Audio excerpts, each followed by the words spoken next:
Association for Molecular Pathology versus United States Patent and Trademark Office and Myriad Genetics. Federal Circuit Court of Appeals, July 2011.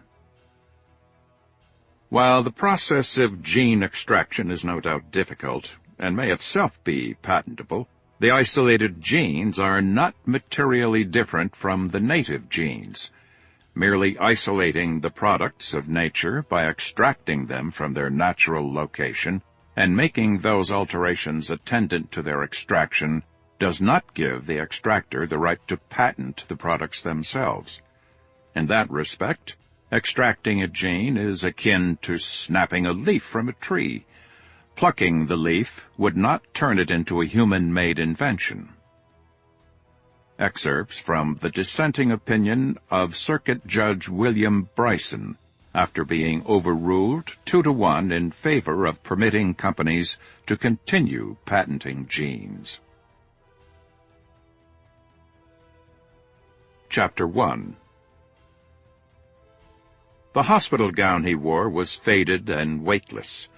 After hundreds of washings, it was more tissue paper than cloth. Yellow bruises from daily blood draws blotted his forearms like dried coffee stains on paper. Beneath his bare feet, the cold gray linoleum greedily sipped the warmth from his body.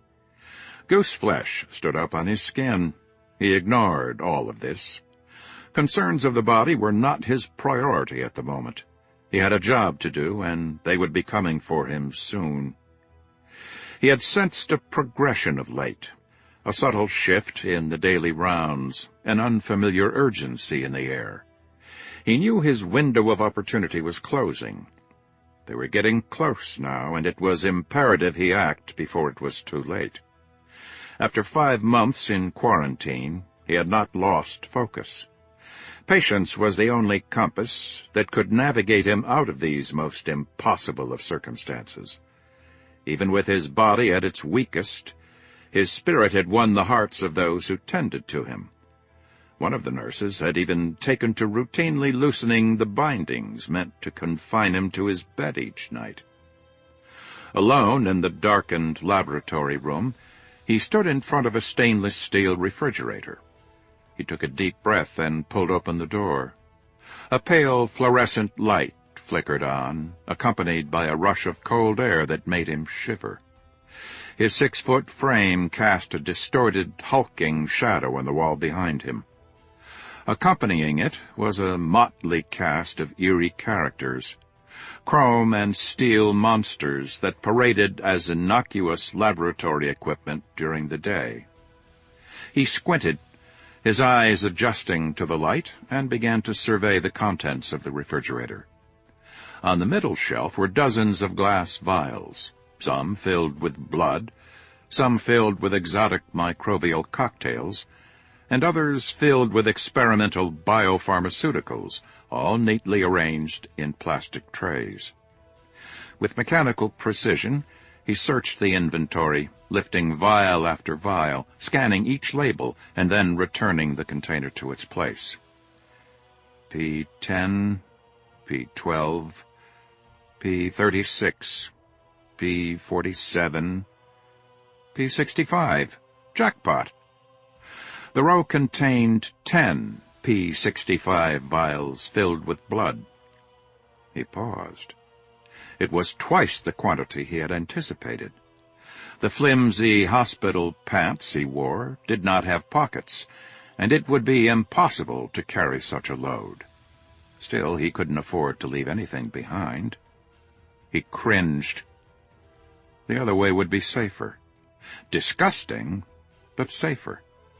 After removing the rubber stopper, he raised the first vial of purple-red liquid to his lips. Bottoms up! He gagged as the cold, viscous fluid coated his tongue and throat. The taste was metallic, primal, terrible. Robotically he repeated the drill. After the 6th vial, his stomach protested and sent a repugnant belch rolling up his esophagus. For an instant, he was afraid he would not be able to finish. But then he reminded himself of the price of failure and pressed on. After gulping down sample number 10, he returned his attention to the fridge. He needed information, proof. First he located a vial of cloudy liquid labeled Yersinia pestis. Whatever it was, he recognized it as the substance they had injected him with 5 days ago. Carefully, he removed this vial from the tray. He resumed scanning the shelves until a vial labeled AAV564, P65, Transgene Trial 12, caught his eye. It sounded important, and it had his patient number on it. He smiled and removed it from the rack. The rest he would destroy. The overhead lights flickered on. "Patient 65, put down the sample," a voice blasted over a loudspeaker. "Remain where you are." Wild-eyed, he turned to the door. No one was there. Then he saw the tiny camera mounted in the far upper corner of the room. It was pointed directly at him. He cursed and grabbed a roll of gauze tape off a nearby metal tray. Working quickly, he strapped the 2 glass vials to the inside of his pant leg with 2 wraps of tape around his thigh. Then, staring defiantly at the camera lens, he smashed all the remaining vials of the refined product on the floor. The megaphone voice exploded behind him, ahead of him, everywhere. "Patient 65, stop! Remain where you are!" He ignored the command. All that mattered now was executing the escape sequence. He bolted out the door. He was in Corridor B, sprinting to reach the stairwell at the end of Corridor C. He had conducted dry runs several times during the last 2 weeks, always in the dark, and always in less than the 14 minutes that the night watch rotation afforded him. 45 minutes earlier, he had prepped the stairwell without detection. Everything was in place. "Warning! Containment breach on Level 4.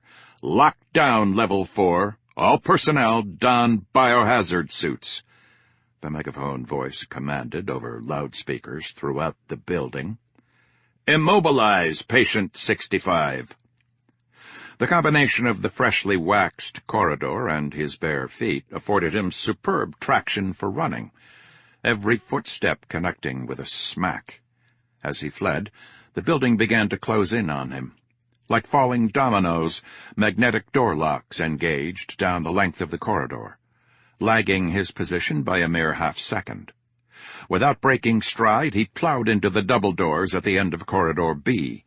The right door gave way easily, smashing loudly into its doorstop, but the left door traveled only a few inches before abruptly springing back with a thud. On the other side, a red-haired man in a white lab coat collapsed into a heap, cupped his hands over his bloody nose, and howled in pain. Patient 65 leapt over him and charged toward the stairwell at the end of Corridor C. Ahead of him, a lone orderly appeared. Crouched like a wrestler at the ready, the young man took up a position in the middle of the hall, blocking his way. He heard the swinging doors crash open behind him, followed by another yelp from the red-haired man. Multiple pairs of footsteps now echoed in the corridor. He glanced over his shoulder, sacrificing a stride. 2 men wearing yellow biohazard suits with ventilators were in pursuit. Teeth clenched, he ran straight toward the crouching orderly. The instant before the collision, he dropped his right shoulder and drove it squarely into the man's chest. His momentum sent them both to the ground. He almost managed to somersault free, but the orderly grabbed a fistful of his hair with one hand, a fold of his gown with the other, and pulled him back. He straddled the orderly's chest and grabbed the hand clutching his gown. He peeled the fingers free and bent back the wrist. The orderly groaned and responded by yanking down on his hair. Hard. Fury erupted in him, and he forced the other man's arm backward past the shoulder. The orderly shrieked in agony as his wrist and elbow gave way. Ligaments popped. Bones cracked. He jumped to his feet. The quicker of the two pursuing yellow suits was already upon him, lunging for his waist. He felt his hospital gown pull taut against his chest, rip, and then give way completely. The diving yellow suit tumbled to the ground, tripping his partner in the process. Without a backward glance, he raced toward the stairwell, his shredded hospital gown falling to the floor behind him. A horde of footsteps echoed in Corridor C. It sounded as though every employee in the building was converging on his position. He smiled.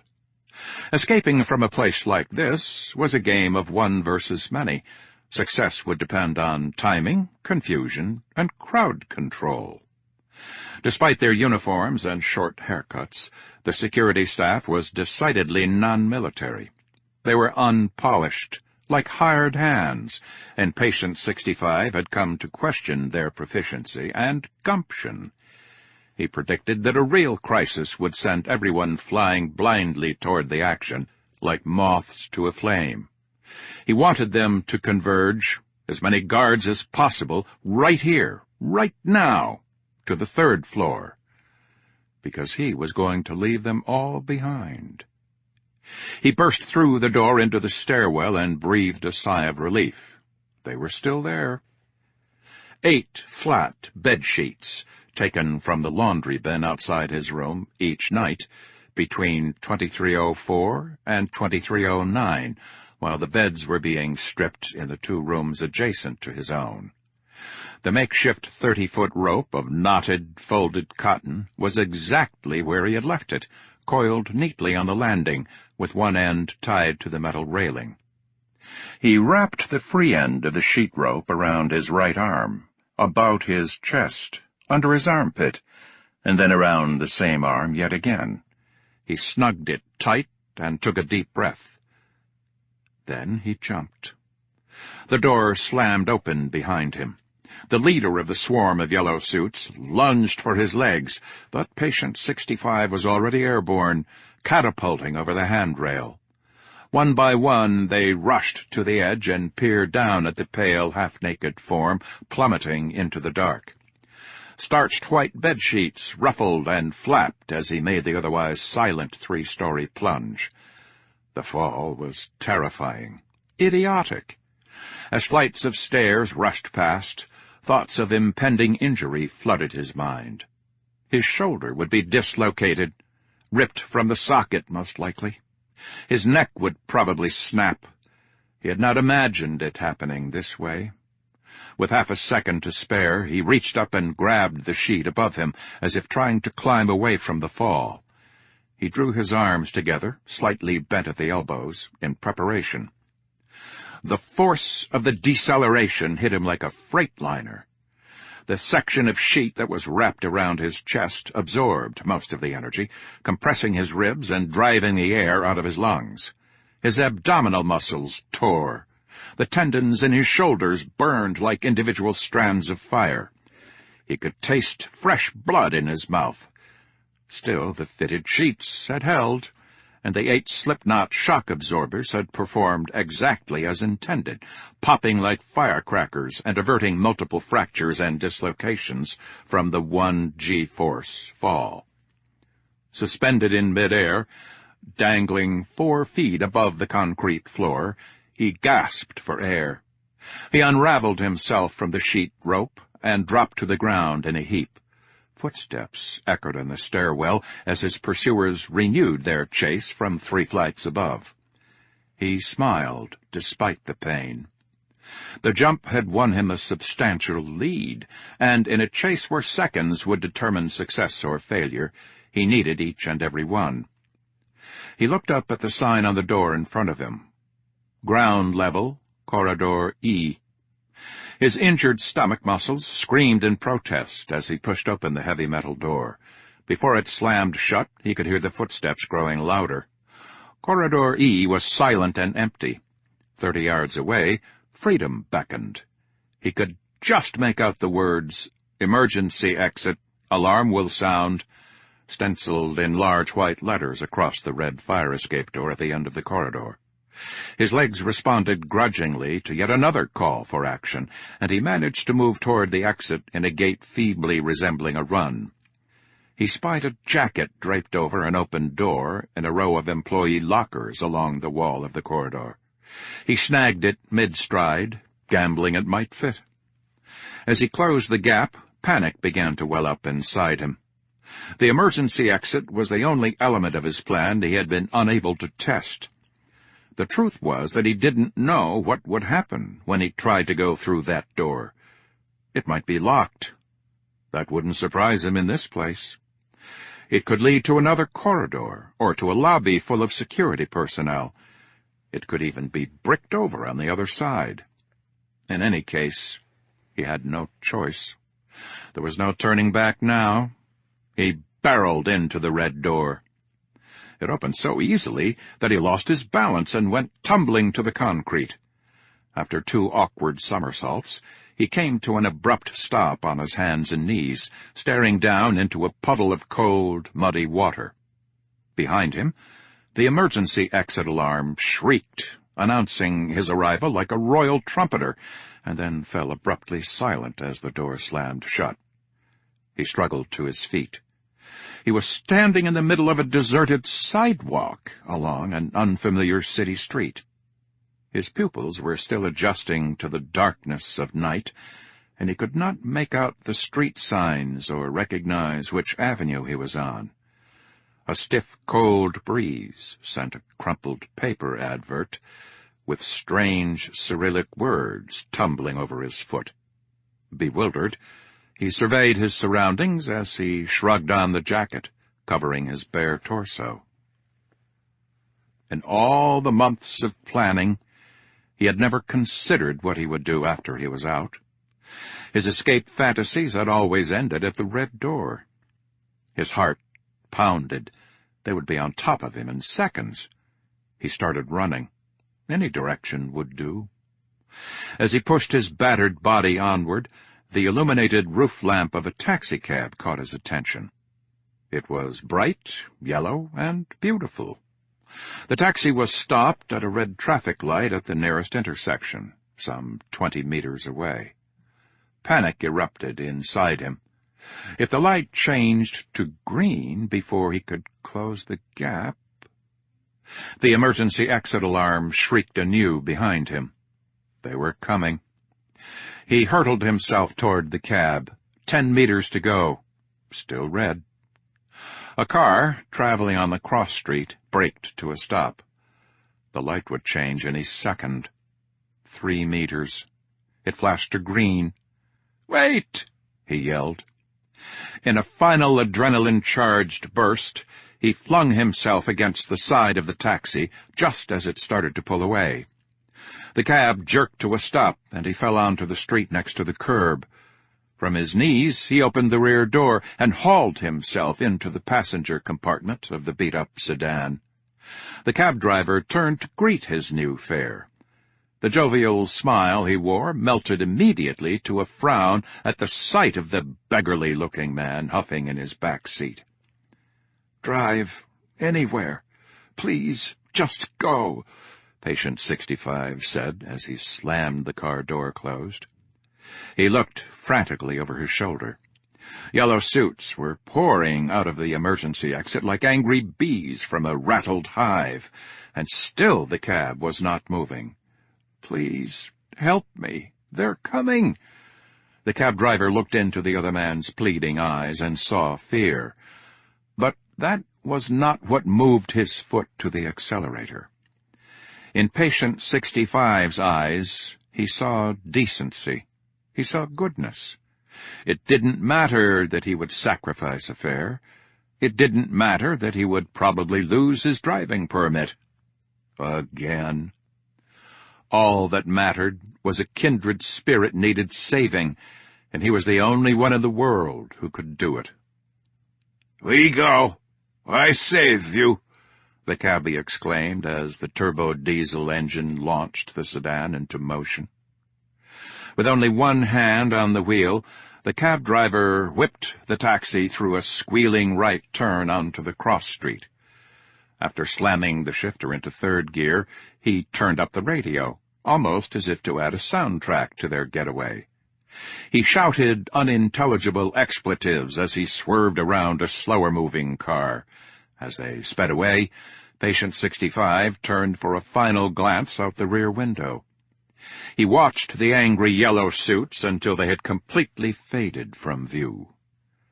For 10 minutes, the cab driver piloted his sedan at a lunatic pace, racing down avenues, squealing around corners, and narrowly avoiding collisions with oncoming traffic. When they eventually reached the outskirts of the city, Patient 65 came to a startling realization. The skyline before him was not one he recognized, nor could he recall passing any of the landmarks he knew so well. It couldn't be. It wasn't possible. He was not in New York. In between lurches, he reached forward and patted the driver on the shoulder. "You can slow down now." Without a word, the cabbie swerved to the right and brought the sedan to a screeching halt alongside the curb. He gave the parking brake a yank, put the manual transmission in neutral, and turned around. After a moment's study, he noticed his passenger was battered, his lips crusted with dried blood. "You are hurt. I take you to doctor, yes?" Patient 65 looked away and out the window. No, I'm okay," he said. "No hospitals, please." The cabbie was silent, lost in speculation about the curious American sitting in the back seat of his cab. Patient 65 looked back at him. "Where are we?" he said, gesturing to the world outside.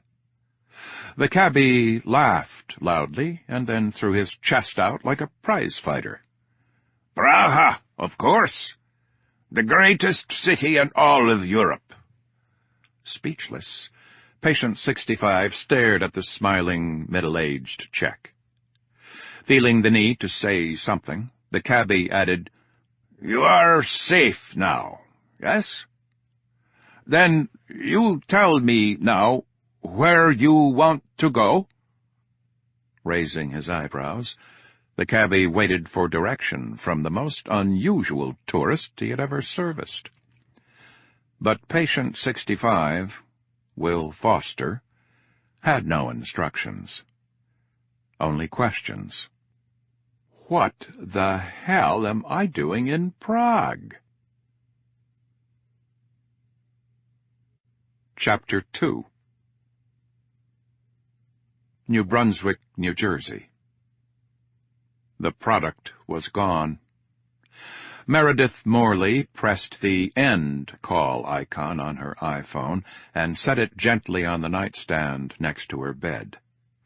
She took a deep breath and exhaled slowly. Then she congratulated herself for showing such remarkable restraint. She had not screamed. She had not thrown her phone. She had not ordered anyone drawn and quartered. Yet. The report from Xavier Pope, her lead scientist and project director in Prague, was so absurd that it bordered on comic book fantasy. According to eyewitness accounts, Patient 65 escaped from his locked room, accessed the secure sample room, smashed the full complement of their most promising adeno-associated virus vector serum, and stole a vial of weapons-grade Yersinia pestis. He then outmaneuvered a trained security staff of 12 by jumping down a 4-story stairwell, breached containment by running out the fire escape door onto a city street, hailed a taxicab, and drove away. Meredith closed her eyes and rubbed her temples. What had been the most promising opportunity of her young and highly decorated career at Virogen Pharmaceuticals was now on the verge of becoming her own personal Chernobyl. What vexed her most, however, was that Pope's report had taken exactly 8 hours and 14 15 minutes too long to reach her. According to Pope, the security supervisor on duty had neglected to notify him of the episode until morning, foolishly believing he could rectify the situation on his own before shift turnover at 8 o'clock in the morning. A weak mind begets a weak character. That was what her father had said to her when she was 16 and tried to cover up a speeding ticket from an unsanctioned joyride in his Porsche. She had carried those words with her ever since.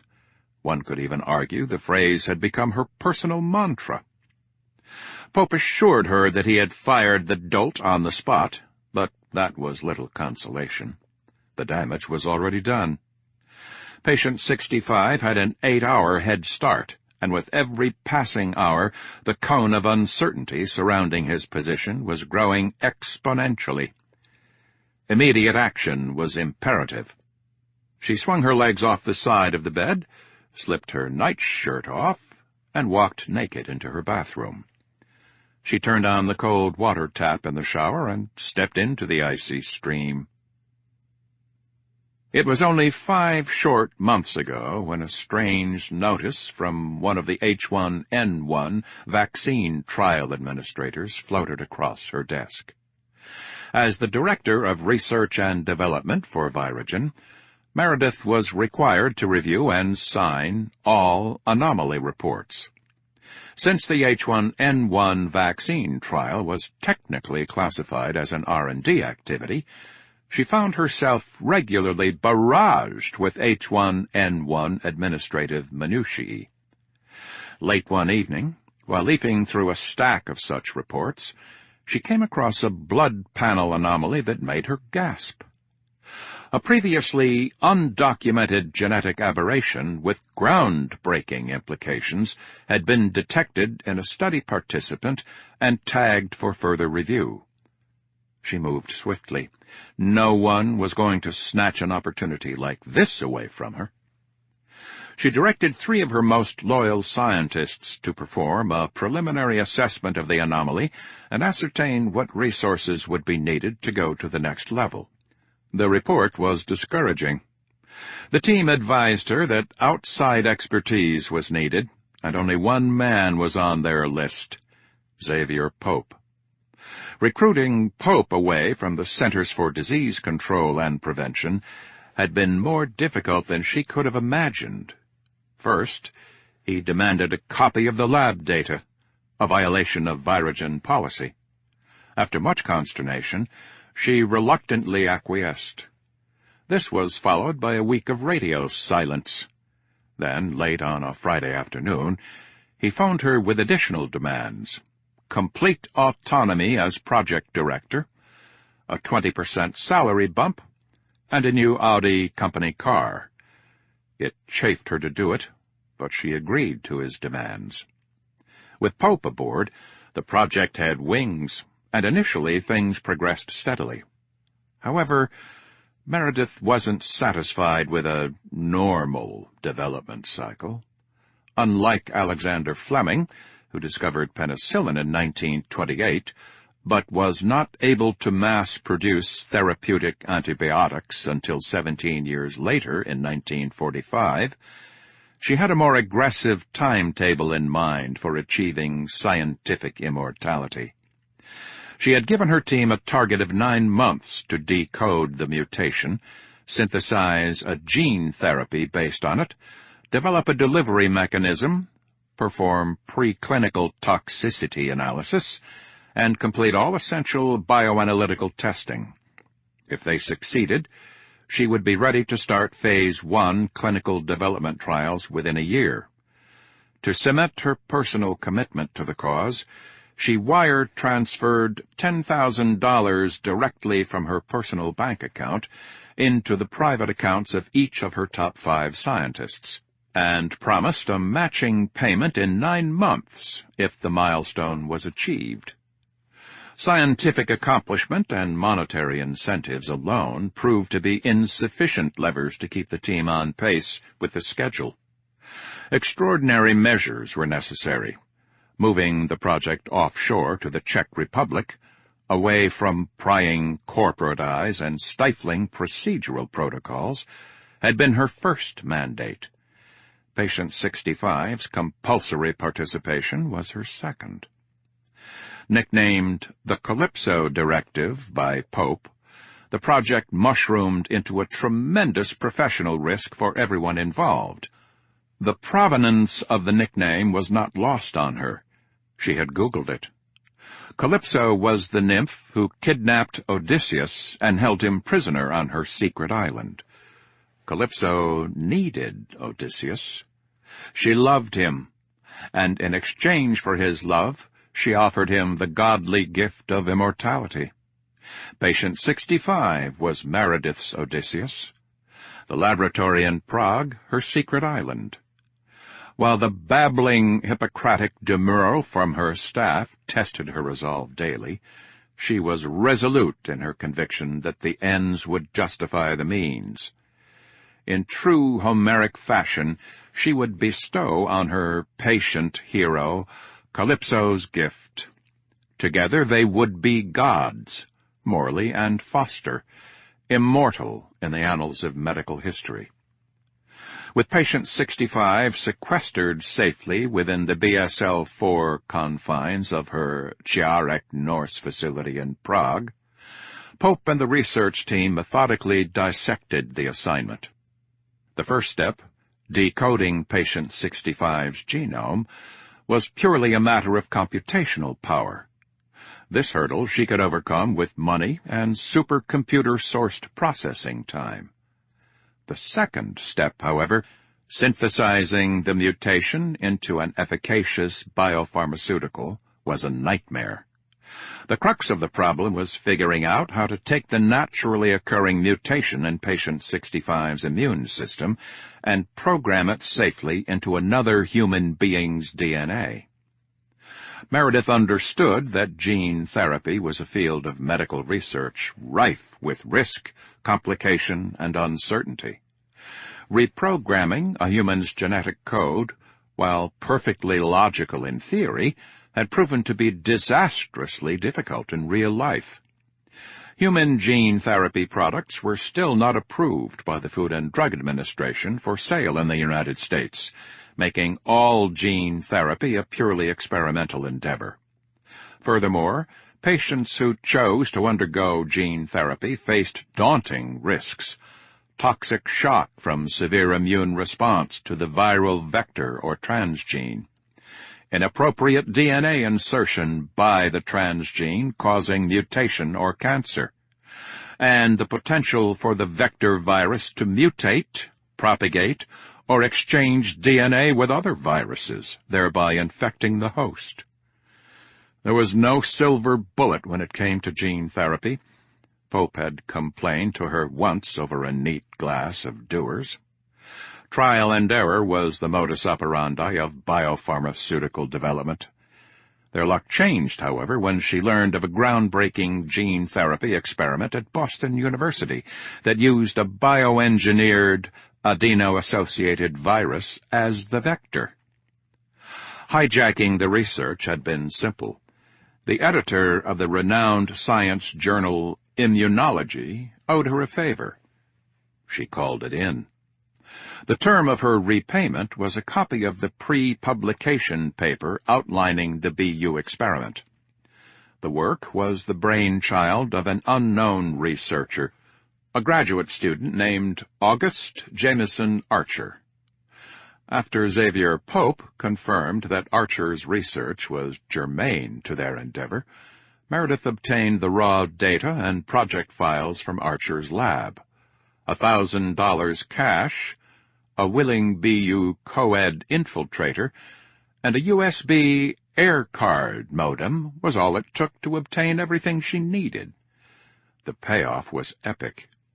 Archer's research pointed Pope and the project team in a direction they hadn't considered, saving her millions in cash and months of precious pre-trial development time. She was so confident that a production-ready formula was imminent that she had even begun drafting her presentation slides for the annual Board of Directors meeting. But when patient 65 went running half-naked into the streets of Prague, her crystal ball exploded into 1,000,000 tiny pieces. She wrapped a towel around her head, shrugged on her favorite bathrobe, and padded into her study. The cold shower had shocked her body awake and readied her for battle. She pressed the power button on her aluminum-encased MacBook Pro and felt a surge of adrenaline. Had she pursued a career in practicing medicine, she would have been an ER doctor. In medicine, the word triage describes the process of systematically prioritizing actions to redress injuries as a function of both their severity and urgency. Successful triage requires equal parts of judgment and action. This was triage. She had 2 bleeders demanding her attention: retrieval and damage control. The former was a matter of urgency, the latter a matter of severity. With patient 65 on the run, retrieval was going to be a problem. The longer her wayward genetic prodigy was missing, the harder it would become to find him. Swift local intervention was the key. While Meredith preferred to clean up little messes like this on her own. Desperate times, desperate measures. She sighed. Outside help was going to be necessary. Over the years, she had come to realize that some jobs, especially the distasteful ones, were sometimes better to outsource. Every thorn has its rose, she mused. There would be no paperwork, no signatures or contracts that could be traced back to Virogen or to her. She would use an intermediary to make the necessary arrangements. Arm's-length separation. Plausible deniability. It was better that way. Safer. While she had never used the Zern brothers before, as far as bounty hunters go, they came highly recommended and had reputation for pertinacity. She made the call. Damage control she would handle herself. She began typing a list. Records would be moved, shredded, or scrubbed as necessary. Archival data would be copied, transferred, and then deleted from the Chiarek Norse servers. Equipment, materials, and staff would be relocated to an alternate facility outside the Czech Republic. This needed to happen fast. Within 48 hours, she decided. Loose lips had to be sealed. Payments would be made to ensure stories matched and memories were foggy. A cover story needed to be formulated and supporting press releases drafted. Her fingers danced on the keyboard at breakneck pace for over an hour. When her damage control plan was complete, she clicked Save and leaned back in her task chair. She looked wistfully at the framed picture on her desk, the one depicting her father jokingly handing her the keys to his Porsche. Maybe someday she would be able to look back on this crisis and laugh, just as she and her father had done about the speeding ticket 23 years ago. Probably not. One can only prepare for so many contingencies before something catches you off guard. There was no way she could have seen this coming, she told herself. She did not want to do it, but this was triage. If the Zerns failed to capture patient 65 within 24 hours, she would be forced to hedge her bets. She pressed the Contacts icon on her iPhone, touched the letter N on the sidebar, and scrolled through the list of surnames until she found his name. It had been 2 years since they had spoken. She was certain he would answer her call. The question was, would he help her? Chapter 3. Boston, Massachusetts. August Jameson Archer rubbed his eyes with the back of his wrists, not his fingers, just in case his fingertips were contaminated with the chemical dye he was presently applying to a new batch of samples. phosphorescent green sclera could be a cool Halloween trick, as long as someone else was the test subject. To observers, his eye-rubbing technique was an oddity, but for A.J. Archer, the behavior had become so rote, because of his incessantly itchy eyes, that he adhered to the practice even when outside the laboratory. The samples he was preparing today were not related to the core focus of his dissertation, but he had a hunch he wanted to follow. This hunch, like most of his hunches, had come to him while eating. This was a ramen noodle mixed with canned tuna hunch, which, if past experience held true, most likely would be a miserable dead end. Yet he was of the strong opinion that any hunch pertaining to science, no matter how ludicrous, must be investigated. Technically, his dissertation was complete. It was only April, but his Ph.D. was in the bag. The next 2 months were what his faculty advisor called the tail end of the roller coaster ride. The hills, the loops, the corkscrews were now just nauseating memories. The train was coasting into the station. This was not the case for all his peers, however, especially those whose research had not yielded publishable results. For the unlucky ones, the Graduate Student Express was in a free fall, plummeting into the abyss below, with no sign of pulling up. He shuddered. Thank God it hadn't happened to him, for it easily could have. Such is the way with scientific research. His advisor, Tim McNamara, had warned him at the beginning of the program 5 years ago. Nature does not yield her secrets easily. Don't be surprised if you hit more than one roadblock in your quest for answers. But he hadn't hit any roadblocks. Quite the opposite, in fact. A.J. had tenaciously dug his way into a pharaoh's tomb of microbiological findings, and for the past 18 months he had been cataloging the treasure. His rookie success had made him somewhat of a pariah on campus, celebrated by some, loathed by others, and envied by all. Even the tenured faculty could not help but take notice of his groundbreaking success. The stars had aligned for August Jameson Archer, and he knew it.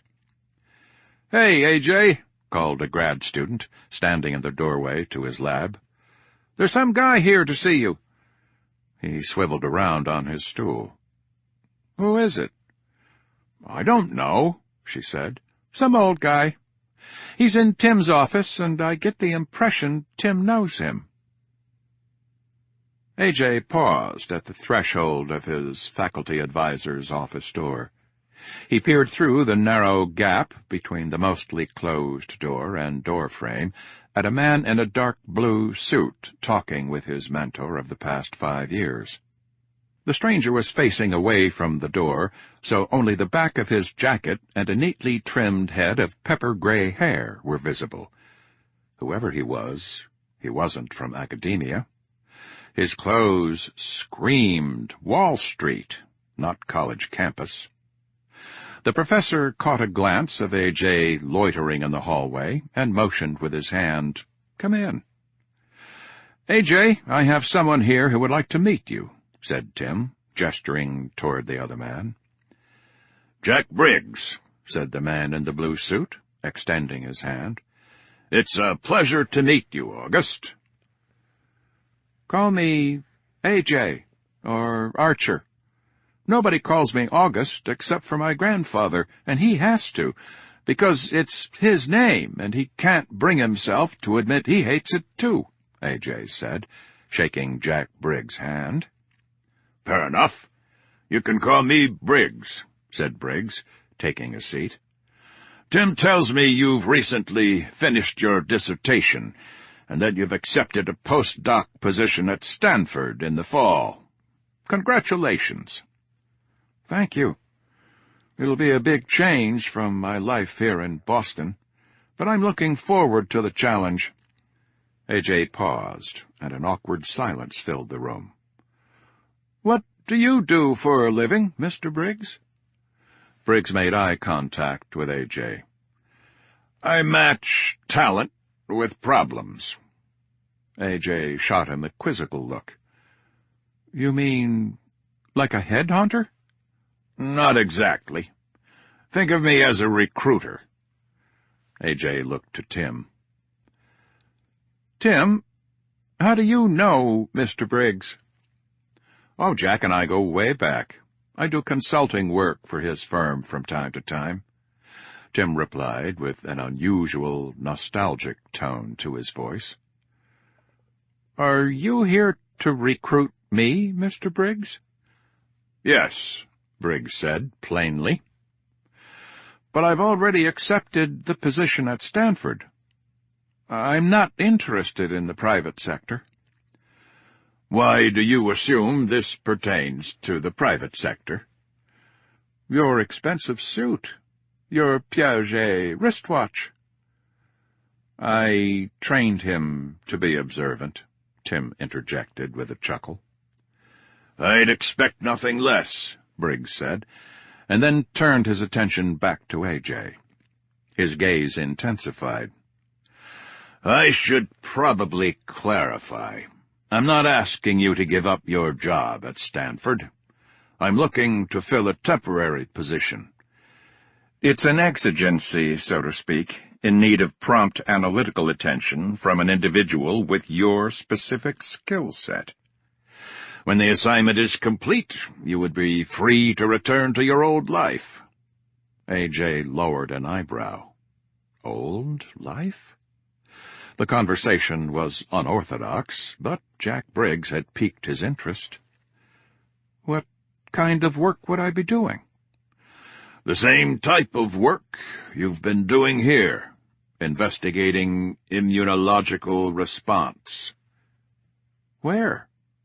"At a lab here in Boston, mostly.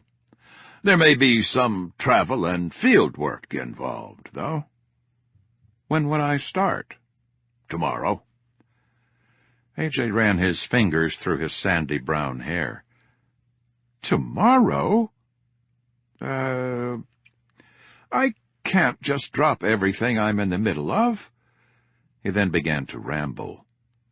"I'm running a new sample batch. There's the class I'm teaching. I still have to plan my move. Briggs held up his hand. "Stop." The gesture was so abrupt, so deliberate, that A.J. didn't realize he'd stopped speaking in mid-sentence. Like a general in the military silencing a subordinate, Briggs had commanded his complete surrender. Briggs reached into his suit jacket pocket and retrieved a business card and ink pen. He scribbled $50,000 on the back of the card and handed it to A.J. A.J. flipped the card over and he stared at it. "What is this?" "That's my offer." "Are you kidding me?" "Do I look like someone who kids?" said Briggs, and then added, "Half now, half when the work is done." "But you said I would only be working for you temporarily, until I go to Stanford." "That's right." "This is—" A.J. stammered. "A lot of money?" Briggs interjected. "Yeah." "Obviously, my firm thinks your talent warrants this measure of compensation. And that's net, by the way. We'll gross it up to cover the income taxes." A.J. looked at his advisor and friend for validation. Tim raised his eyebrows as if to say, "You're on your own, kid." A.J. flipped the card over in his fingers. He found himself reflecting on the quality of last night's dinner of ramen noodles mixed with canned tuna. Without warning, the image morphed. Suddenly he was at a 5-star restaurant, dining on seared, sushi-grade ahi, served on a bed of rice noodles and topped with a pineapple ginger sauce. He was dressed in Jack Briggs' suit and wearing Jack Briggs' Swiss watch. He smiled. He was handing the valet a paper ticket to pull his new BMW. "I'm afraid I need your decision, AJ. The project kickoff meeting is tomorrow," Briggs pressed. "If your answer is no, then this is goodbye. I have another candidate to interview at Harvard Medical School this afternoon." AJ blinked twice. "What if the project runs over and I have to leave for Stanford before the work is finished? What if I don't find you the answers in time?" "Then you keep the upfront money and we depart amicably. That sometimes happens when life and business intersect. We don't hold grudges," Briggs said. AJ rubbed his eyes with the back of his wrists and made a noise that was half sigh, half grunt. "Okay, I'm in." "Very good. Meet me at the park bench by the Make Way for Ducklings sculpture in the Boston Public Garden tomorrow morning at 8 o'clock sharp. We'll walk to the office together." "Okay, I know the spot." The two men shook hands, and then AJ looked at Tim. "I'll catch up with you later, AJ. Jack and I have some other matters to discuss before he goes," Tim said. "Oh, and Archer, don't be late," Briggs said. "Okay, thank you. I won't. I mean, I'll see you at 8, AJ stammered. He fought to suppress a giddy grin as he left the room. $50,000 for 2 months' work! He couldn't wait to see the look on his girlfriend's face when he told her. Her jaw would drop to the floor. A celebration dinner was in order tonight. 5-star, of course. As he strutted down the hall, he flipped the business card over to look at the front side. Jackson Briggs, recruiter. It was a strange business card. No company name, no address, no contact details whatsoever. Just a name, title, and an image of a bee. "Recruiter," he muttered. "Recruiter for what?" Chapter 4. Prague, Czech Republic. Raucous laughter woke him. In his dream, he was reliving the escape sequence from quarantine, but in the disturbing stop-motion detail that only exists in dreams. He drank the chilled purple blood from the glass vials. Then the megaphone voice boomed, each syllable a hammer blow against his skull.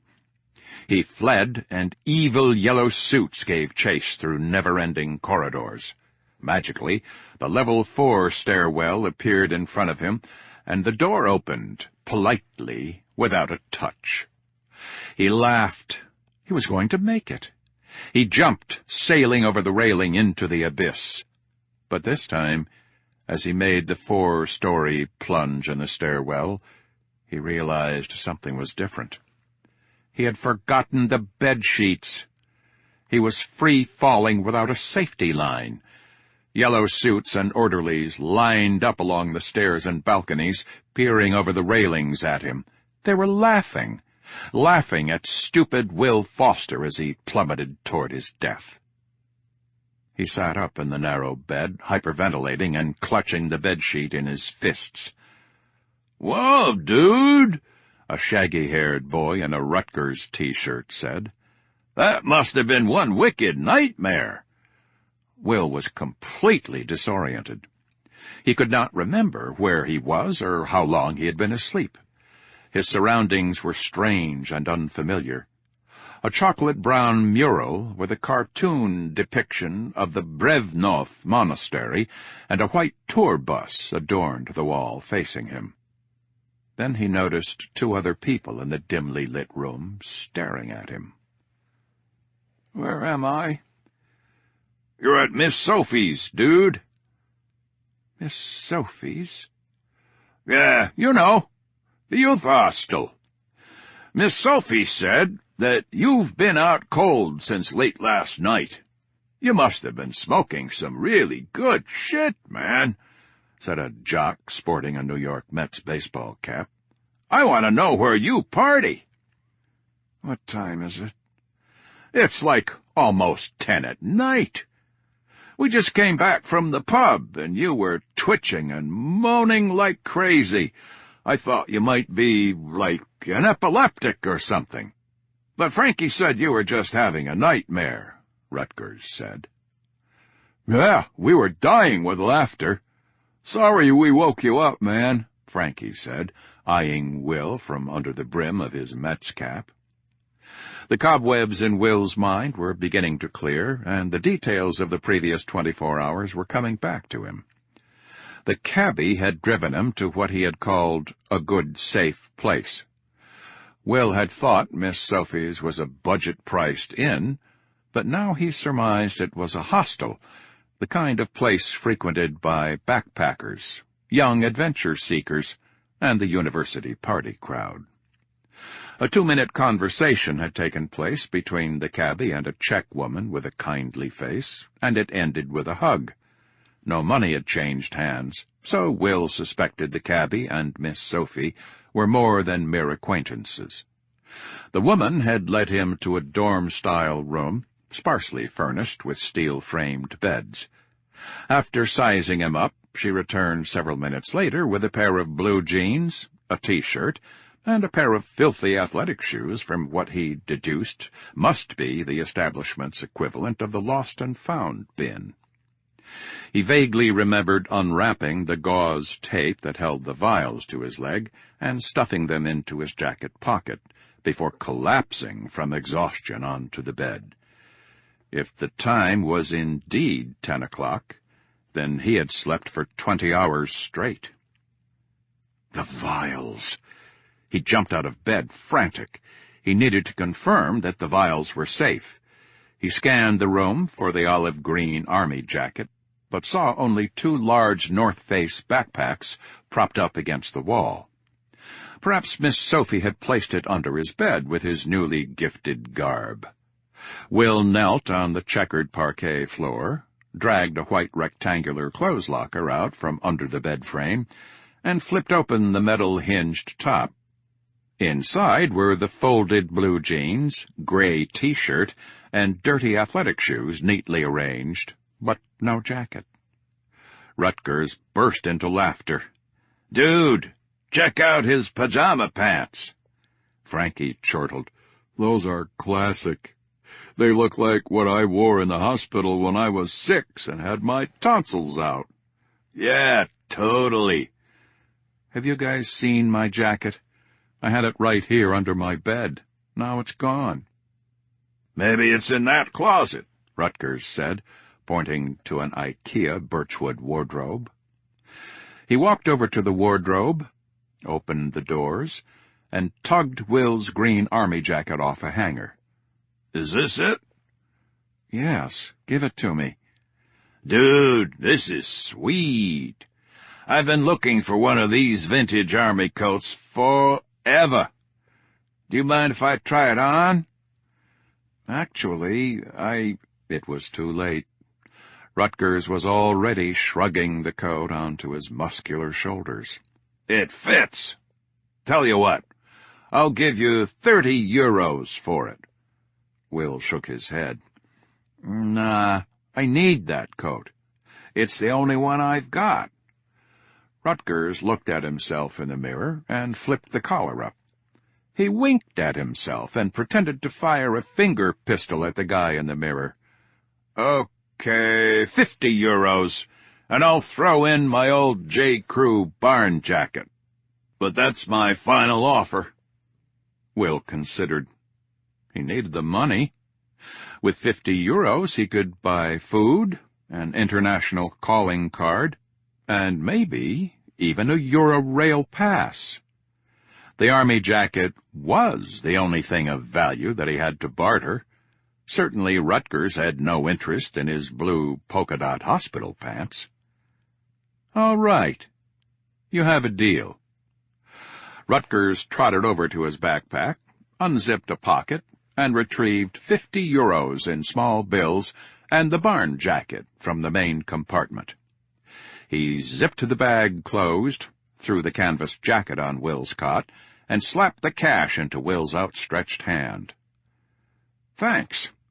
I just need to get my things from the pockets," Will said, taking a step toward Rutgers. On hearing this, the kid immediately shoved both his hands into the coat pockets. Will heard the glass vials clink together. "Careful!" "Dude, what do you have in here?" Rutgers asked as he jerked his hand out of the pocket. The vials were longer than the narrow, splayed opening of the pocket, and one of the rubber stoppers snagged on the fabric. Will watched helplessly, jaw agape, as one of the glass vials slid from the kid's grip and rotated end over end toward the ground. The vial struck the hardwood floor on the bottom glass curvature and exploded. Glass fragments and liquid rained over everything and everybody. "Shit, dude! What was that?" "Don't touch it!" Will yelled, but it was already too late. Rutgers had stepped away from the point of impact and was wiping his lower legs with his free hand. At the same time, Frankie was on his hands and knees, collecting glass shards with his fingers and tossing them into a nearby waste bin. "Both of you, stop!" Will ordered. "Don't touch the glass. I'll clean it up. Now, please, carefully hand me the other vial.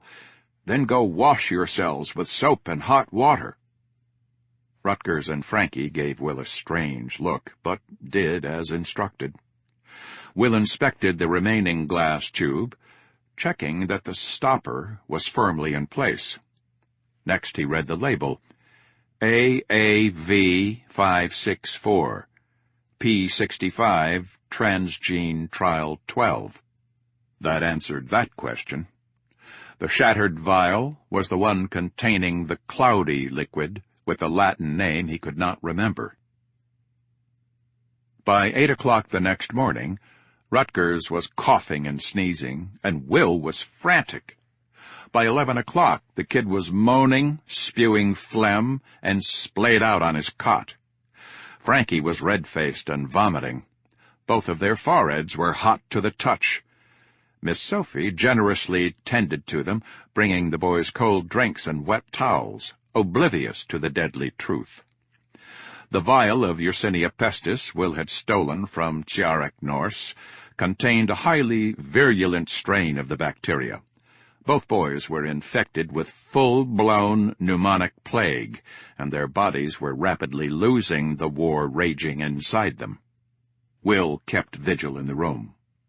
What he was witnessing was familiar, but made no sense to him. 2 strong and healthy college students were suffering more in 12 hours after exposure than Will had suffered during his entire quarantine.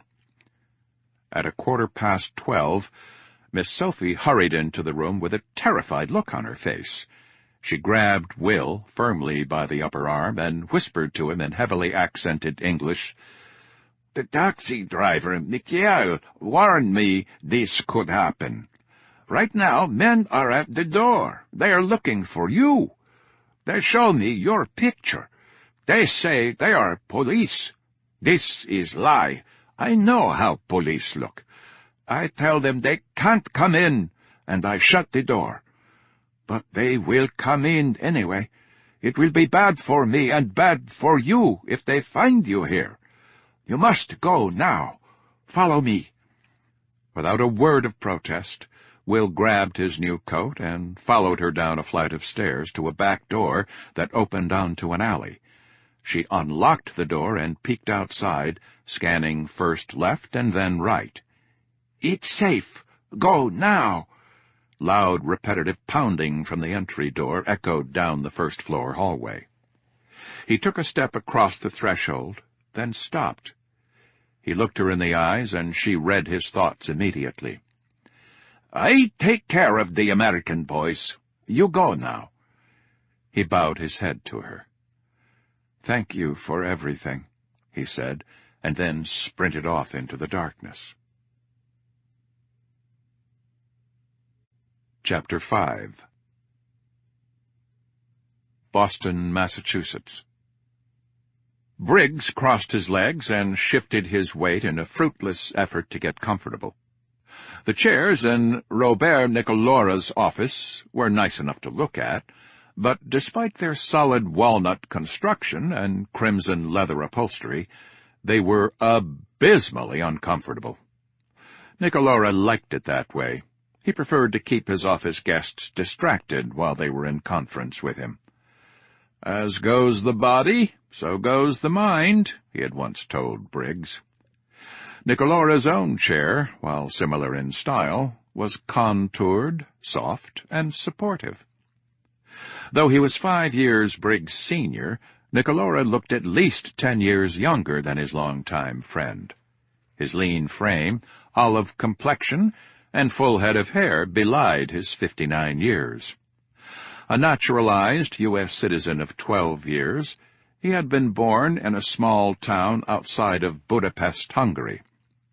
His linguistic capabilities had always left friends and colleagues awestruck. At the age of 30, he was fluent in 7 languages: Hungarian, Czech, Russian, German, French, Spanish, and English. His current project was Mandarin. He spoke English with a perceptible and yet charming accent that came from a subtle mix of his Eastern European roots and Western European schooling. He could shed the accent when necessary for negotiation purposes, but he preferred the sound of his English to that of native British or American speakers. Most of the women he courted seemed to prefer it as well. When he was a small child, Nicolora's parents moved his sister and him to Madrid. On his 18th birthday, he left home to attend university in Barcelona. In his 20s, Nicolora lived and worked throughout Europe, spending time in Paris, Munich, Amsterdam, and London. It was during his time in London that he met an American named Bradley Wells. Over several months, the two men became close friends, and it was Wells who recruited Nicolora to join an elite think tank that served the U.S. government during the Cold War. Neither a government bureau nor a corporation, the Brain Trust did not officially exist on any government org charts. Within the innermost circles of the State Department, however, the group was known as the Think Tank. To its members, it was simply and affectionately referred to as the Tank. In 1997, Nicolora was appointed director. In December 2000, 1 month before President George W. Bush took office, the Think Tank project was quietly disbanded and its members scattered to the wind. In theory, the tank had ceased to exist. "Did he accept?" Nicolora asked, knowing the answer already. "Yes." "Did he make a counteroffer?" "No." Nicolora rubbed his chin. "Do you think he can handle our type of field work?" Briggs shrugged. 50-50. But McNamara assures me this kid is the real deal. A tenacious technical mind, were his exact words. Besides, you said it yourself. Archer's dissertation practically is the case. What do you have planned for him today? I'm meeting him at 8 in the public garden. Paperwork, followed by the standard tour. Nicolora smiled expectantly. Did you give him any location ciphers to figure out where to meet you?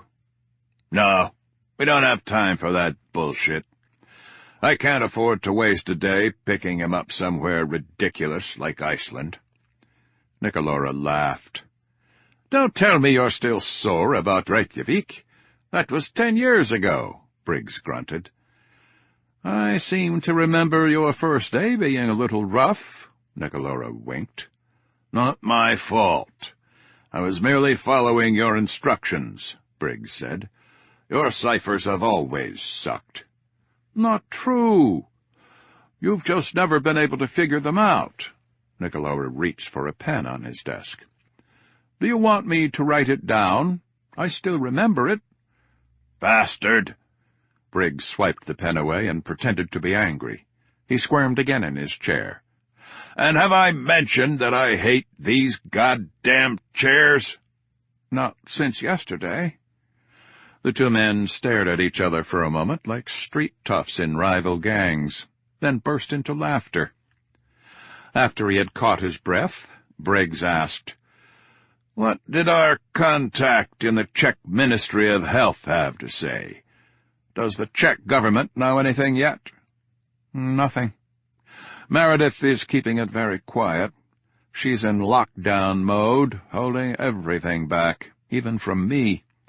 But whatever went down, it was big." "Containment loss?" "Not likely, or it would be all over CNN by now. Industrial espionage is my guess." "Or it could be a cover-up for a Major League screw-up." "Always one of my personal favorites," Nicolora chuckled. "Has she decided what she wants to do?" "Not yet."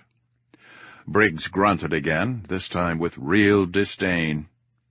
"I know you don't like her, Jack, and I don't care," Nicolora said. "If Meredith decides she needs our help, then we're going to help her, damn it." "Even if it means taking down the Foundation in the process?" Nicolora tensed, but quickly regained his composure. "Now you're just being melodramatic." He stood, walked around the corner of his desk, and stopped in front of the still-seated Briggs. Looking down at him, he added, "If our people do what they're supposed to do, what they're paid to do, then that will never happen, regardless of the assignment." Briggs stood and put his hand on Nicolora's shoulder. "Be careful, old friend. If I recall correctly, it was you yourself who once said, 'That woman's lips are hemlock.'" Chapter 6. Prague, Czech Republic. Will sat alone on a cold stone curb in a narrow, deserted alley, his face buried in his hands. Visions of the two American college students from the youth hostel, writhing with fever and pain, flashed through his mind like snapshots in a grotesque photo album he could not bring himself to close. It was his fault they were dying. Did that make him a murderer? He did not know whether it was exposure to the contents of the broken vial or contact with him that had infected them. They were exposed to two potential vectors. As far as Miss Sophie was concerned, when Will last saw her, she was not exhibiting signs of infection. That lent credence to the broken vial argument. Of course, that was hours ago. By now, she could be as sick as they were. When he was a boy, his father told him a bizarre piece of trivia. If you place a frog in a pot of cold water and slowly heat the water inside to a boil, the frog will linger, incognizant of the danger, until it perishes in the heat. But if you drop a frog into a pot of boiling water, the frog will jump out immediately, scalded but alive. During his 3rd month of confinement, it occurred to him that he was the frog and quarantined the pot of water.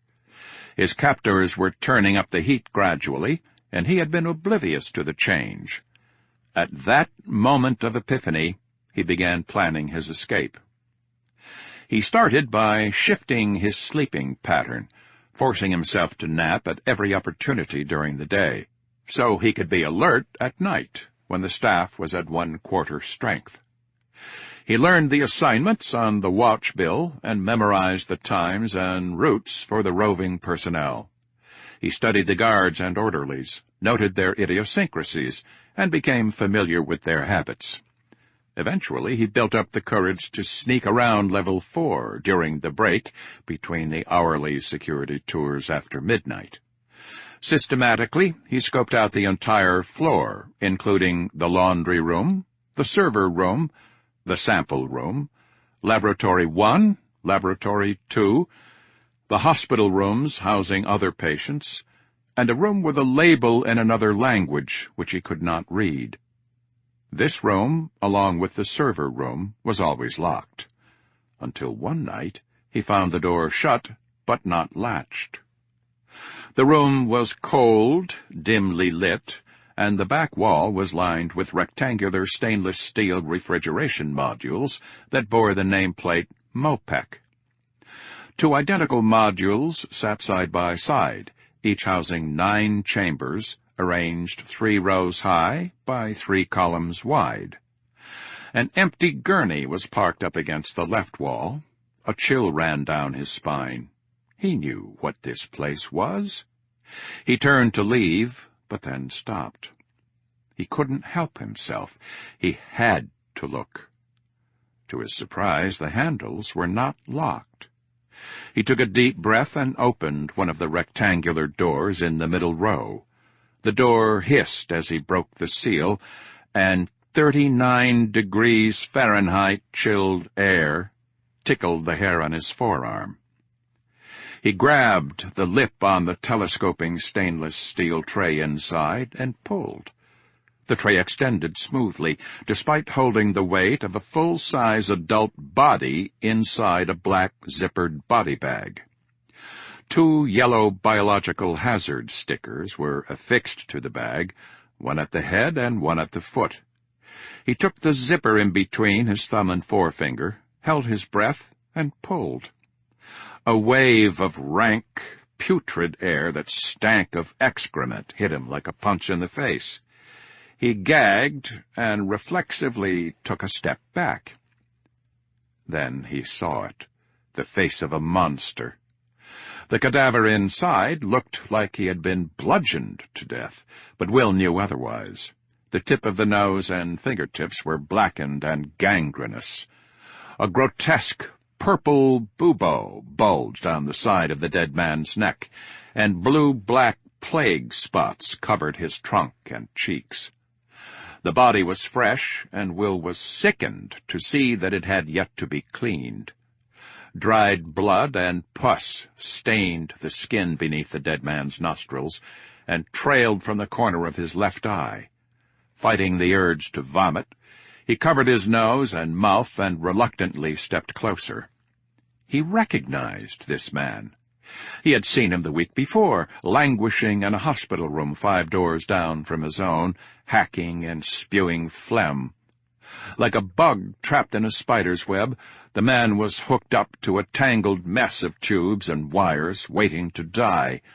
Will zipped the body bag closed and shoved the corpse back inside its refrigerated tomb. He opened the adjacent door and repeated the process. This time the zipper opened to reveal the cadaver's feet. He noted the toe tag, P62. He looked down at his wristband, and his heart skipped a beat. P65. Frantically he checked the other cadaver coolers, P59, P47, P61, P43, P64. Fear gripped him as the gravity of his situation took hold. In this hospital, regardless of the treatment, the patients died. All of them. His mind drifted from that fateful night 2 weeks ago back to the present. To his surprise, he suddenly found himself contemplating going back. What if he belonged in quarantine? Maybe he really was infected with a deadly disease, just as they claimed. The last thing he wanted was to hurt people. Better to live in a bubble than to be responsible for filling MOPEC chillers with the bodies of innocent men, women, and children. He was certain he could find his way back to the building from which he had escaped. Within seconds of walking into the lobby, the guards would surround him. Angry yellow suits would converge from every direction and thrust him back into the familiar nightmare of needles and isolation. It would be horrible, but at least he would avoid hurting more innocent people. Yet despite the mental anguish he was suffering, physically he was feeling better by the hour. Sure, the fire escape plunge had taken a toll on his body. His joints ached and his muscles throbbed. But the symptoms from the last injection were completely gone. His breathing was strong and steady. His head and sinuses were clear. As much as he wanted to be sick, deserved to be sick like Rutgers and Frankie, his body was on the mend. He hugged himself against the cold while working to clear his mind, and tried not to shiver. He felt like he had a pile of jigsaw puzzle pieces that looked like matches on first inspection, but didn't quite fit when he tried to snap them together. Puzzle piece number 1. The doctors told him he was infected with a deadly virus. This he could not prove or disprove. Months ago, when he was first placed into quarantine, he did not feel sick. He did not feel sick now. The only time he ever felt sick was while he was in quarantine. Still, he knew that empirical observations of his health did not rule out the possibility that he was a carrier of a disease. What if he, like Typhoid Mary in the early 1900s, was spreading a disease for which he exhibited no symptoms? Puzzle piece number 2. The doctors told him they were using experimental treatments to eradicate a virus lurking in his system, but every treatment only made him feel worse. The scenario had always been the same: injection, followed by flu symptoms, then rapid recovery. This was why he stole the sample with the cloudy liquid. His intellect told him the injections were not treatments. Far from it. The vial of cloudy liquid had been the key to understanding this puzzle piece. But now that key was lost. A hint of a smile crept across his face. Even though the vial of cloudy liquid was destroyed, remnants of the substance were coursing through his veins. What if someone could identify the foreign compound using a sample of his blood? He also still had the vial of the clear liquid, another puzzle piece in need of deciphering. To gain access to such analyses, he would need help from the one person in the world with whom he was not on speaking terms. Julie Ponte was an American molecular biologist working in Vienna, and his only hope. The trick would be convincing her to listen. It had been ages since they last communicated, and it was he who had ended the romance between them. He stood abruptly. His legs itched and tingled from sitting for so long. He rubbed the back of his thighs, trying to get the blood flowing. Then he started to pace. From his front pants pocket, he retrieved a wad of crumpled bills, 31 euros. He had spent 7 euros on a hot sandwich and a liter of bottled water at a cafe, his first real meal since breaking out of quarantine. He had spent another 12 on an inexpensive maroon scarf and gray wool cap from a second-hand store, not just for warmth, but also to conceal his face. If they were already casing youth hostels, then it was safe to assume they were looking for him in all obvious places where a half-naked man with no money might try to hide. Homeless shelters, park benches, under bridges, anywhere a vagabond might go. He needed to get out of Prague, away from the dragon's lair, but without a passport, booking a flight or a train ticket was out of the question. Complicating matters, he still had no idea who they were. The most logical assumption was that the people looking for him were the security personnel from the lab. The very guards he had outmaneuvered were now the ones trying to bring him in. Other operatives could also be on his trail. Bounty hunters? Government agents? What about the Czech police? Were they looking for him, too? He had no idea how deep this conspiracy ran. Paranoia was the only reason he had not marched right up to the U.S. Embassy in Prague, knocked on the door, and said, "Please take me home." He had been quarantined, drugged, and smuggled out of the United States without any intervention or investigation by the various agencies of the Department of Homeland Security.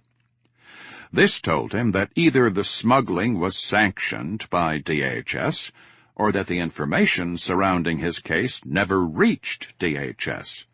Either way, the conclusion was the same. Whoever did this to him had some very powerful people on their payroll. To avoid capture, he needed to fly under the radar. To solve the puzzle, he needed help. These two goals were not mutually exclusive, but the latter did risk the former. His mind raced. How could he contact Julie covertly? Certainly not from sanctuary of this alley, he thought. Fuck it.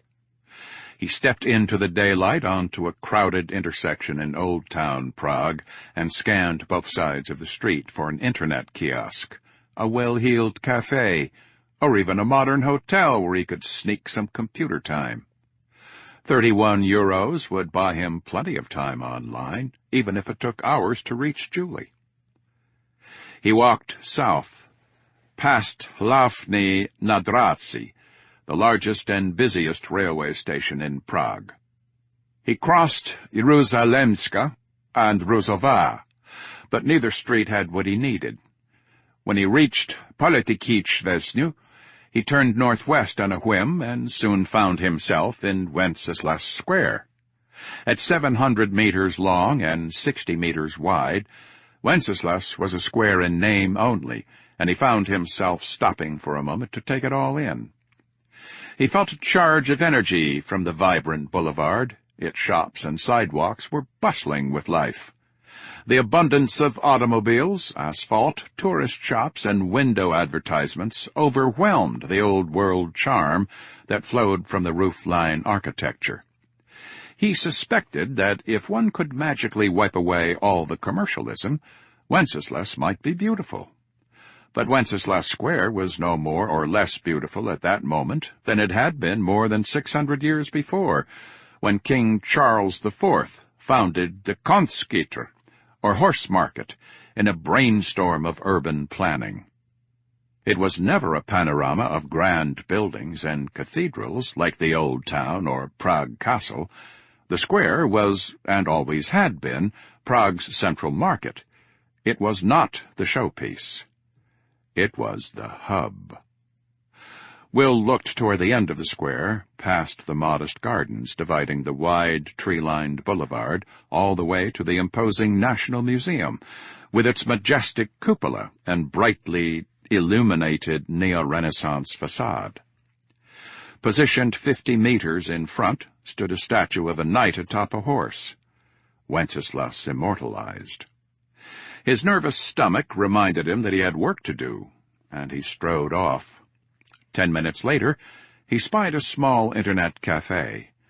A bilingual sign in the window read 3 euros per hour in Czech and English.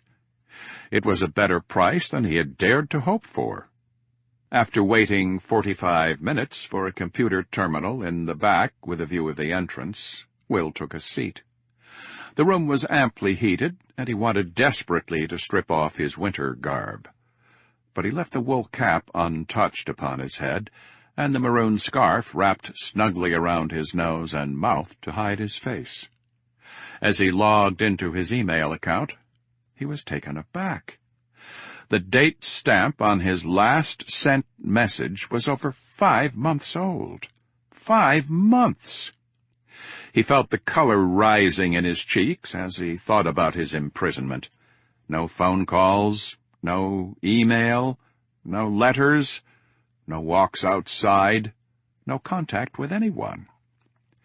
He took a deep breath, calming himself so he could concentrate on the task at hand. He sorted the email in his inbox by sender. Hundreds of messages flooded the screen, but not a single one was from Julie. With the way they had left things, she probably didn't even know he was missing. Maybe no one did. He hadn't exchanged emails with Julie for over a year. To make matters worse, he couldn't remember where she worked. He knew she ran her own lab, but the details of her employment had never been a heated topic of conversation between them. Still, he had a starting point. He knew her instant messaging account name. If she had changed that, then he was in serious trouble. He opened MSN Instant Messenger. "Come on, Julie," he said quietly. "Be there."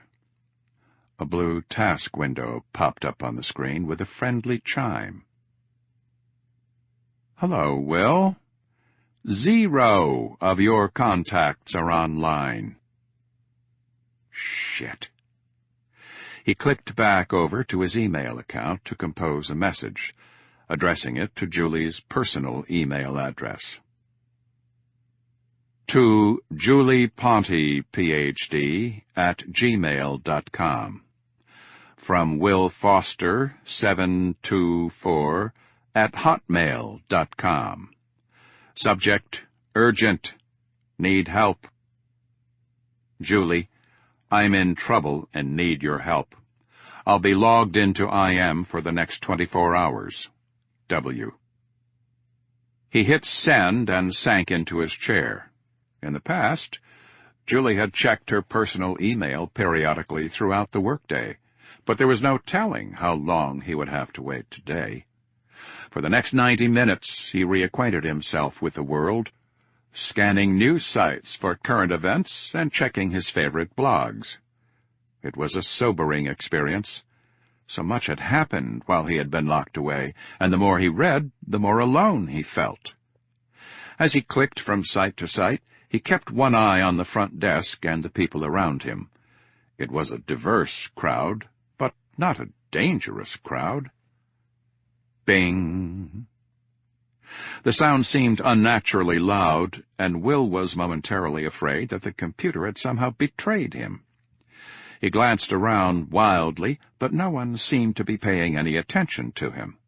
In fact, he could hear other people's computers making similar sounds. It was an instant message alert. At Julie. Will? Is this a joke? His breath quickened, and his hands started to shake. He could barely type. Will, no joke. I'm in trouble and need your help. Julie. Why me? What about your girlfriend? Will, we broke up. He waited, his stomach tied in knots. After what seemed like an eternity, the message window refreshed with new text. Julie, I'm pissed at you. You break up with her and don't bother to tell me? You're a jerk. Will, I am. But something really bad happened to me. I couldn't contact you till now. Julie, tell me. Will, I was kidnapped, but I escaped. Now I'm in Prague. Julie, kidnapped? WTF are you talking about? Will, I was put in quarantine, drugged, smuggled to Prague, and held against my will in some kind of hospital. But not a real hospital, more like research lab. They locked me in a room, did tests on me, injected me with things. The past 5 months of my life have been a nightmare, but last night I escaped. Julie, I don't have time for this crap. She didn't believe him. Desperation flooded his mind, and he assaulted the keyboard with a barrage of keystrokes. Will, everything I'm telling you is true. I'm in Prague with no fucking money, wearing somebody else's clothes, and the 2 kids who shared a room with me at a youth hostel last night are infected and are probably dying right now. I'm running out of time. I know this sounds crazy, but I need help, and you're the only person in the world I can trust. Please, Julie." Another pregnant pause tormented him, until at last she replied. "Julie, okay, you've got my attention."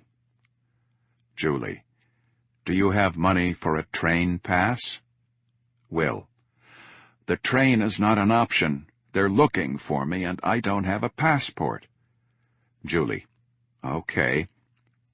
Vienna is less than 300 kilometers from Prague. I'll drive there and pick you up later tonight." "Will, you are a goddess. When and where should I meet you?" "Julie, 2 a.m. at the astronomical clock in the center of town. It's a famous landmark. Ask any local about the horloge, and they'll point you in the right direction." "Will, okay, I'll find it. But I need to tell you something else. When I was in quarantine, the doctors told me I was infected. I think they were lying, but I don't know for sure.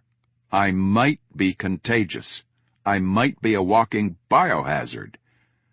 "Julie, what are you talking about?" "Will, I've been in quarantine for the past 5 months. You know, the kind with men in yellow bubble suits who talk with Darth Vader voices." "Julie, sounds to me like you have the flu and a very high fever, which is making you delusional." "Will, I'm a basket case, not a mental case. I'm serious about this. I have no idea what they've done to me. What if I infect you?" "Julie, how can I help you if I can't get near you? Do you want my help or not?" "Will, yes, but I wanted to warn you first." "Julie, I'll try to round up N95 surgical mask for you to wear. Just try not to bleed on anyone in the meantime. Now, tell me about your symptoms so I can do a little research before I come." He rubbed his temples. The itchy maroon scarf was still wrapped around his face, and the stench of his own breath was beginning to make him sick. He hadn't showered or brushed his teeth in days. If Julie did actually come to get him, he could clean himself up, eat real food, drink a beer. Thinking about this made his mouth begin to water. "Will, right now my symptoms are gone. I'll explain that later. But the frat boys had stomach pain, fever, tons of mucus, and then it seemed to be spreading to their lungs. In quarantine, some of the other patients I caught glimpses of were actually coughing up blood. Also, some of them had gross purple bumps on their necks, and—" He stopped typing. Something had changed. He could feel the weight of another person's gaze on him. He glanced at the front desk. The attendant, a young Czech girl, was pointing at him and talking to a man dressed in a collared shirt, black pants, and gray trench coat. The man's lips curled into a thin, malevolent smile, a wolf's grin that made Will blanch. "Will, log off right now." "Julie, what's going on?" "Julie, Will? Will?" Chapter 7. Boston, Massachusetts. A.J. Archer glanced up at Thomas Ball's statue of General George Washington, seated majestically atop a prancing steed. It was a grand equestrian statue, 20 feet tall, and oriented to make an impressionable greeting to all visitors of the Boston Public Garden entering through the Arlington Gate. For a late April morning, the temperature was unusually temperate. The morning sun had already knocked the previous night's chill from the air, and some of the park's joggers were even wearing shorts. He skirted around the left side of the statue and selected a path toward the Make Way for Ducklings sculpture, where he was supposed to meet Briggs.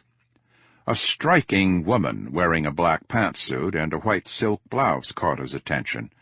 As she strode toward him, she flashed him a smile and then shyly averted her eyes. His gaze drifted from her eyes downward. Her liberally unbuttoned blouse flicked open in the breeze, offering him a fleeting glimpse of her ample cleavage.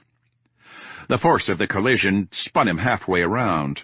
Unable to catch his balance, he tumbled to the ground and felt another body come down on top of him.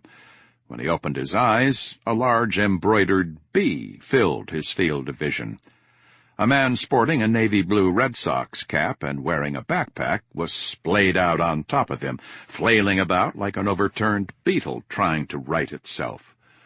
"I'm so sorry, bro," the man said as he untangled himself from AJ. "I totally wasn't looking where I was going." "Don't worry about it," he said through clenched teeth. His left side ached where he had fallen. He was surprised he hadn't cracked a rib. Before getting up, he glanced down the sidewalk in an attempt to catch one more glimpse of the raven-haired beauty in the white blouse. He spotted her just as she rounded a bend and was sure he glimpsed a smile. She had seen it all. No doubt this kind of thing happened to her all the time. "Did you see the pair on that chick?" the guy in the Red Sox cap said, looking in the same direction as AJ.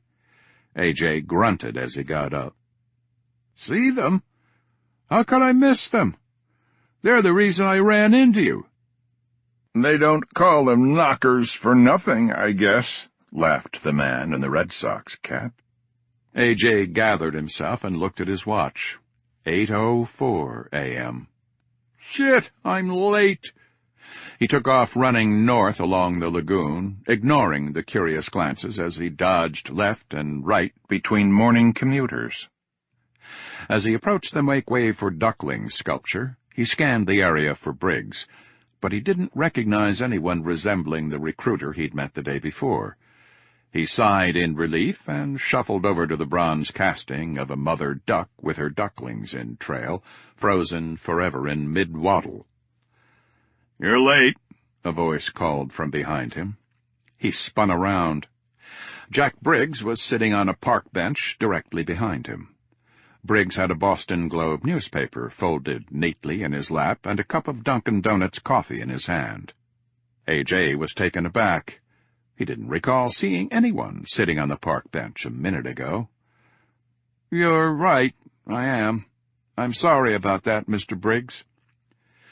Briggs snorted as he reached inside his coat and pulled out a folded stack of documents. "Take a quick look at this, CA. Throw your John Hancock on the dotted line when you're done." "A confidentiality agreement? For what?" Briggs stared at him. "For confidentiality." He stared back. The man standing in front of him looked like the same Briggs he had met in Tim's office, but his persona had hardened. AJ grabbed the papers and leafed through the legalese. Halfway through the stack of pages, he sighed, flipped to the last page, and dutifully signed his name. "Mr. Briggs, I have some questions about—" Briggs raised his hand, stopping AJ mid-sentence, just as he had done the day before in Tim's office. He took the signed papers, stuffed them back inside the flap of his coat, and then shifted his gaze to the bronze ducks. "Appropriate, wouldn't you say, Archer?" Briggs said. Then, with a smile only in his eyes, he added, "There will be time for questions later. Follow me, son." After a 10-minute walk, they arrived at the steps of a renovated 7-story brownstone on the east side of Commonwealth Avenue. Embossed on the glass-paneled entry door was a logo. Nicolora Foundation. "This is where you work? The Nicolora Foundation?" AJ asked. remembering the enigmatic B on Briggs' business card. Briggs regarded him, but didn't answer. "What is the significance of the B?" "Metaphor, Archer, metaphor." "So I'm to be the newest drone in your collective hive?" "A clumsy, shallow interpretation," Briggs said, shaking his head. "Certainly not what Mr. Niccolora had in mind when he chose the bee as the symbol of this organization. The ancients revered bees, not only because of their industriousness and loyal diligence, but also because bees are agents of fertility, renewing the cycle of life and the flora community around them." A.J. nodded, making a connection in his mind. "Information is our pollen?" The corners of Briggs' mouth turned up ever so slightly. "And the wisdom distilled from our efforts is our honey." Briggs pressed a small black button next to the door. A bell rang, and A.J. heard the heavy click of a magnetic lock disengaging. They walked into an elegant foyer that smelled of fresh-cut flowers and furniture polish. A brass plaque next to a grand wooden staircase read, "Reception, 2nd floor." He headed toward the stairs. "Not so fast," Briggs called after him. "That's where the tour ends." A.J. nodded, trying to hide his confusion. Briggs walked to the back of the tiny foyer and disappeared behind a corner. A.J. chased after him. He found the recruiter standing inside a polished stainless steel elevator, holding the door open and tapping his foot. He stepped in without a word, and the door slid shut. He spied something flat and silver in Briggs' hand, but it was back in the recruiter's pocket before he could identify what it was. The elevator began to move, accelerating downward with the smoothness of a well-tuned German automobile. "Some elevator," A.J. said. "It's German." The doors slid open just as he was beginning to notice what a strange elevator it was. No railing, no keypad, no floor indicator, no emergency call button. "First stop, level 0, Briggs said. They stepped out of the elevator into a sea of office cubicles. Briggs kept a half-pace ahead of A.J. as they walked, steering his duckling among the cramped walkways. A.J. took in the scene, trying not to gawk. He had seemingly stepped out of the lobby of a 19th-century vintage brownstone and into the middle of a humming research facility. Technicians greeted Briggs and nodded at A.J. as they passed. They soon arrived at a corner office. The nameplate next to the open door said, A. St. Jean. Briggs knocked on the door frame, and a woman looked up from the computer where she was typing. She smiled. "Jack!" "Abby?" "Nice to see you still find time to visit the pit." Briggs turned to A.J. "A.J. Archer, meet Abby St. Jean, our chief engineer." Her mousy brown hair was pulled back in a short ponytail, and 2 perfect dimples framed her easy smile. A.J. was hypnotized at once by her huge brown eyes, and although he offered his hand to her, the words of salutation in his mind never manifested from his lips. "Nice to meet you, too," she said, chuckling. "Everyone down here calls me Jeannie. They know I hate it, of course. You can call me Aang, or Gadget Girl, or Gigi, or Queen of the Nerds, or Abby, or even St. Jean. I have so many handles that it's hard to keep up with the flavor of the day." "I think I'll go with Gadget Girl," he said. Briggs rolled his eyes. "So what do you do down here?" She smiled. "What we do down here is kick the collective butts of Apple, IBM, and DARPA 8 days a week. You know the IT race you hear about in the media all the time? We're winning it," she shrugged, and then added, Not that anyone will ever know." A.J. raised an eyebrow. "Is his welcome kit ready?" Briggs interjected. "I have it right here." "And his phone?" "Of course. What kind of ship do you think I run down here?" "A tight one." "That's right. And don't you forget it, Briggs." She winked at A.J. "All righty, then. First stop, the dentist. Follow me." He followed her to a small room outfitted like a typical dentist's office. In the middle of the room was a single reclining dentist's chair with blue vinyl upholstery. "Root canal?" he joked, nervously.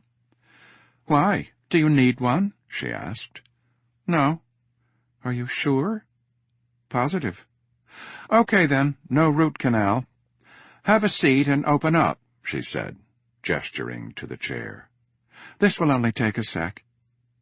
"What are you going to do?" he asked, as she shoved him into the seat. "My technician, Jessica, is going to glue this on the back of your left upper incisor," Abby said, showing him a tiny white disc, the diameter of a pencil eraser and the thickness of a dime. "Wait a minute. What is that?" Jessica, the technician, said, "Open up. Just a little cleaning to prep the surface. A little air to dry the enamel. Okay, now we place the device. You're doing great. Blue light to cure the adhesive. And you're done. Easy as pie." "Say something," Abby said to him. "What did you just do to my tooth?" he asked in between exploratory swipes with his tongue. Abby looked down at the tablet computer in her palm. "Good signal strength, good clarity. Voice ID set. Perfect." "Did you just install a microphone in my mouth?" "No. I just installed a transceiver on your tooth." "You mean you're going to listen to everything I say?"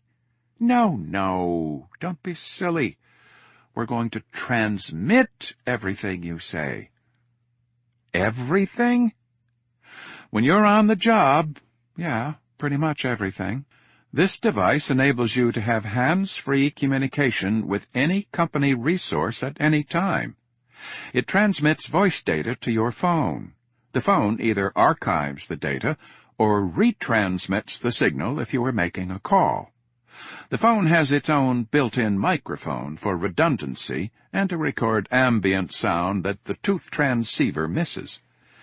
This feature enables you to make digital recordings of all your meetings, calls, and field operations." "And what about my private life? Is that on candid camera, too?" Abby laughed. "Don't worry, A.J. Your personal life is not of any interest to us. If it bothers you, then when you're off work, turn off your phone. We'll give you a pager, and you'll be on call. Like a doctor," Abby said. "But I think that after a couple of weeks, you'll wonder how you ever got along without our T3 system." "What's next?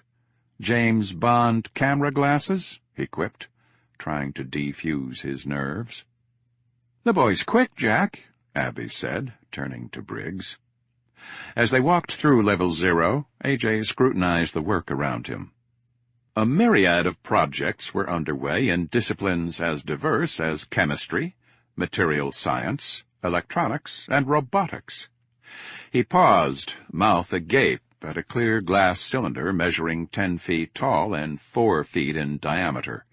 Inside were bees, except they were not like any bees he had ever seen before. "They're my newest prototype. Do you like them?" Abby placed a hand on the enclosure. "Go ahead, step closer. Get a better look." "How do you prototype?" He stopped mid-sentence. The bees inside the glass were not actual bees, but rather robotic impersonations of bees. "Those aren't bees." "They're not real bees, but they don't know that. They fly like bees, navigate like bees, work collectively like bees. They even sting like bees. What is it with you people and bees? Why are you making robot bees? The applications are practically infinite. They're perfect little infiltrators. I can use them to collect reconnaissance, put eyes and ears in places where people can't go. Or I can program them to deliver drug injections to uncooperative targets. And with 12 of these little guys working together, I have a small, infinitely configurable mobile antennae. Unbelievable! Tim would love this. Tim wouldn't believe this, he mumbled. Any other robot bugs on the loose around here I should know about? Yeah, spiders. They've been in the field for 12 months. Maybe you'll get to see them in action, Abby said. Briggs spoke up. Okay. Show and tell time is over. Time to get moving. Say goodbye to the queen of the nerds. We've got work to do. Let's go see your lab. Nice to meet you, Abby, A.J. said as he turned to follow Briggs to the elevator. Likewise, Abby replied with a grin. Gadget girl, out. Here we are, Briggs said, motioning to a dark room with a partially closed door. A shining new nameplate was attached to the wall next to the doorframe, and etched into its surface were the words, A.J. Archer, R.S. Bio. A.J. shot Briggs a quizzical look. I was expecting to be working in a lab. That's right. You will be. This is your lab, Briggs said. Go on, take a look inside. A.J. hesitantly pushed the door open and stepped across the threshold. The lights in the room brightened automatically upon entry. The windowless workspace was semicircular, with an expansive brushed stainless steel desk that graced the full curvature of the facing wall. 3 black leather task chairs were parked underneath the overhang of the desk. Rich, brightly colored computer images suddenly illuminated on the wall panels in front of him. The images appeared as if they were projected, but he saw no projector in the room. Upon closer inspection, he found no LCD monitors, no plasma screens, no seams or bezels. The light simply emanated from the wall, in tidy 16:9 aspect ratio windows. OLED fabric wall covering, infinitely configurable. Multi-tactile, pressure-sensitive. Pretty cool, huh? Briggs remarked. A.J. dragged his fingertips along one of the images, lightly caressing the surface. The window shifted, repositioning with his touch. Cool, he mumbled, and then turned his attention to the desk. Neatly positioned before 2 of the desk chairs were wireless keyboards and wireless trackball mice. In front of the 3rd chair rested a sleek notebook computer, screen open. Do these control the screens on the wall? Yes, and the notebook computer is yours to keep. It's linked to our cloud servers, so you can always access all of your files, whether you're in or out of the office. Nice. Then his giddy schoolboy grin slowly morphed into a bewildered stare. This is a cool command center, but it's not a lab. There's no stuff here. No microscopy, no analyzers, no batch bioreactors, no centrifuges or microbial storage. Nothing but a very shiny desk. Briggs laughed loudly. Archer, you're in the big leagues now. We're not hiring you to stain microscope slides. We're hiring you to direct, analyze, and interpret lab work performed by others. Briggs pressed the 0 button on his mobile phone. See, Remy, how may I help you, Mr. Briggs? A woman's voice resonated from hidden speakers in the ceiling. Her tone was placid and calming. Coordinator, I'm here with our new hire, Mr. Archer, in Biolab 1. Can you please bring Bethesda online so Archer can see his laboratory? Briggs instructed. Yes, Mr. Briggs. Bethesda Biolab coming online now, C. Remy said. As fluidly as the nightly news transitions from the anchor desk to a remote camera on location, the screens on the wall switched to camera views inside a bustling microbiology laboratory. A young, handsome Asian man entered the camera frame labeled Bethesda and took a seat in front of what A.J. surmised was a webcam. "Bethesda online?" "Dr. Kim, say hello to A.J. Archer, our new RS Bio. Archer has been doing some intriguing work at BU under McNamara. We expect he'll be subcontracting a sizable chunk of your laboratory capacity in the coming months. We expect great things from him." "Excellent to have you aboard, Mr. Archer.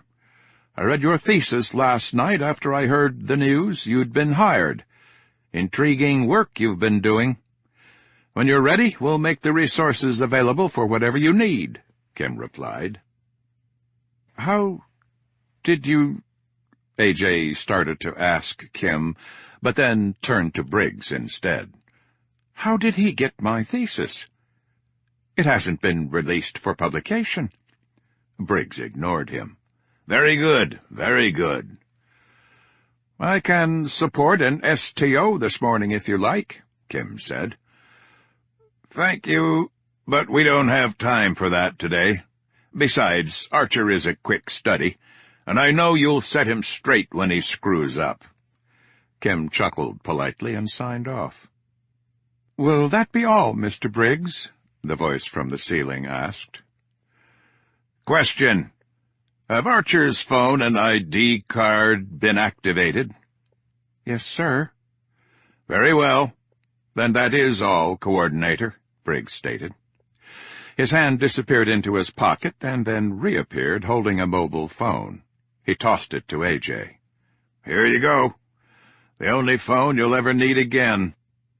A.J. turned the sleek mobile phone over in his hands. "Is this Abby's handiwork, too?" "Of course." "Want to give me the rundown?" "Sure.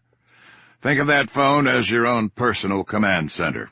GPS, video camera, wireless ready, on all bands and protocols. Multi-tactile touch interface. For hands-free operation, there's a wireless earbud.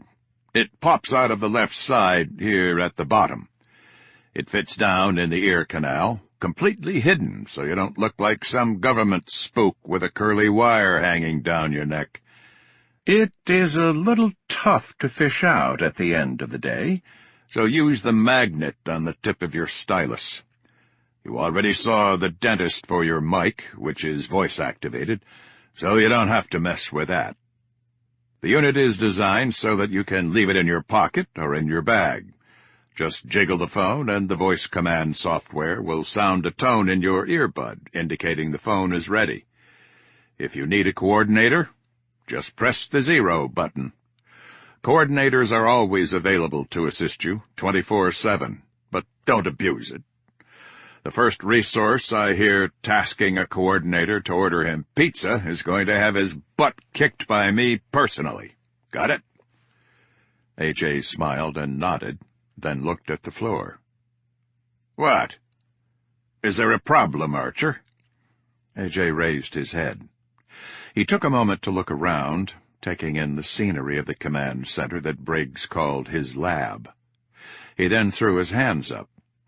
"The problem," he said, trying to sound calm, "is that I still don't have the first clue what is going on here." He jerked his thumb back at the curved multimedia wall. "What's with all this? And recording my every word? Why is everything here so strange? You still haven't told me what this company actually does, nor have you told me what my assignment is." Briggs nodded. "All perfectly fair questions," he said, as if trying to calm an upset child. "You'll have your answers. Trust me." He glanced at his watch. "But right now we have a meeting to go to. There is someone waiting who would like to meet you." Chapter 8. Prague, Czech Republic. "William Foster?"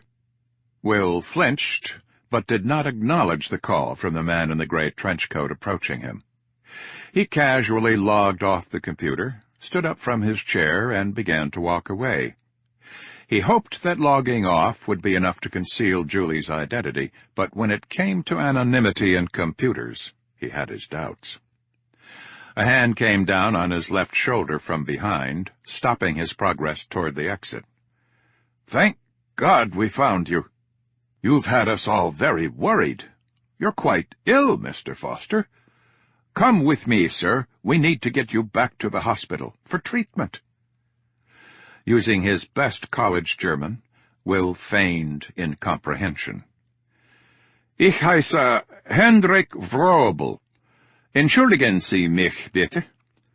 "Ach, sehe ich. Moment mal. Erzählen Sie mich dann, Herr Wrobel. Von welchem Staat sind Sie?" the man in the gray trench coat replied. Will turned. So much for that idea, he thought. "Fuck off. I'm not going anywhere with you." The smirk on the German man's face transformed into a scowl. His sinewy fingers tightened, crumpling Will's barn jacket inside his clenched fist. Will's thighs began to tremble. "Mr. Foster, please don't make this difficult. After all, you're not well, and we wouldn't want to have to call an ambulance for you," said the man, giving Will a shake. Will looked down and checked the other man's stance. A voice inside his head reminded him that there's no such thing as fighting dirty when you're fighting for your life. He steeled himself and then drove his knee squarely into the other man's groin. The bounty hunter's eyes bulged, and he barked a hoarse, unintelligible expletive. Then, like a condemned building collapsing after the crash of the wrecking ball, Raymond Zern fell to his knees. Will stepped out onto the street, trying to breathe, trying to think. He turned left instinctively, back toward the direction of Wenceslas Square, and he ran. He kept his eyes forward, scanning faces in the crowd. It was unlikely the man in the gray trench coat was working alone. He tried to resist the urge to check for a trail, but fear overpowered. He looked over his shoulder and traded glances with a hulk of a man in a black motorcycle jacket moving toward the entrance of the cyber cafe. Commotion erupted behind him as the brute in the motorcycle jacket launched into pursuit. Will kicked up his speed into a full sprint. The street was a sea of pedestrians, forcing him to dodge and swivel as he ran, impeding his forward progress. He glanced over his shoulder. His lead was dwindling. He was not surprised. Foster men were like draft horses, built for power, not for speed. It was inevitable. He would have to turn and fight. As he entered Wenceslas Square, he heard heavy, pounding footsteps behind him. Allowing himself to be tackled would be a disastrous mistake. It was time to make the switch from defense to offense. He took 2 braking strides, spun 180 degrees, and assumed a wrestler's ready pose, knees bent, feet wide, arms up, and poised for grappling. The look of surprise on his pursuer's face affirmed his tactical instincts. Instead of making the takedown, his foe was forced to dodge right, narrowly skirting Will's grasp. Unlike the guy he had faced in the Internet Cafe, this assailant was a monster. With a tree-trunk neck, shaved head, and massive shoulders, he looked like a cage warrior from the Ultimate Fighting Championship. Will frowned as the other man slowed his forward momentum by running a tight arc around him, and then, with surprising agility, whirled to face him.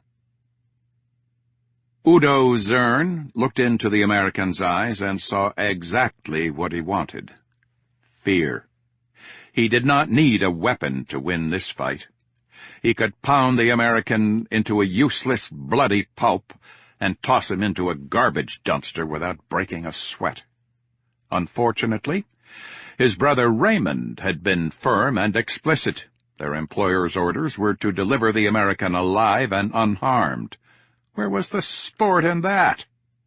He grimaced in annoyance and reached inside the flap of his unzipped motorcycle jacket.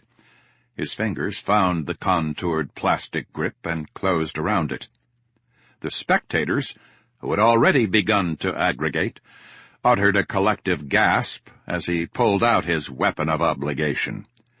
Since he was not above showmanship, he squeezed the trigger and let the crackling purple arc of current announce to the crowd that he clutched not a pistol, but a stun gun. One zap, and the fight would be over. 1,000,000 volts of electricity would transform the American into a limp, helpless pile of flesh and bone on the pavement. Udo smirked, and in heavily accented English said, "When you think of this day, remember that Udo, not God, gave you this pain." As the word pain rolled off his tongue, he lunged at Will Foster's chest. If not for the 8 years of high school and college wrestling practice, Will would have been down for the count. Instead, his reflexes took over, twisting his body clear of the crackling electrodes. The smell of charred fibers on his coat sleeve wafted through the air, lingering evidence of the near miss. He circled, trying to maintain 6 feet of separation from his long-armed foe. In a position of weakness, the key was to keep moving, dart and feint, keep your opponent off balance and guessing. To gain the upper hand, he would need to grapple, but a traditional takedown would be risky. Even if he were successful at grabbing the German's legs and upending him, his own back would be exposed and vulnerable during the takedown. His only chance was to wait for his adversary to make a mistake. Then, and only then, could he grapple. An unbroken chain of onlookers now encircled them, hesitantly enjoying the unusual spectacle. After a minute of circling, Udo made a second lunge at him, followed by a third, then a fourth, and then a fifth, each time shocking nothing but air as Will darted about like a hummingbird. Udo's face twisted in frustration, and with a throaty growl, he charged. Will rotated his torso parallel to the vector of attack. As the German sailed past, he pounced like a lion clawing the flank of a stampeding Cape buffalo. The two bodies crashed to the ground as one, with Udo absorbing the brunt of the impact. Will wrapped his left arm around the big man's neck from behind, fashioning a headlock. In his peripheral vision, he noted that Udo was still clutching the stun gun in his outstretched right hand, so he grabbed Udo's wrist. Udo tried to roll over and free his left arm, which was now pinned beneath his chest, but Will's legs were extended outward in a wide, inverted V, giving him just enough leverage to exert control. The stun gun arced and sparked as Will dragged Udo's hand across the pavement. Rough as sandpaper, the textured concrete tore the skin from the big German's knuckles. As soon as he felt the tendons in Udo's wrist slack, he smashed the hand on the pavement. The tactic worked, and the taser popped loose and skidded across the ground. Udo jerked violently to reach it, dragging Will with him. Still maintaining his headlock, Will crabbed his lower body to the right, giving him a better angle to reach the stun gun with his right hand. Both men's fingers pawed at the plastic handle, but Will found a grip first. He tightened his headlock and then arched his back to lift his foe's chest off the ground, exposing a target. Then he slammed the shiny, protruding silver electrodes into the brute's sternum and squeezed the trigger. Udo's body seized violently, went rigid, and then fell limp. Will released his headlock, lifted himself off the big man, and rose up onto one knee. Udo blinked and shook his head, trying to snap himself out of the fog of pain and disorientation. After a second's pause, Udo cursed and tried to stand, desperately wanting to get back into the fight. Will zapped him in the back of the neck, this time depressing the trigger for a full 5 seconds. Gasps, cheers, and even laughter erupted from the crowd around them as a dark, wet stain spread across the groin of the bounty hunter's blue jeans. Will ignored the commotion. He had to stay focused. He studied his fallen foe for a moment, just to be sure. Udo was out. It was over. He stuffed the stun gun into his coat pocket, turned, and then plowed through the wall of spectators caging him in. He had no idea where he was running, but it didn't matter. He needed to put distance and bodies between himself and Wenceslas Square. Law enforcement officers were no doubt already en route to the site of the scuffle. Surely cell phone calls had been made. Dodging tourists and window shoppers right and left, he barreled through the streets of Old Town Prague. He yanked the wool cap from his head, pulled the maroon scarf off of his neck, and shoved them into his bulky jacket pockets as he ran. Running was necessary, but it also attracted attention. He needed somewhere safe to bide time until 2 o'clock, when he would meet Julie at the horloge. His first thought was to hide in an alley, but that was too obvious. He needed somewhere public, but private, if there was such a thing. His mind raced, generating options and then quickly rejecting them. He came to an intersection and turned right on instinct. After rounding in the corner, he slowed to a walk. He needed to change his appearance. His barn jacket had a weathered tan canvas exterior and a plaid flannel inner liner. Technically it was not reversible, but he was improvising. He shrugged the coat off, pulled both coat sleeves inside out, and then slipped it back on. When he was in college and needed a quiet place to study where nobody could find him, he would hole up in the campus library. A library. That was the perfect place to hide. He could get lost in rows and rows of books. Besides, thugs and books have a natural aversion to each other. It took him only 2 attempts, stopping and soliciting helpful-looking pedestrians, to obtain directions to the big library. 10 minutes later, he was standing outside the grand Clementinum complex, which appeared to span 2 full city blocks. The ornate Baroque facade was crafted using decorative columns and alternating panels of contrasting beige and brown plaster. As he approached the entrance, he noticed an armed security guard walking a leisurely perimeter patrol. Inside his pocket, he fingered the stun gun nervously. In a post-9/11 world, metal detectors at museums and national landmarks were commonplace. He couldn't risk it. He waited until the guard was facing the opposite direction and dropped the stun gun into a trash receptacle. Once inside, he approached a directory and considered 3 landmark attractions: the Mirror Chapel, the Astronomical Tower, and the Baroque Library Hall, which housed the National Library of the Czech Republic. He turned toward the National Library and followed the signs to the Baroque Hall. After purchasing a single day pass for access to all the library reading rooms, he walked through the Baroque Library Hall. He marveled at the opulent marble works, dramatic frescoes painted by Jan Hebel, and tiers of leather-bound books. After exploring, he settled into a routine, splitting his time between the reference center, the main hall, and comfortable chairs in the various reading rooms. He stayed in the library until closing time at 10 o'clock. With his hands in his pockets, he smiled at the front desk attendant and strolled back out into the world. It had rained while he was in the library, and the wet cobblestones of the street glistened in the moonlight. He surveyed the immediate landscape, trying to decide which way to walk, when he spied a bald man wearing a leather coat. Panic erupted inside him. The man's back was turned, and he was standing alone in the middle of the tiny parking lot at the entrance to the Clementinum. The fact that he had not seen Will's exit was a miracle. Will resisted the urge to sprint. Instead, he turned and walked briskly away in the opposite direction. The sound of tires driving on cobblestones sent a shot of adrenaline into his bloodstream. Shit! Will glanced back over his shoulder, expecting to see the two thugs in pursuit, but instead he saw the bald man embrace a blonde woman and get into the passenger seat of her BMW 135i.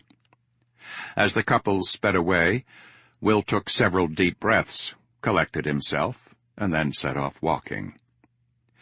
He decided he would spend the remaining time hiding in a local pub. He wanted somewhere lively, crowded, and packed with tourists. Somewhere he could get lost in the herd and maybe even talk a happy drunk into swapping jackets. After ducking his head in several pubs, he finally found the perfect spot. Were he not running for his life, he would have happily capped off every night in Prague at a place like this. He milled about the bar until he saw a corner table open up. He slid into the booth from the right side. At the same time, a woman slid in from the left. They bumped hips, locked eyes, and burst into laughter. She was at least 15 years his senior, hailed from Dublin, and was on vacation with her husband, who was standing in line at the bar. He chatted happily with the couple, sharing the booth for the better part of 2 hours. While they entertained him with stories of their travels, he sipped on a glass of dark ale. It had been over 5 months since he'd had a beer, and every swallow was a sumptuous kiss to his palate.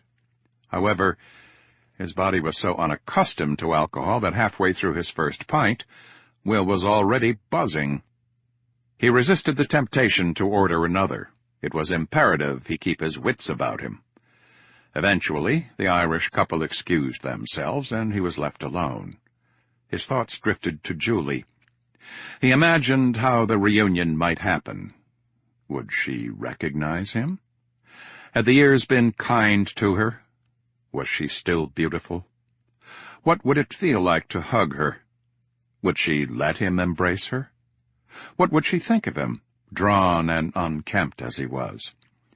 Unexpectedly, he felt nervous as a wealth of memories and feelings he had suppressed for years came rushing over him. The rowdy crowd in the tavern mellowed and thinned as the night wore on. During his time at the library, Will had printed Google maps depicting the streets between the Clementinum and the astronomical clock. The tavern was conveniently located only a few blocks from the horloge, so he decided to stay put until the hands on the clock above the bar showed 10 minutes until 2 o'clock. When it was finally time to go, Will paid his tab, stuffed his hands in his pockets, and set off to meet Julie. Within minutes, he was standing in front of Old Town Prague's most famous landmark. The astronomical clock of Prague, or horloge, features 2 vertically stacked and richly appointed dials, each colored predominantly in shades of blue with intricate gold detailing. It was crafted and installed in 1410 by the combined talents of a clockmaker and mathematician. Even to the untrained eye, it is obvious that the horloge is much more than a traditional clock. The upper dial, in addition to keeping the local time, also displays the times for sunrise and sunset, ancient Czech time, and the celestial movements of the sun, moon, and zodiac constellations. The lower dial is a calendar with elaborate inset paintings representing each of the 12 months. A cast of colorful wooden puppets comes alive every hour, animating the clock's exterior. Vanity, forever admiring himself in a mirror, the miser, shaking his bag of gold, Death, with his signaling bell, and the Turk, with his flute. Even more renowned than the 4 animated figures is the Walk of the Apostles. Each hand-carved wooden apostle is as large as a man, dons a halo, and carries a unique symbol in hand. Every hour, on the hour, the 12 apostles parade in succession through 2 wooden doors that open above the upper clock dial, 6 apostles walking from the right, 6 from the left. It took Will a moment of study before he could decipher the complicated clock dial. Eventually he ascertained the time, 1:57 a.m. He looked from side to side, scanning the area for a 5'5", hardly inconspicuous blonde. Not finding her, he wandered over toward a darkened restaurant, Café Milena, which was directly opposite the horloge. He took a seat at one of the many empty chairs left outside by the evening manager. It was amazing. Even at the late hour, people still congregated, waiting to watch the walk of the apostles. So he sat, watching them watch the clock. After a few minutes of sitting, legs extended and comfortably crossed at the ankle, he began to relax. It wouldn't be long now, he mused. His eyelids suddenly felt heavy. She should arrive any second. His head began to bob. He couldn't wait to see her. And as the horloge struck 2, and the apostles began to march, he fell asleep. Chapter 9. New Brunswick, New Jersey. Yes, Miss Morley, I did exactly as you instructed, but Mr. Zern says that terminating his services is not an option. He says he wants to speak with you directly, Meredith's executive assistant, Cynthia, reported nervously. First of all, there is no me to speak to. He is just trying to manipulate you. Second, the terms of Mr. Zern's employment are not his decision to make. He and his brother failed miserably, and now they're fired. It's that simple. Thank him for his efforts. Tell him he may keep the first installment as severance, and reiterate that we no longer require his assistance. After you've hung up, terminate the VoIP account so he can no longer contact us. And just to be safe, reformat the hard drive on the notebook computer you've been using, Meredith said. Miss Morley, he didn't call the VoIP number. He called the office directly. Mr. Zern is holding on line 1, and he asked to speak to you by name. Meredith shifted her gaze to the Polycom phone on her desk. Her heartbeat quickened, falling into cadence with the rapidly blinking red LED light next to the line 1 button. Were she not battle-hardened, she would have gasped. Instead, she flashed Cynthia a glib smile and picked up the handset. Mr. Zern, it seems your dossier needs to be updated. I had no idea you possessed such IT prowess. No, I can't take credit for this. Hacking is a form of art, and an artist I'm not. But the true measure of a man's utility is not what he knows, but who he knows, Raymond Zern bantered. If you have such a vast talent pool to recruit from, then please explain to me how a man who is practically on his deathbed, with no clothes, no money, and no resources, not only outwits you, but also outmuscles you. The intelligence you provided me with was wrong. He has clothes and money, and he is far from on his deathbed. Foster is not a man to be underestimated. Your misrepresentation of the target's capabilities is to blame for the failure in our first encounter. Excuses are for amateurs. I hired you because of your reputation for discretion and efficiency. A wrestling match in the middle of Old Town Prague is hardly what I had in mind. Let's cut through the bullshit, shall we? You had your chance and you blew it. Your services are no longer required, Mr. Zern. Be careful not to confuse your world with its lawyers and paper contracts with mine. Our agreement was made in the underworld. Think of it as a blood pact. You hired me, but you can't fire me. I never agreed to any time limit. Bounty hunting is not child's play. It is not paint by numbers.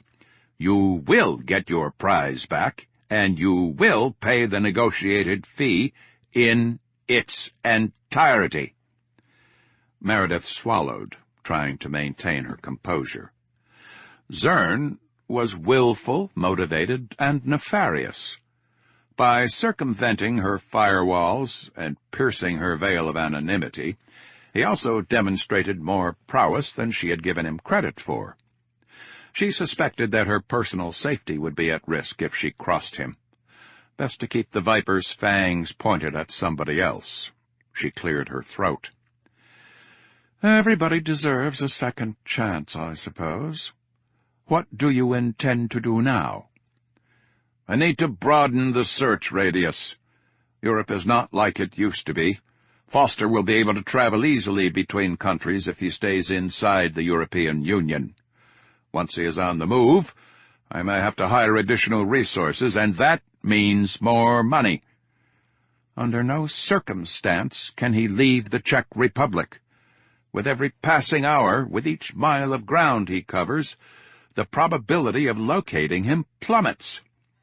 Your failure left me no choice but to make the Czech government aware of certain details of the situation. Official efforts are underway to locate and quarantine Foster. The Czech National Police and Interpol are now involved. Border checkpoints are being set up on all the major roads. If he tries to board a train or airplane out of the country, he'll be detained, she said. This complicates things considerably, the bounty hunter said. What if the Czechs apprehend Foster before I do? Then you'll need to orchestrate a kidnapping and take him back. If he is placed in military quarantine, that will be impossible. You're the one who refuses to quit, so I suppose that makes it your problem. No, Miss Morley, it's yours. We tried playing by your rules, and things didn't work out. From this point forward, we do business my way, using my methods. She felt a knot form in her stomach. Who the hell did Zern think he was, dictating terms to her? He was working for her, not the other way around. You listen to me. I want Foster alive and unharmed. That is non-negotiable. Maybe you didn't hear me. The arrangement has changed. You'll take Foster in whatever condition we deliver him. He'll be alive, but that's the only promise I'll make, Zern snarled. By the way, if you get any ideas about withholding payments or trying to cross me, well, let's just say your dirty little secret will no longer be a secret. When the journalists at the BBC and CNN hear about this, they'll jump at the chance to help. Just think, with the power of broadcast media and an army of concerned European citizens helping, your precious Foster will be located in no time. Maybe you'll even be interviewed on television. Her blood boiled. She loathed negotiating from a position of weakness. It was like jousting with a broken lance. Desperation begets weakness, and she had grown desperate. You are a persuasive man when you want to be, Zern. When you find Foster, maybe you can try putting your persuasive powers to the test before clubbing him over the head. I think the end result would be better for all parties. Nicht. Clubbing is much easier. Plus, none of the annoying American empty threats to listen to. Oh, and one more thing. From now on, I deal directly with you. No more intermediaries. She resisted the urge to slam the phone down on the receiver. In hindsight, hiring the Zern brothers was a terrible mistake. Partnering with unsavory actors of the underworld was a tricky business. In the devil's bargain, the negotiated price is never the final price, and the final price is always more than you're willing to pay. To level the playing field, she needed divine intervention. She checked her watch. 1:07 p.m. A little early for scotch, but damn it, she needed a drink. She walked over to the maple wood credenza opposite her desk, picked up a Baccarat rocks glass, and filled it 1/4 full. Neat. Niccolora was a connoisseur of fine scotch, and it was he who she credited and blamed for indoctrinating her into this very expensive habit. She took a mouthful of the amber liquid, let it linger on her tongue, and wash over her palate before swallowing. The initial astringent bite of alcohol quickly subsided, giving way to fragrant waves of smoke, earth, and oak. She closed her eyes and exhaled. She set the glass down and turned to leave. It was time to pull the trigger. Chapter 10. Boston, Massachusetts. A.J. followed Briggs from his new lab, up a flight of stairs, and through a hallway until they reached a pair of floor-to-ceiling double doors. The doors were crafted from solid mahogany and fitted with polished brass handles and hinges. Briggs placed his thumb on a steel plate next to one of the hinges. A green light flashed, and he pulled the rightmost door open. Seated at the end of a long mahogany table was a man A.J. knew could be none other than Robert Niccolora himself. The man was dressed in a dark, perfectly tailored suit. His hair was onyx, brushed with silver at the temples, and meticulously trimmed. His hands were folded, resting comfortably on the edge of the table. Like fictional characters brought to life, to his left sat the oaf in the Red Sox cap from the public garden. To his right, the siren in the flowing silk blouse. A.J. blinked twice, doubting himself. "Welcome, A.J., to the Founders' Forum," Niccolora said. "More importantly, welcome to the think tank." A.J. wanted to answer. He should have answered. Instead, he stood, stupefied by the scene in front of him. First, the bizarre recruitment by Briggs at BU. Now a charade in the public garden revealed to him. Who were these people? Briggs coughed politely. "A.J., this is Robert Niccolora," Briggs said, nodding in the direction of the man seated at the head of the table. "He is one of the founders of this organization, and he is also the principal director." A.J. took a breath and this time forced words from his mouth. "Nice to meet you, Mr. Niccolora," he managed. Niccolora smiled, amused. He then gestured to the man in the baseball hat, who produced A.J.'s wallet from the pocket of his jacket and set it on the polished table. Niccolora picked up the leather billfold and studied it a moment. "This belongs to you, I believe," he said, and then slid the wallet across the table to A.J. A.J. caught the wallet, tipped it in the air toward Niccolora in acknowledgment, and then sheepishly slipped it into his back pants pocket. It had been over an hour since he had been pickpocketed in the public garden, and he hadn't even noticed his wallet missing. He glanced at Briggs with both hope and doubt in his eyes, but Briggs' face offered no safe harbor. He turned again to Niccolora. "Does this mean that I failed some sort of test?" Stifled laughter filled the room. A.J.'s face flamed red. "No, certainly not. That was just Kalen's way of saying hello." Niccolora's voice was soft, reassuring. "Kalen is an RS physical, and to my right is Alban Menil, Alban is in RS Social. She will take over orientation duties for Briggs now that the recruitment process is complete. Nice to meet both of you officially, AJ said, and then added, since I suppose the public garden doesn't really count. His response earned him a grin from Caelan, but only a mute stare from Alban. He looked back at Nicolora. Can I ask you a question? Of course, but first take a seat. This is not an oral exam, AJ. He slid into an open chair next to Briggs.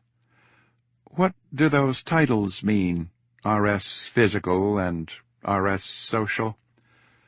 RS Physical is our shorthand for a physical resource. Think of Caelan as a Navy SEAL, an illusionist, and a professional stuntman all rolled into one. RS Social means social resource. What RS Physicals do with their bodies, RS Socials do with their minds.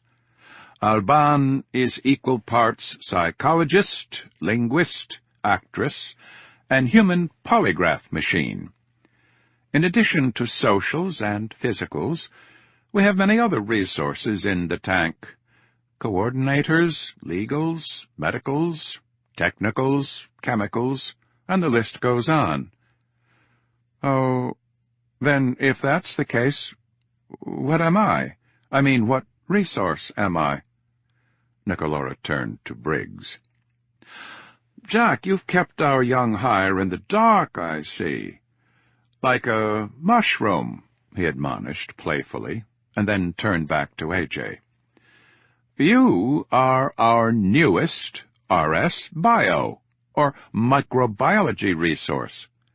Of course, our expectations for you go way beyond the confines of microbiology. What do you mean? You'll think of yourself as a graduate student in a lab coat. Maybe even as a budding scientist. We don't. Your achievements, your interests, and your natural skills are all elements of a picture you've painted in your mind, a mental self-portrait that your psyche has become quite comfortable with. The frame of that picture is a boundary. Subconsciously, it limits you. You don't look outside the frame because that's just wall space, and the picture inside the frame is what is interesting to you. We don't have these constraints. We're going to extract the canvas from the frame, and we're going to stretch it. We're going to expose the edges and start painting there, too. If you let that happen, you may surprise yourself. Your self-portrait will change, become more vibrant and more interesting. The boundaries you've set for yourself in your mind will suddenly be visible. They will become lines that you desire to cross. What if I don't change, or can't change like you want me to? Change is inevitable, AJ. To fight it is like carrying buckets of water back up a waterfall. What, then, do you expect from me? Nothing more than what you should expect from yourself. Nothing more than what we expect from every person employed in this organization. The tank is a meritocracy. Put another way, we offer no tenure here. It is not academia. The more capable you prove yourself to be, the more responsibility and opportunity you will be given. The more meaningful your contribution to the team, the more meaningful your compensation will become. The day you stop making a meaningful contribution is the day you will find this facility closed to you. AJ nodded and tried to take it all in stride. Nicolora's speech sounded more like a threat than a welcome to the team pep talk. Since you mentioned the facility, AJ said, glancing behind him, the front door of this building says the Nicolora Foundation, but you referred to this place as the think tank. He looked around the room, inviting anyone to answer. "I had the impression from the local media that the Nicolora Foundation was a non-profit trying to solve world hunger and stuff like that. From what I've seen today, it seems more like a covert office of the CIA. Am I being recruited by the CIA?" "No, this is not the CIA. The intricacies of our organization will be made clear to you later," Briggs said. A.J. did not want to look the fool again, but he was equally afraid this might be his only opportunity for straight talk with the principal director for a very long time. "To be frank, sir, today has not been anything like what I expected. I assumed that I was being recruited for a biotech firm involved in hush-hush government contracts, but that does not appear to be the case. If you could humor me for a moment and tell me exactly what this company does, it would go a long way in calming my nerves." Nicolora laughed. "It's very simple. We solve problems that others cannot. Every think tank employee is a specialized, highly trained expert in his or her field. Unlike most companies, where experts are tasked to work with like-minded individuals on a single project for months or even years, we operate differently. We have adopted a model where the best of the best are combined into cross-functional teams that exist only until the assignment is complete. When a job is done, the experts are reshuffled into new teams and assigned to different problems. Resources are maximized. Great minds are kept fresh." "I thought the Nicolora Foundation was a not-for-profit organization full of PhDs and social scientists working to solve the world's social and environmental problems." "It is, and we are," said Nicolora. "You are free to take a tour of the Foundation at any time. The people working on Level 2 do commendable work. I would stack my foundation up against the Rand Corporation or the Cato Institute any day of the week. But you weren't recruited to work for the Foundation." "Okay, then who do I work for?" "You work for me." A.J. was tempted to speak, but held his tongue. The whole cloak-and-dagger routine was clearly a charade that everyone he'd met thus far seemed hell-bent on playing. He felt like a kindergartner in a game of keep-away on the playground, except he was the poor oaf chasing a ball he would never be permitted to catch. It was pointless. "I didn't answer your question, did I?" "With all due respect, no, sir, you didn't," A.J. replied. "Why all the secrecy? Why the James Bond gadget lab in the basement? Why run a business that you conceal from the world? This place seems more like a covert branch of the government than a think tank." Nicolora clasped his hands together. He inhaled and stared at A.J. with narrowed eyes. Then he began. "Throughout recorded history, there have been many great leaders. Kings and queens, prophets and saints, chiefs and generals, presidents and prime ministers. Some leaders are benevolent, others not. Some are motivated by power, some by greed, some by doctrine, and others by righteousness. Some are celebrated, and many are despised. Regardless of the unique mark they leave on history, all leaders have one thing in common. They do not lead alone. Behind every leader stands a caste of advisers and confidants, whose influence and counsel quietly shapes the world. These men and women are the unsung heroes of legend and lore, and these men and women are we." A.J. pondered the power of Nicolora's words. "You see, A.J., the notion of a think tank is nothing new. Think tanks have existed as long as governance itself. Oh, maybe not in name, but certainly in practice. What chief had not a council? What king no court? What president no cabinet? Through the millennia, we have been called mystics, wise men, advisers, mentors, counselors, and even apostles. Whatever the name, our charter has remained unchanged, to provide information, options, and guidance to those who make the decisions that shape the lives of men. It is a daunting task. It is a duty that should fall only on the most worthy and capable of minds. Still, why operate in secrecy? Many reasons, but I'll give you the top 3. Because our services are primarily solicited by entities who demand secrecy. Because our embedded resources' effectiveness is directly proportional to their anonymity. And most importantly, because our operation would be viewed as a terrible threat by some who maintain positions of power in government and industry. And the field agents? AJ, don't disappoint me by asking questions you should already know the answer to, Nicolora chastised. Why do you think we have resources trained to operate in the field? Nicolora was right. He knew the answer to his question. He had known it his entire life. Because if you want something done right, then you'd best do it yourself? Exactly.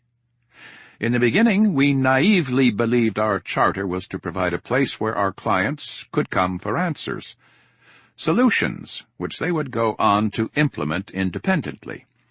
We learned quickly that our clients not only have trouble problem-solving, but they are equally dreadful at executing. Hence our field resources were born. Is the think tank tied to the U.S. government?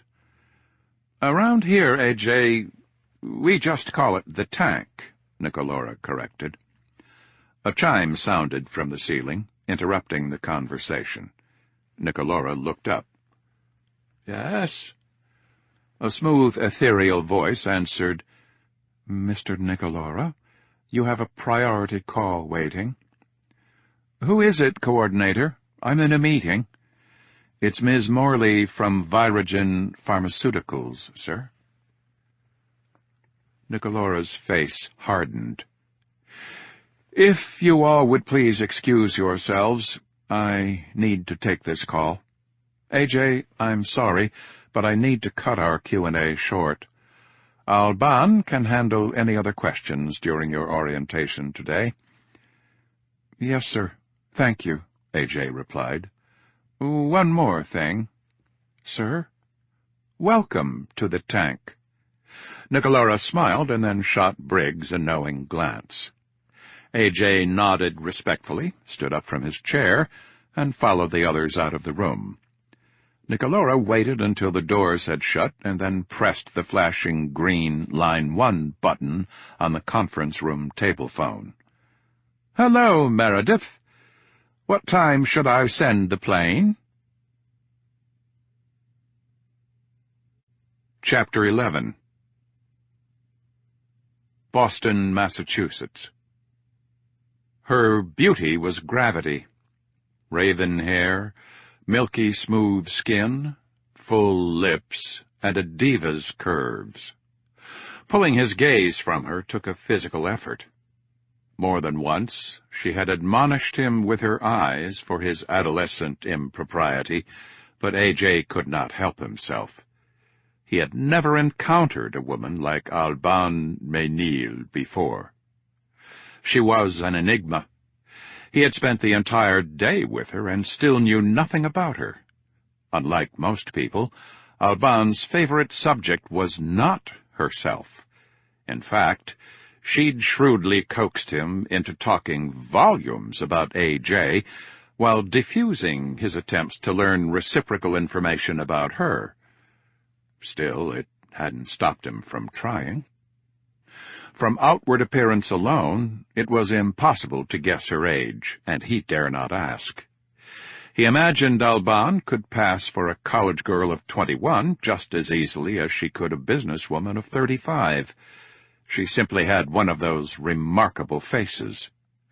Her demeanor betrayed what her skin belied. Poise and confidence, like hers, came only from years of experience. Alban was seasoned, of that much A.J. was certain. A.J. was not alone in the category of those left to wonder about Alban and her shrouded past. Her private life was a carefully guarded secret she kept locked away. In the entire organization, only Nicolora knew something of her life before the tank. He had taken a chance on Alban, and since her hire, she had yet to disappoint him. Occasionally she would say or do something to pique his curiosity, tempting him to lift a stone he knew better than to look under, but he always resisted. The irony of it all was that Alban had nothing, at least as measured by modern tabloid standards, worthy of hiding. She was born in Paris, the only child of a doctor and a pastry chef. She attended an all-girls school during her early years, which she loathed, and then later was accepted into the Sorbonne, where she concentrated her study in language. When she was 26, she moved to New York City and attended Columbia University to earn her M.A. in psychology. As a child, Alban exhibited an unnatural proclivity for language, excelling in English, at a level 3 years ahead of her peers, and learning Latin from her father and his collection of medical texts. She loved her father, and he returned her love unconditionally. 9 days after Alban's 14th birthday, François Ménil was mugged on the way home from the hospital and bled to death in the middle of the street, alone. For the next 5 years, Alban retreated into herself. The impact on her mother was catastrophic. An intense woman, whose self-destructive tendencies were kept in check by the rock-solid presence of Dr. Ménil, Alban's mother fell into a dark depression after her husband's death. One morning, Alban awoke to a silent and empty apartment. On the second day, she notified the police of her mother's absence. On the third day, she was informed by a solemn man with a gray face and gray overcoat that her mother had committed suicide. The police had found her mother's body floating face down in the Seine, bloated and waterlogged. At 16 years old, she had to face the Parisian media alone, arrange the funeral, sell her mother's patisserie, and take control of the family finances. All of these things she did, and did alone. During the happy years, her parents loved to entertain and threw lavish parties at their flat in the city. Already famous in Paris for her desserts, Noël Ménil's parties drew the crème de la crème of the Parisian elite. But by the end of the night, it was always young Alban, and not Noël, who had enchanted the room of intellectuals, socialites, and local politicians. The Ménils would joke that Alban was the world's only 8-year-old sophisticate, displaying the grace and wit of a seasoned hostess. When it was her bedtime, Dr. Ménil would escort Alban up the stairs to her room, where his young daughter would tell him what she thought of every monsieur and madame she had met during the evening, all in exacting and vivid detail. "Her intuition and perceptiveness are uncanny," he would tell his wife as they undressed for bed. "I think she is the best judge of character I've ever met." During primary school, her teachers observed that young Alban was fearless, cowing to neither challenge nor bully. Even so, she was shy around her classmates and preferred the company of her teachers and adults. Alban had a way of reaching inside adults to find the substance and purpose beneath the facade. From a 10-minute interaction, sometimes less, she would know everything she needed to know about a person, not in a historical sense, but rather in an intuitive way. She could read motives, sense emotional cues, detect intellectual profundity, parse through words and find purpose beneath, all without effort. Moreover, her moral compass was finely tuned, and in a blink of an eye she could accurately sense the character of any adult she met. But when it came to children, her gift failed her. So, as a child, she kept to herself. As a teenager, life hurled more challenges at her. At age 14, she experienced an aggressive pubescent growth spurt, her body lengthening 6 inches in 1 year. With the arrival of her new, longer arms and legs came an embarrassing clumsiness that she did not grow out of until she reached university. At a time when blonde bombshells were plastered across the silver screen, Alban became acutely self-conscious of her dense, long black hair and rail-thin physique. Even though she had gained 20 pounds with her growth spurt, her hips were still narrow and her bosom flat. While the other girls were dancing with boys, Alban was dancing alone with her self-loathing. At 17, the swan inside her began to emerge. Her body blossomed, and suddenly her height and her raven black hair, qualities that had been a liability at 15, now gained her favor with maturing male peers. She quickly recognized the power that her physique gave her over men. Men of all ages stood up and took notice of her wherever she went. At first it was disconcerting for her, but gradually the bold and captivating confidence she'd once possessed as a young child re-emerged. During her university years, she became conscious of her gift for reading people. She was a good listener, a rarity that made people flock to her. Despite pressures to pursue graduate schooling in psychology, Alban yearned to see the world. For all the languages she had learned, she had never left France. She had been prudent and miserly with her parents' small fortune, and she decided that the time had come for her to go on her first adventure. She would explore the world, meet its peoples, and embrace them in their native tongues. And so, on her 23rd birthday, she left Paris, never to return. "This is for you," Alban said, handing A.J. a white business card. A.J. looked at it. August Jameson Archer, Laboratory Director, Motion Genetics, LLC, Therapeutic Genetic Solutions for the 21st Century. A.J. Archer at motiongenetics.com. "What is this?" "Your business card, in case anybody asks," she replied, and then added, "Remember the CA you signed this morning?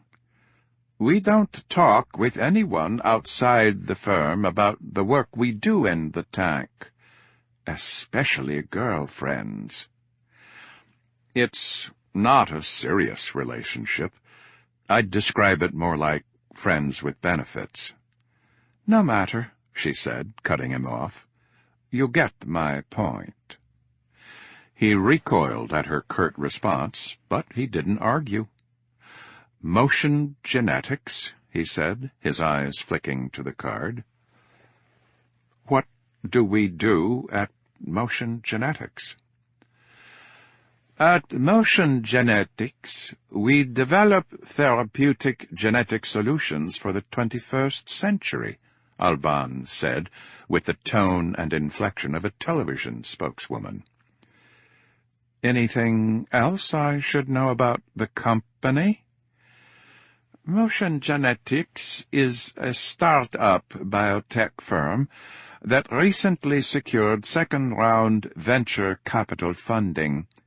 You have been hired as the lab director in charge of early-stage animal testing of a viral delivery mechanism for a promising gene therapy aimed at suppressing debilitating autoimmune diseases." "How do you do that?" "Do what?" "Expound complete bullshit so eloquently off the cuff like that. I'm an RS social. That's what we do." He smirked. "Point taken. Is orientation finished for today?" "Orientation, yes. Work, no," she said. "We have a 3:30 briefing in the Founders Forum, and after that, I have a feeling it is going to be a long night." A.J. glanced at his watch. 3:53 p.m., and the meeting still had not started. "What is this briefing about?" A.J. asked Alban, swiveling his chair to face her. "I don't know."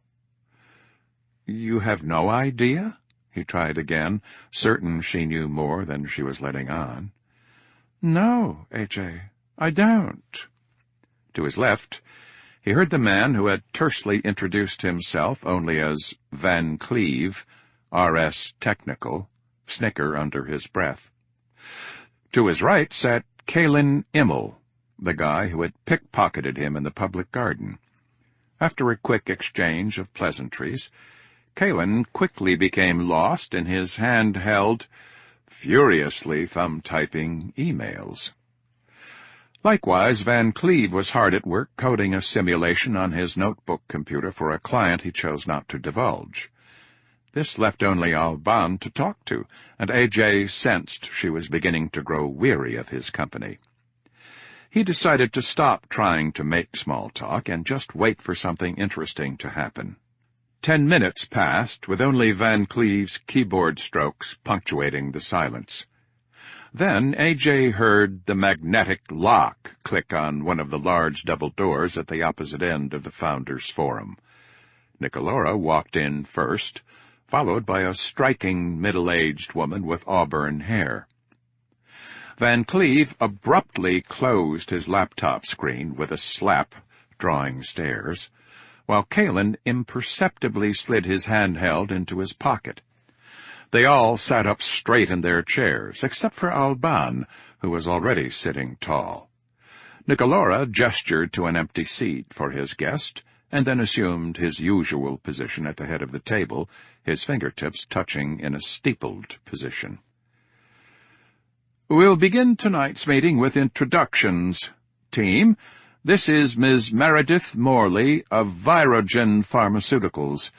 Ms. Morley is Director of Research and Development, and she just flew in from Virogen's New Jersey campus," Nicolora began. "Hello, everyone," Meredith said, nodding.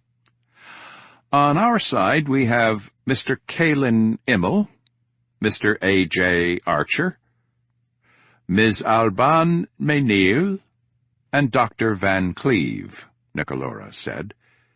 He turned his body toward Meredith and added, "As is our custom in the Founders Forum, and since there is no better expert in your problem than you, I will turn the floor over to you, Meredith." Nicolora handed Meredith a remote control and pressed several buttons on the table, dimming the lights and revealing a massive OLED wall screen hidden behind mahogany paneling. On this cue, she got up from her chair and took station next to the illuminated screen. "Thank you, Robert. I imagine my standing in front of you is the loudest statement of all, but I am here because I desperately need your help." She pressed a button on the remote, turned toward the screen, and continued. "This is a list of the most virulent and deadly diseases known to man. The top 5 include smallpox, anthrax, plague, tularemia, and a class of pathogens known as viral hemorrhagic fevers. The viruses and bacteria on this list are naturally occurring pathogens, organisms that have been evolving alongside us and within us for millennia. Like all nature's creatures, It is through the process of natural selection that these particular pathogens have risen to the top of the human disease hierarchy. But even within a single disease family, variability exists. For example, if I could somehow magically round up all of the anthrax bacteria in the world and analyze them, I would find some strains which are more virulent than others, some strains which are more contagious than others, some strains which are more resistant to antibiotics than others, some strains which multiply faster than others, etc., etc. Combine the genetic advantages of all these strains, and you create an Uber strain. She paused for a moment to let the power of her words sink in before continuing. What is so frightening about a biological weapon is not that it is made from anthrax bacteria per se, but rather that it is made from Uber strains of anthrax refined in a laboratory to be 100 times more virulent than any naturally occurring strain. Once the process is complete, these Uber strains are then cultivated into a stockpile and paired with an optimized delivery method, like aerosolization, to achieve weaponized status. Altogether, the process of weaponization ensures that anyone who is exposed to the pathogen becomes mortally infected. You can see the problem here. We've taken natural selection and traded in its walking shoes for a Ferrari.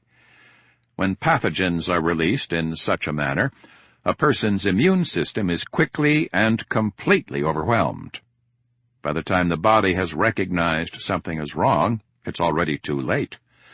The disease has proliferated inside the body to a population too immense for the immune system to cope with. For the past 10 years, Virogen and its subsidiaries have been working on developing vaccines and treatments for the diseases that can be used to create biological weapons. We are also searching for treatments for other global killers, such as malaria, AIDS, ALS, etc. You name it, we want to find a way to treat it. Meredith paused and then changed the slide to a picture of Will Foster. This man's name is William Foster.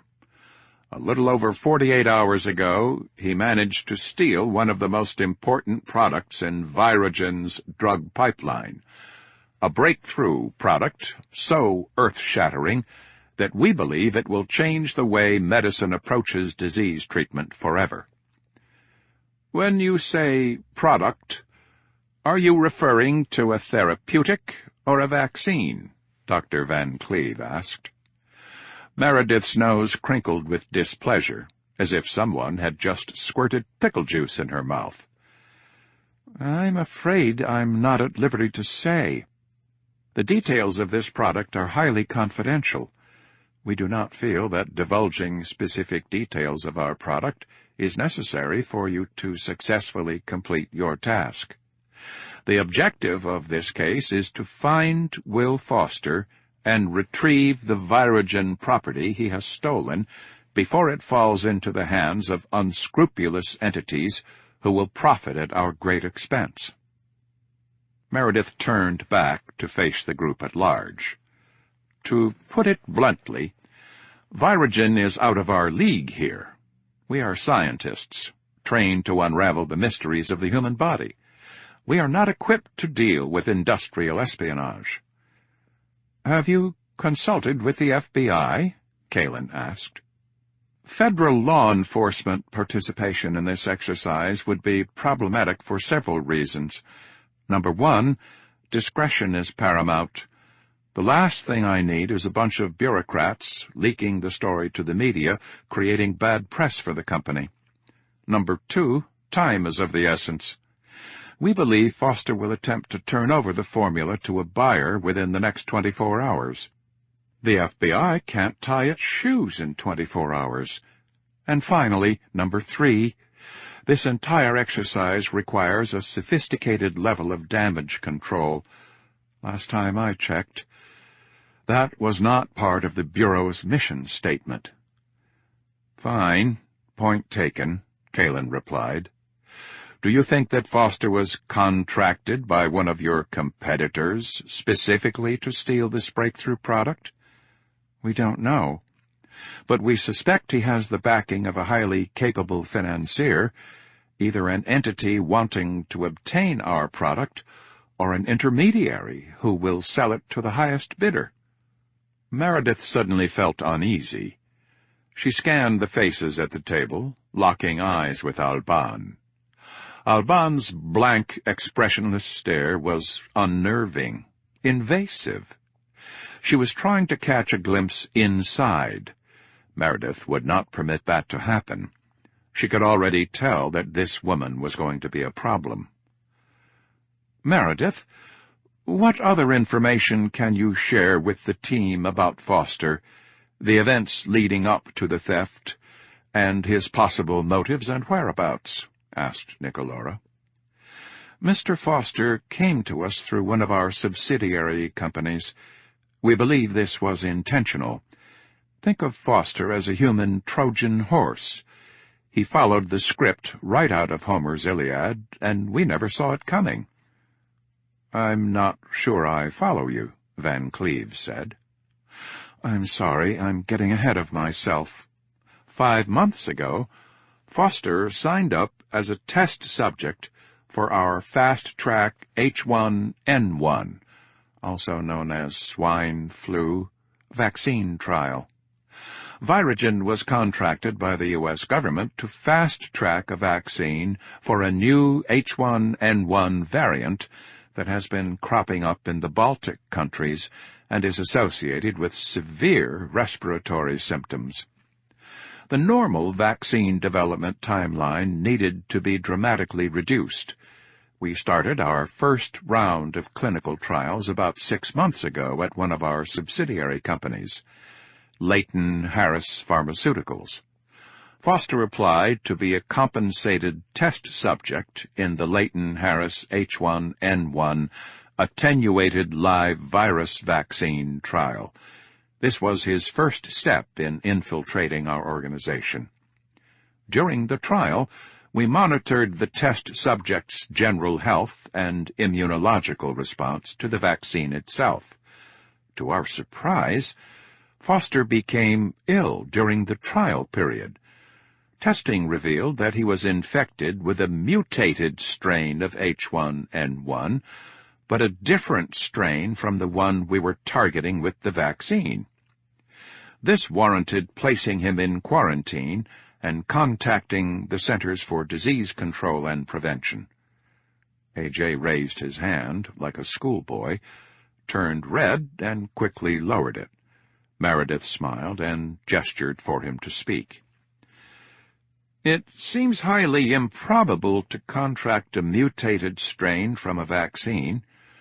Are you suggesting this was the result of an antigenic shift?" "An excellent question.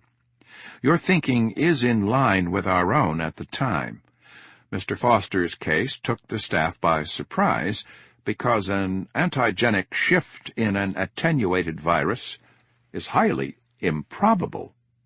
However, improbable and impossible are not the same thing, and since we weren't sure what we were dealing with, we placed Foster in quarantine and contacted the CDC, as a precaution, of course. We took additional blood samples from Foster to try to ascertain exactly what was happening.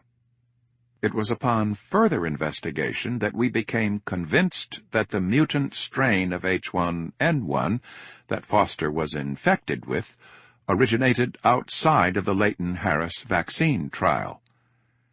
"Excuse me, Miss Morley," Alban interrupted, "but when you began this briefing you named William Foster in no uncertain terms as the primary suspect in a case of industrial espionage against Virogen. You went on to say, your words now, 'Think of William Foster as a human Trojan horse.' It sounds to me that you are suggesting Foster purposely infected himself with a mutated strain of H1N1 so he could infiltrate Virogen and steal your research? Why would a man subject himself to such risk? Meredith crossed her arms and tucked both her hands under her armpits. If you would permit me to finish, you can draw your own conclusion. She then unfolded her arms and smiled. Alban stared at Meredith, but offered no rebuttal. As I was saying, we contacted the CDC, and they sent a top director-level scientist in infectious diseases, Dr. Xavier Pope, to New Jersey to assist with the case. By the time Pope arrived, Foster's condition had deteriorated. As the CDC is one of our key government clients, Pope had knowledge of a promising and experimental immune-boosting product in our pipeline. He asked me if Foster was a candidate for treatment with this experimental product. At that time, the product had only been tested on non-human primates, so Pope's request caught us off guard. Besides ethical concerns, we faced legal complications. Ultimately, Foster was given the choice. He elected to undergo the experimental treatment. He was transferred to our Ciarek Norse Research Hospital in Prague to undergo the treatment regime. Unfortunately, Foster developed pneumonia as a complication of his H1N1 infection before we could start the trial. Foster's condition deteriorated so quickly, the decision was made to place him on a ventilator and into a medically induced coma. Obviously, this prompted new concerns about administering an experimental treatment while he was in a drug-induced coma. As we argued internally about what to do, Foster's condition continued to worsen. When all hope was lost for his recovery via conventional means, I made the decision to start the trial. It was a clinical trial of one that ended with resounding success. Our experimental product eradicated both the pneumonia and mutated H1N1 virus from his system. For the past 6 weeks, he's been recovering and gaining his strength back. We were just about to clear him for discharge when he made his move. He broke into our main storage bank, stole a sample of the product, and then destroyed all of our remaining inventory. Then, poof, he vanished into the night. Meredith shook her head, defeated.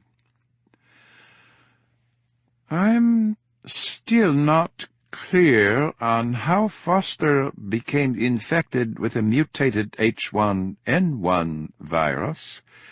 If not from your vaccine trial, where would he gain access to such a virus?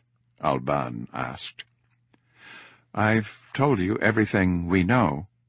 Many questions remain unanswered, which is why we have come to your organization for help, Ms. Menil.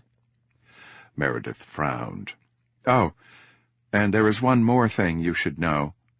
There is a possibility that Foster has in his possession a glass vial containing a particularly virulent strain of bubonic plague bacterium, also stolen from our Ciarek Norse facility. If he did steal a plague sample, then Mr. Foster is a deadly liability. Excuse me? You're saying Foster is on the loose, wandering around a city of nearly 2 million people in the middle of Europe with a biological weapon in his possession? Van Cleve exclaimed, his voice pitched with agitation. Meredith nodded. That's the worst-case scenario, yes. At this time, we are not able to account for all numbered Yersinia pestis samples in our inventory. Why would Foster do something so dangerous? A.J. asked. I think his message is pretty clear. Pursue me at your own peril, Nicolora said. A.J. looked at Alban. She gave him a subtle nod of understanding, but the blank expression on her face did not change. She returned her gaze to Meredith. A.J. sensed a palpable tension between the two women. "Miss Morley, do you have any idea where Foster is now, or an educated guess about where he might try to go?" Alban inquired. "He was last spotted in an internet cafe in downtown Prague. I had some of our people out scouring the city for him. He got spooked and managed to slip away. I notified the Czech government that he is on the loose and that he possesses a biohazard. Hopefully, by now, they have circulated his picture among law enforcement personnel and the Border Patrol," Meredith said. "As for his rendezvous location with the buyer, I haven't a clue. After he turns over our formula, I imagine he'll go into hiding, a very rich man, and will never see or hear from William Foster again." The room was silent. Meredith looked around the table, beckoning more questions and trading glances with everyone except Alban. A.J. raised his hand. "Mr. Archer, can you tell us anything more about the experimental product that Foster was treated with? What makes it so unique that he would gamble with his own life to steal it?" "As I said before, the product is highly confidential. I'm not at liberty to disclose anything more than what I've told you already.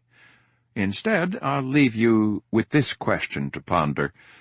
If Foster knew the product would save him, was he really gambling with his life? By making himself appear the victim, one could argue that Foster is the world's most convincing and sympathetic thief." "Any other questions for Miss Morley?" Nicolaus said, but his intonation signaled the contrary. The Q&A session was officially over. After 10 seconds of silence, Meredith added, "I cannot emphasize enough how dire this situation is. Foster must be found. We desperately need your help. My entire staff will be at your disposal 24 hours a day, for as long as you need us. Tell me what you need, and I'll get it for you. Good luck, and God help us." Nicolaus stood up, and on this cue, so did all the other members of the tank. "Thank you, everyone. That will be all." He turned to Alban. "Alban, you're team leader for this assignment. The clock starts now. I want Foster located within 24 hours. Alban nodded and stared with unblinking eyes as he escorted Meredith out of the Founders' Forum. She checked her watch. "All right, team. You know the drill. Pack quickly. I want to be airborne and en route to Prague in 90 minutes. Then, with narrowed eyes, she added, "We have a man on the loose, carrying around in his pocket the same disease that wiped out over 1/3 of the population of Europe in the Middle Ages." A.J. turned and looked at the picture of Will Foster still glowing on the screen. He smirked. He was certain that his experience over the past day was only the tip of the iceberg when it came to the tank's capabilities. Whoever Foster really was, one thing was certain: he didn't stand a chance. Chapter 12. Prague, Czech Republic. Julie Ponty smacked her lips together. She had just finished applying a fresh coat of lipstick and was using the tiny lighted mirror of her car's sun visor to make sure the job had been done properly. Adequate coverage with no smears. No red on her teeth. Good.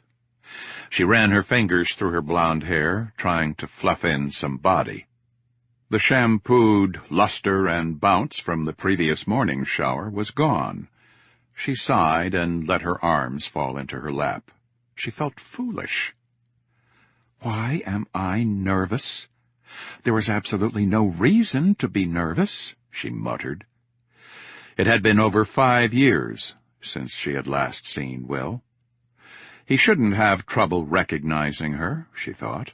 Her hair was shorter, but only by 3 or 4 inches. Nothing a guy would notice. Her eyeglasses were new. Her staff had commented that they made her look serious. She didn't know about that. Realizing she was still wearing them, she quickly took the thin brown frames off and threw them in her purse. With one final peek in the mirror, she was ready. 5 minutes was already too much time to have wasted primping in a parked car. She was late, and it was time to rescue Will. She had visited Prague a number of times since moving to Europe, and she knew her way around the city center. From where she had parked, even at a brisk pace, it would take her 10 minutes to reach the astronomical clock in the center of the old town. The walk would give her a few more minutes to stew. There was much to be worried about.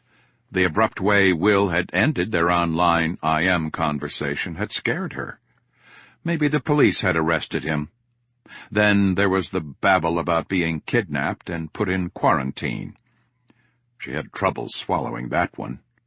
Finally, there was the issue of his health. Although she wanted to believe his claims, she had prepared herself for the possibility that Will was suffering from paranoid delusions. She checked her watch. 2:11 a.m. 1 more block to go. As she rounded the corner, the pointed Gothic spires of the Church of Our Lady before Tyne rose into the skyline. Like twin sentinels standing watch over the old town, they towered over every other structure in view. In keeping with Gothic architectural coda of their era, the spires were built asymmetrically, with the broader right spire and the thin left spire representing the masculine and feminine elements of society. Her gaze shifted from the spires to the courtyard in front of the astronomical clock. She scanned the faces of the sparse crowd for Will. A handful of people were loitering around the clock, even at this late hour, but Will was nowhere in sight. Her heart sank. He had logged off the computer before she could give him her mobile number. She had no choice but to wait. She would stay all night and through the next day if necessary. She spotted some chairs left out in front of one of the nearby cafes and decided to sit and wait for Will there. As she approached the chairs, she noticed a man sleeping in one of them. The pose was unmistakable. Classic Will Foster. Legs extended, crossed at the ankle. Chin against his chest, with one fist jammed uncomfortably under his left cheek. Many a college night she had found him asleep in the library in this position, with a textbook sprawled across his lap. She smiled. Up close, she was taken aback. He looked terrible. The dark circles under his eyes reminded her of how football players look with their grease paint before a game. The 3 days of stubble on his face was not enough to camouflage his sunken cheeks and unnatural pallor of his skin.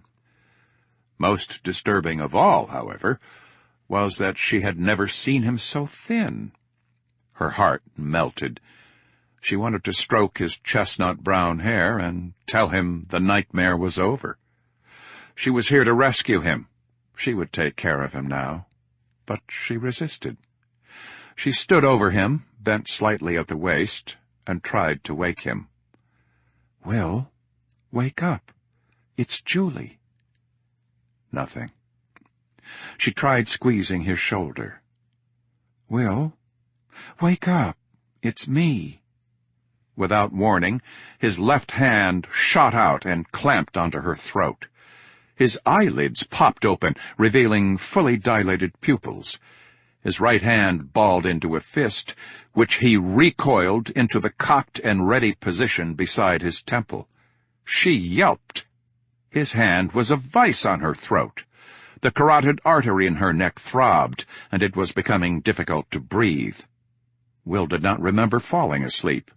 One minute he was sitting waiting for Julie, admiring the twin spires of a church whose name he did not know, and the next minute they'd found him. Like thieves in the night, they had snuck up on him and grabbed him on the shoulder. His heart was in his throat. One thing was certain, he would not go quietly. "Will, stop! It's me!" she managed in a raspy whisper. Like a lighthouse beacon guiding a ship into safe harbor, her voice drew him out of his fog. The scowling orderly in a white lab coat morphed into an angel. He released her throat. "Julie?" She rubbed her neck with her fingers and took a step backward, trembling. "Christ, Will! If you could have seen the look in your eyes, for a moment there I thought you were going to kill me." Standing up, he opened his arms wide to her. "I'm so sorry, Julie. I thought you were—" At first her mouth crinkled with doubt, but then the corners of her lips curled into a grin. She stepped in and they hugged each other for a long moment, and for the first time in months, Will felt the touch of human warmth against his cheek. Like an alarm siren in his mind, an image of Rutgers and Frankie writhing in misery popped into his conscience. Abruptly, he pulled away from her. "Julie, we need to keep a buffer between us. I don't know if I'm contagious. If you became infected like the others I've been in contact with, I don't know what I'd do." "For you, it's a risk I'm willing to take. Besides, if you were infected with something that virulent, then you'd probably already be dead." She grabbed him firmly on both his arms. "It's obvious you're not well. I mean, Jesus, Will, I've never seen you so thin. But don't worry about me. Would it make you feel any better to know I have ciprofloxacin, streptomycin, and doxycycline in my purse?" "What are those?" "They're 3 of the most powerful antibiotics on the market. So if you have a dangerous infection, an infection worthy of being quarantined, like tuberculosis, then you'll start popping pills, and I'll start popping pills, and we'll find a way to get through this. On the other hand, if you have a virus, then even the best antibiotics won't help you. Either way, we need to get you checked into the research hospital in Vienna." "No hospitals. Absolutely not." Julie considered arguing the point, but they didn't have time. "Okay. No hospitals." She grabbed his hand, and with a tug, she began leading him back to the car. "Let's go." Her confidence bolstered his spirit. "God, you're a sight for sore eyes," he said. She smiled. It had been a long time since anybody had told her that. "Thanks. You too." "Nice," Will exclaimed as she unlocked the driver's side door of her 2005 navy blue Opel Astra. "What?" "This is Europe, Will. Not everyone drives an SUV here. Europeans are very practical, you know. Besides, this car has more personality than some of the technicians in my lab." Within 10 minutes, they had reached motorway D1, heading south out of Prague. At 2:30 in the morning, traffic was light. "God, this is so surreal, you being here," Julie said. "Surreal for you. The end of a nightmare for me." He looked over his shoulder and out the rear window for the 3rd time in as many minutes. "Why do you keep doing that?" "To see if we're being followed." "We're not being followed." "The only way to know if we're being followed is to watch and see if we're being followed. Those same headlights have been behind us for a while now." Julie sighed. "That car was already on the motorway when we got on. I merged in front of him." "Relax. No one is following us." "Easy for you to say. You don't know what they're capable of," he grumbled. Julie was silent for a moment. It was as good of an opportunity as she was going to get. Enough small talk. It was time to learn what she was dealing with. "Will, tell me what happened to you." He nodded, but didn't answer. He wanted to talk to her. He wanted to tell her everything. He also desperately wanted to sleep. His aching body reminded him that he still had not fully recovered from his 4-story plummet in the stairwell. He rubbed his eyes, trying to organize his thoughts. "Start at the beginning. I'm here to help, not to judge," she pressed. He exhaled deeply. "It started with Natalie." "No. Actually, it started when I lost my job." "You were fired?" "Yeah. The recession hit my firm pretty hard. I made it through the first round of cuts, but not the second. Then, not even a month after I was axed, Natalie dumped me. Things sort of spiraled out of control from there." "That sounds like Natalie. What did you ever see in her, anyway?" Julie said, with a hint of wry satisfaction. He sighed. "You never even met Natalie." "I'm sorry. Go on." "Anyway, things got rough for me. Try living in Manhattan without a job. That equation doesn't factor very well. Plus, Natalie spent money like a fiend, so my cash situation was shit."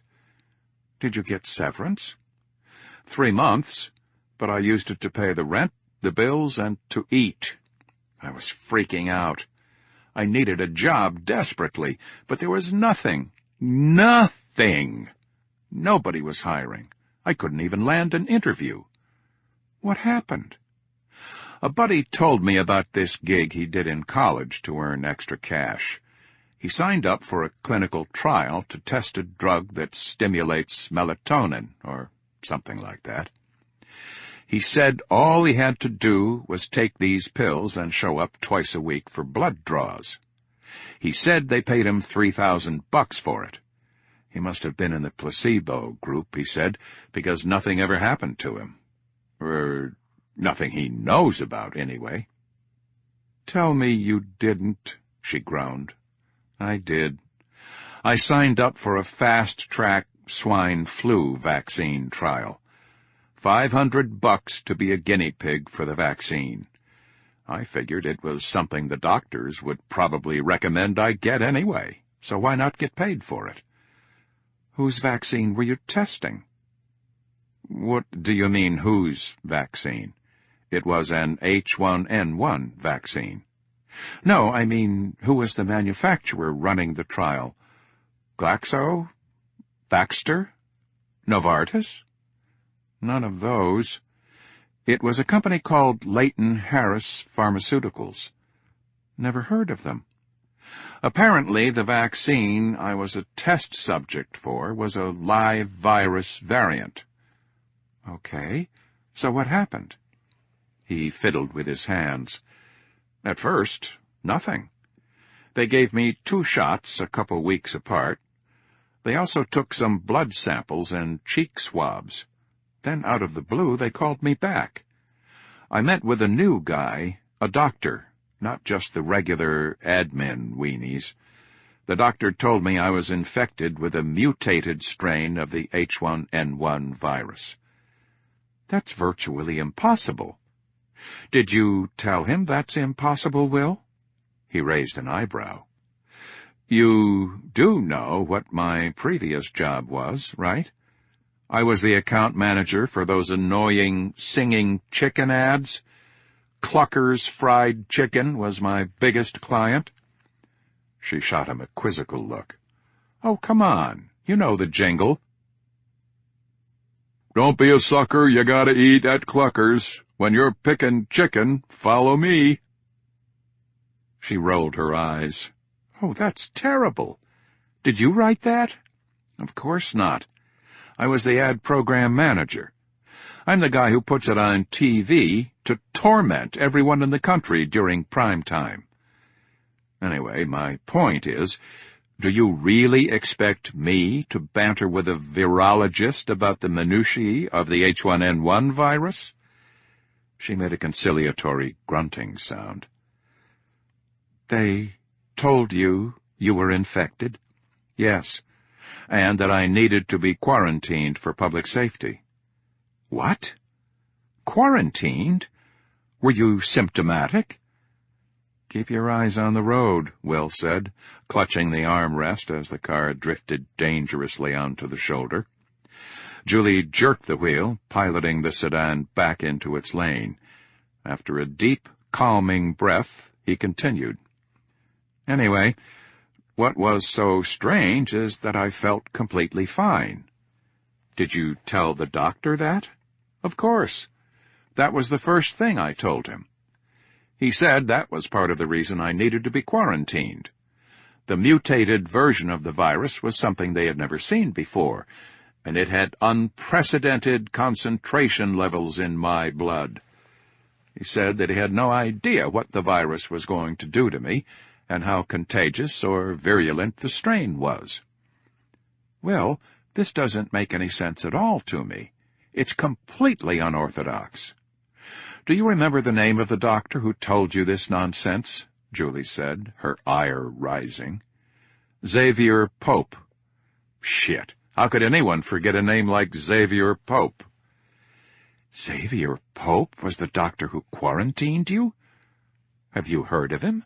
Of course. He's famous. Well, in the medical community he is. But Xavier Pope is not a doctor. He's a research scientist, like me. Wait a minute. Are you telling me this guy Pope lied about being a doctor? No, he's a doctor, but not an MD. He's a PhD. Pope is a microbiologist who specializes in infectious diseases. Will's mind began to race. The events of the past 5 months had never made sense to him, but he had grown comfortable with certain basic assumptions, like the fact that Dr. Xavier Pope was a real doctor. Now everything he saw, heard, and believed had to be called into question. The deception was growing more complex at every turn. Julie, what exactly does Xavier Pope do? He does the same kind of work I do. Except while I specialize in finding cures for cancer, he focuses on finding cures for pandemic viruses and bacteria. Of course, he's much more famous and published and brilliant than I am, but in theory we're colleagues. Why would he be working on my case? He asked. H1N1 is a hot bug right now. The CDC is worried about a resurgent pandemic. It makes sense that he would have been called in, she said, drumming her fingers on the steering wheel rhythmically. What happened next? After my meeting with Pope, things happened very quickly. They told me they were placing me in quarantine. I was kept in virtual isolation, completely cut off from the outside world. I call those days the Bubble Boy days, because they kept me in a glass room and everyone I interacted with wore protective masks and gloves. A lot of poking and prodding, but not much two-way communication. That lasted about 3 weeks or so. Then their lawyer came to see me. She stiffened. Please tell me you didn't sign anything, Will. He was silent. Did you read the documents before you signed? She asked, her hands gripping the wheel. I tried, but there were hundreds of pages of legal mumbo-jumbo. A man would go blind or mad trying to decipher all that legalese. Besides, who knows what drugs they were pumping into me? I can honestly say that I wasn't thinking straight at that point. Regardless, the lawyer's arguments were very persuasive. Did they threaten you? In a manner of speaking. Pope was there, too. He told me that I had to sign the papers before they would treat me. If I didn't sign, he said he couldn't say how long I would be in quarantine. 6 months? A year? If I signed, they could use some different experimental protocols to try to eradicate the virus, so I could get my life back. She pressed the brake pedal and the car began to slow. Red lights dotted the road ahead of them. "That's strange," she said. "What's strange?" "There's a line of traffic ahead. We're almost at the border where we cross into Austria. I've made this trip half a dozen times, and I've never seen anything like this before." "Pull the car over, Julie." "What?" "Pull the car over now." She piloted the Opel off onto the shoulder, a kilometer behind the last car in the line. She put the automatic transmission in park and looked over at him. "They're looking for me. We need to find another way across." "Will, don't be crazy. They're not looking for you. This is Europe. Both these countries are in the EU. Traveling between Austria and the Czech Republic requires only a cursory glance at our passports, and we're through." "Julie, I don't have a passport." "I know that. I borrowed my roommate's boyfriend's passport. He looks vaguely similar to you, except he wears a beard. It's perfect. If they give you any grief, just say you shaved your beard. Can you still speak German?" "I'm rusty," he replied, rubbing his temples. "We'll be fine." "No, it's too risky. They're looking for me. I'm sure the Border Patrol has a photograph of me. We need to think of a different way to get me across." They sat in silence. "The trunk," she announced decisively. "What?" "You can hide in the trunk. They don't search vehicles at border crossings in the EU. It's unheard of. I have never had a car searched in all my travels throughout Europe. Not once, Will." "Are you crazy?" "Absolutely not. I'd rather take my chances crossing the border on foot. Do you have a map?" "Yes, but Will," she pleaded as she reached across his body and into the glove box to retrieve a map, "I don't think it's a good idea for us to be separated." She unfolded the map and handed it to him. He held the paper at an angle so the faint light emanating from the glove box lit the page. "We're heading south on 422. We just passed through the town of Nemochnice Valtich. If I get out here and walk a couple kilometers east, and then a few kilometers south, I can meet you here in Schrattenberg, on the other side of the border. You drive through border control by yourself and wait for me on the other side. I'll look for you parked along the L22 in town. It'll probably take me an hour or more, so drive 30 minutes out of town and then turn around and come back. That way you minimize the time you're loitering. Park the car along the curb and wait for me, with the doors locked. I'll find you." "I don't know, Will. It sounds pretty risky to me. If someone sees you trying to cross the border, then you're guilty by default. They would apprehend you, arrest you, and probably hold you for weeks. I would be powerless to help you."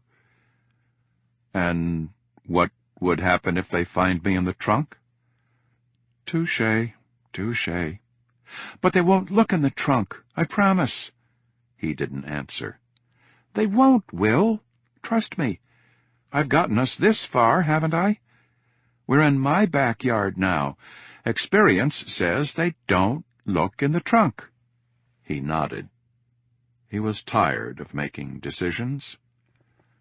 Maybe she was right. Chapter 13. Prague, Czech Republic. "You want me to do what?" the young woman behind the reception desk exclaimed.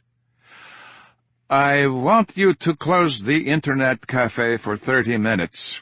I have a very important email to write, and I cannot be disturbed," Raymond Zern repeated. His brother Udo stood towering behind him, scowling at the young woman. "But, sir, we are full of customers." Raymond surveyed the Internet cafe. "Full of customers? I see only 2. Besides, it's very late. These people should be at home asleep. You'll be doing them a favor." "We are the only 24-hour Internet cafe in Prague, and we never close. That's the owner's policy. Besides, you're not my boss. We don't close the store because a customer wants to work on a computer alone," she said with nervous conviction. Raymond smiled. He could snap the girl's neck so fast that her brain would not even register that she had died. But killing this young woman was entirely unnecessary for him to obtain what he wanted. It was the power to decide the fate of others that intoxicated him. He immersed himself in moments such as these and wished he could slow down time to revel in her uncertainty for hours instead of seconds. The girl's courage was as real as it was foolish, and he admired her for it. The smile faded from his face as he reached into his pocket and pulled out a wad of rolled bills. "Maybe we should start again. In my hand is 500 euros. I would like to buy 30 minutes of time on all the computers in the cafe right now." "You're offering me a bribe?" "No. I'm offering to buy 30 minutes of time on all the computers. How you account for the time and payment is up to you." The clerk looked down for a moment, considering. Then she nodded and said, "Okay. 30 minutes for 500 euros. You have a deal." His lips curled into a tight smile. "See? I knew you would make the right decision." The young woman turned to her computer and began typing on the keyboard. Groans and expletives filled the air of the cafe as she systematically performed an administrator log-off of all the computers. She stood up and made an announcement in Czech, followed by the same announcement in English. "I apologize for the inconvenience, but a virus has been detected on our network. To prevent infection of all the computers, this gentleman must perform a virus scan on all workstations. I will give a refund to all customers for your remaining time, or a voucher for a free hour to be used at another time. Once again, I apologize, and please don't forget to take your personal items with you when you leave." Once the Internet cafe had emptied, the girl turned to Raymond and asked, "Which computer would you like to use?" Raymond pointed to a terminal in the back corner against the wall where he had confronted Will Foster. "That one," he said. The woman typed a flurry of keystrokes on the master computer and wrote down a username and password on a slip of paper and handed it to the bounty hunter. "Okay, it's ready. Just type in this login and password, and you will have 30 minutes. Raymond snatched the paper from her hand. Then, to his brother, he said, "Go and wait by the door. No one enters until I'm finished." Udo nodded and took station at the entrance. Raymond walked to the computer and sat down. He retrieved a portable hard drive from inside his overcoat pocket, and then connected a USB cable to one of the open ports on the back of the computer tower.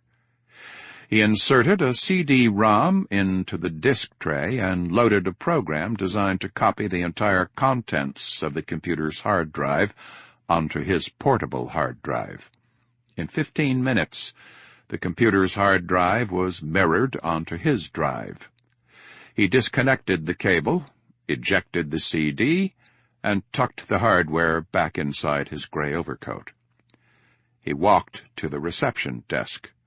The co-ed eyed him suspiciously. "Were you able to send your email?" "Yes." "You still have 15 minutes left, you know." "I finished early," he replied. But you still have to pay me the full amount. A deal is a deal." Raymond reached out and grabbed the young woman's hand, turned it palm up, and placed 5 100-euro bills inside her curled fingers. "Thank you," she said as he turned to leave. Raymond looked back and winked at her, but said nothing as he walked away, leading his hulk of a brother.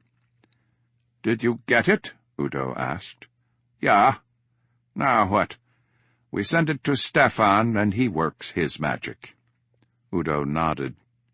His brother's words could not have rung more true. Computers were magic boxes beyond comprehension. He had listened to the debate between Raymond and Stefan about whether they could retrieve any useful data from the Cyber Cafe computer. But their discussion of browser caches, temporary files, and key-logging spyware was beyond him. Even if he had spent the rest of his life in study, he would never be able to perform even the simplest of hacks. Each of the Zern brothers had been born with a gift. Raymond was cunning. Even as a young child, he had exhibited an uncanny ability to manipulate people and circumstances to his favor.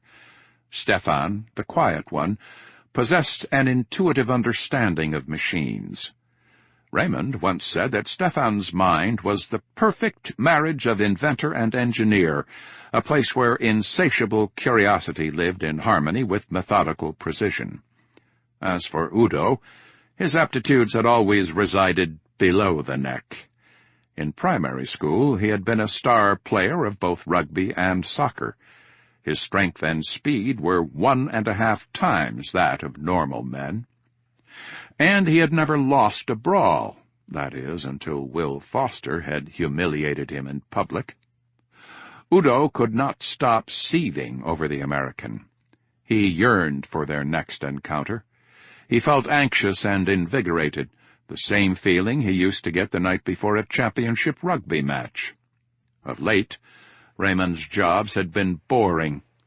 Udo couldn't remember the last bone he had been permitted to break, the last jaw he had been directed to smash. He clenched his fists. Breaking Foster into little pieces would be very, very pleasurable. Raymond had promised Meredith Morley that they would deliver Foster alive, but that was all he had promised. After the embarrassment Raymond had suffered in the Cyber Cafe when Foster kneed him in the balls, Udo was certain his brother would not intervene during the pummeling session he planned to unleash. "Where do you think the American is hiding?" Udo asked. "Difficult to know. Without a passport and money, he cannot leave the Czech Republic without help from the outside. I'm certain he came to the Internet Cafe to arrange his extradition. I need to see what information Stefan extracts from the hard disk before I plan our next move." "If we do catch him, then what?" "Don't you mean, when we catch him, then what?" "Yeah, of course. I think I'll turn my back for 20 minutes and let you teach Mr. Foster what it feels like to be a rugby ball. Would you like that, Udo?" Udo smiled. "I was hoping you would say that." Chapter 14. The Czech-Austrian Border. Julie fidgeted in the driver's seat. The border guards were talking to the driver of the car in front of her, and it had been a lengthy interrogation. She told herself to relax.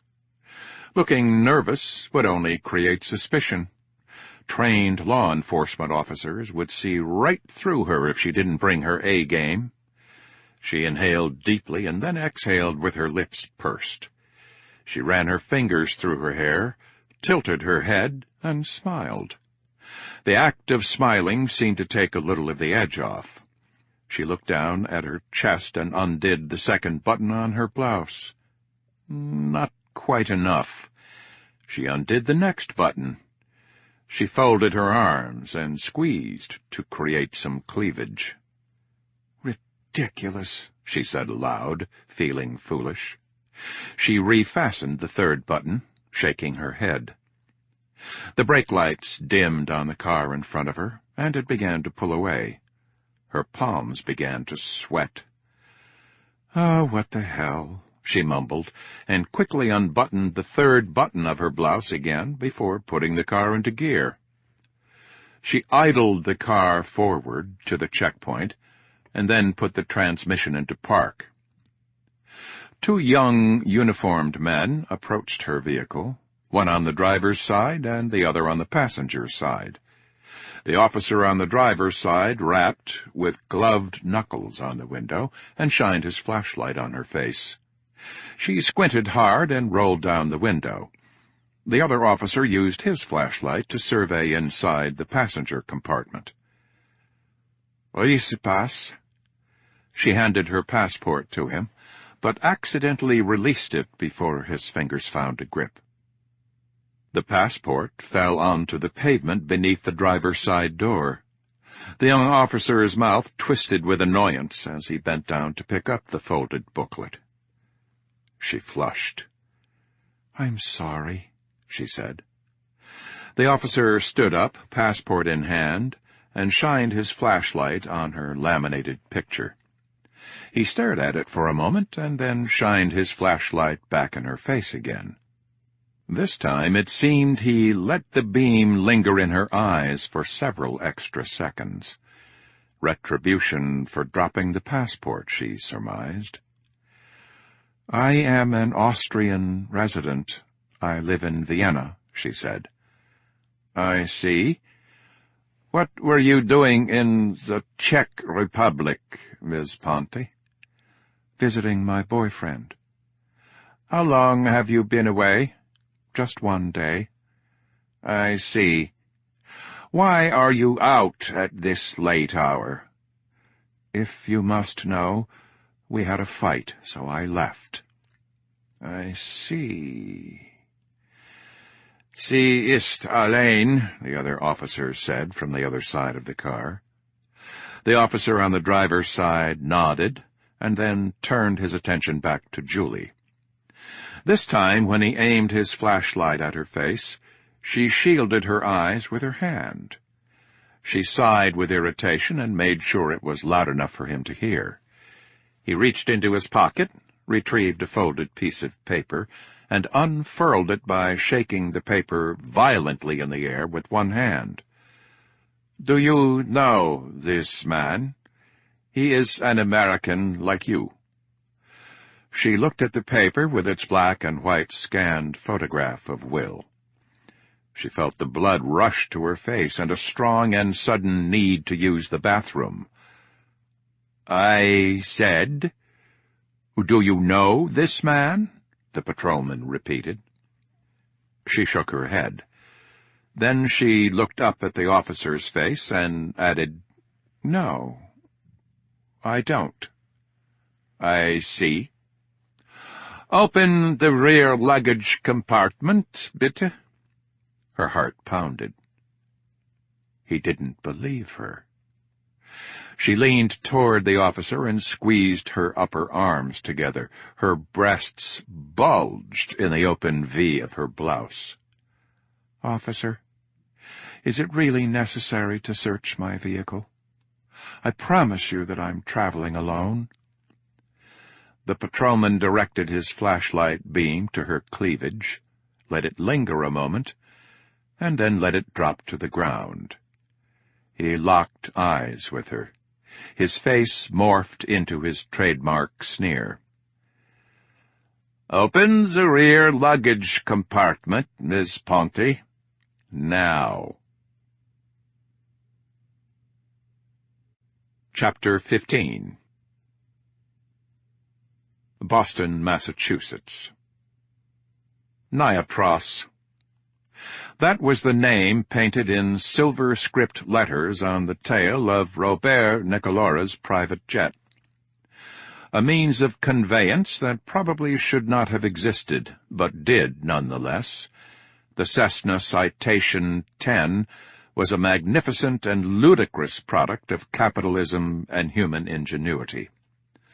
Not only was it capable of whisking its occupants across the blue at a speed of .92 Mach, but also pampering them with every conceivable luxury in the process.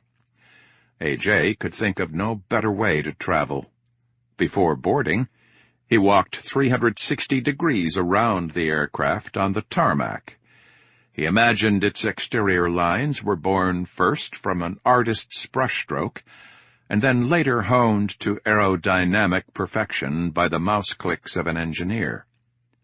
With its backward sweeping wings and rising throat-like fuselage, the Citation 10 reminded him of a bird of prey.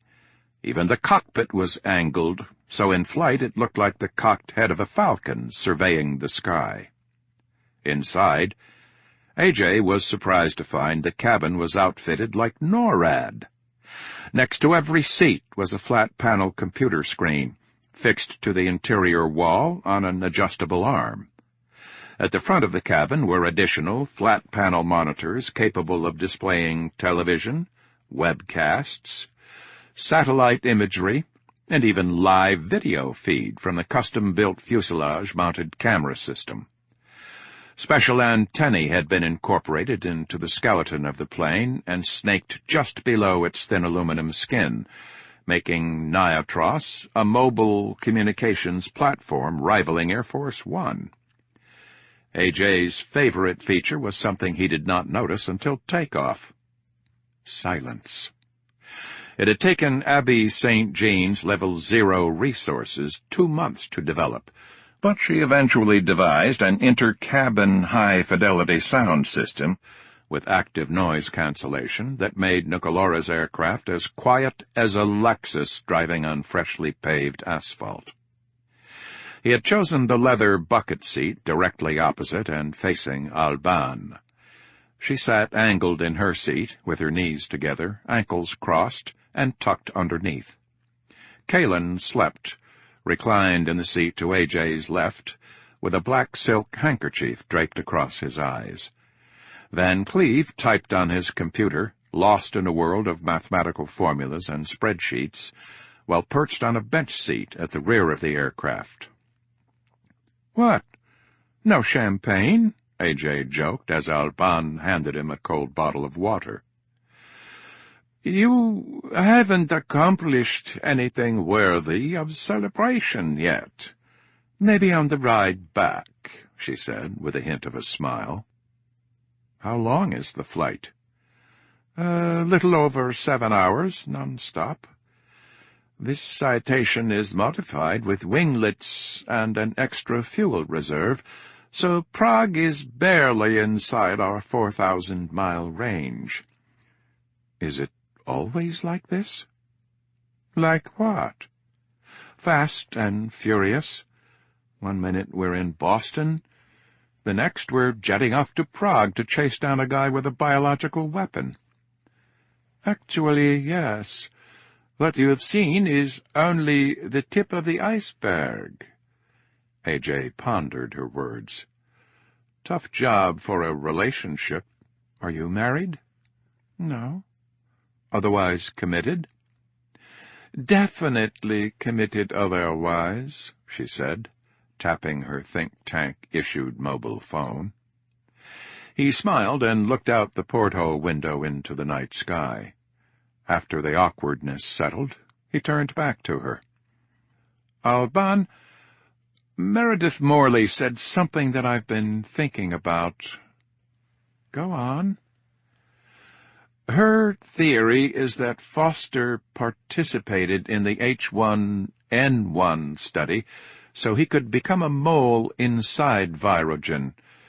To pull that off, however, would mean that he had to become infected with the mutated H1N1 strain after he was administered Virogen's trial vaccine. Otherwise, Virogen would have detected H1N1 antibodies in his pre-screening blood samples." "What's your point?" "Foster's exposure to the mutated H1N1 virus could only have occurred during a very narrow window of time. In other words, after the trial started, but before he was put in quarantine. Whoever he is working with had to make contact and inject Foster during that window. Also, the list of organizations with the capability to engineer a mutated H1N1 virus is a very select one. With a little digging, I think we could narrow this list down to a half-dozen companies or so. Take these two pieces of information together, and we have the when and the who to start investigating. One day on the job, and you're already starting to think like one of us. Good work. However, we need to consider another scenario equally plausible to the one Meredith is promoting, Alban said. What if someone inside Virogen, someone with access to confidential company information, solicited Foster after he joined the vaccine trial? Let's assume the insider orchestrated everything, and Foster was just a mule. In this scenario, the insider would be the one delivering the product to a competitor, not Foster. Accordingly, we would need to broaden our search to include investigating Virogen personnel, not just Foster. AJ's eyes widened. How do we determine which scenario is the truth? We investigate both simultaneously, of course. We start with a background assessment of Foster. At the same time, we go digging inside Virogen and look for people who fit the profile. How do we do that? Alban raised an eyebrow. Why don't you get a coordinator online and pull our team together for a round-table session? AJ felt befuddled. He was still unfamiliar with the tank's protocols and code words. He hated sounding stupid. Most of all, he hated being a rookie. He wondered if he should just speak aloud, like he had seen Briggs do in the lab earlier that day. Would the coordinator just appear on the screen like a genie summoned from his lamp? "Request coordinator C. Remy," AJ announced boldly. Alban giggled. Instead of feeling embarrassed, he was enthralled. It was the first time he had seen a glimpse of the real Alban sneak past her polished facade. In a scheduled session, such protocol would be correct, but in cases such as this, just dial 0. Got it. AJ pulled out his phone and pressed 0. Within 3 seconds, the screen displayed a live video feed. Coordinator R. Parrish. Yes, I'd like to hold a roundtable session on the Niatros. Profile subject, William Foster for the Virogen case. Full background investigation, AJ said. Very well, one moment, R. Parrish said. The large flat panel screen at the front of the cabin energized and began to fill with information. AJ smiled and looked at Alban for recognition. She almost acquiesced a smile, but instead said, I'll wake up Kalen. You see if you can reel in Van Cleve from the depths of whatever mathematical ocean he's trawling. It's time to go to work. Virogen case. Round table session. Niatros. R. Parrish. RS coordinator. William Foster, 34 years old, born in Springfield, Illinois, to George H. Foster and Elizabeth Meyer. Graduated from Tulane University with a degree in economics. Currently resides in New York City. Employer of record, McEwen and Rogers, an advertising firm in Manhattan. Marital status, single. A. Archer, R.S. Bio. He's in advertising? R. Parrish, R.S. coordinator. Yes. Is there a problem? A. Archer, R.S. Bio. No, I just assumed Foster worked in pharmaceuticals or biotech. I'm just surprised he's in advertising, that's all. K. Immel, R.S. Physical. I think we should start with casing his friends and family. The first person Foster will try to contact is someone he trusts. Identify this person, and bingo, we have a roadmap to Foster. A. Ménil, R.S. Social.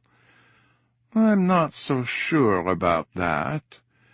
The minute he broke out of Virogen's Chiarek nurse facility, Foster went from being a research subject to a fugitive.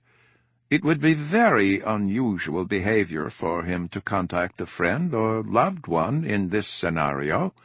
In fact, the natural inclination for him would be to hide everything from his friends and family, shield them. Foster wants to keep this little endeavor a secret.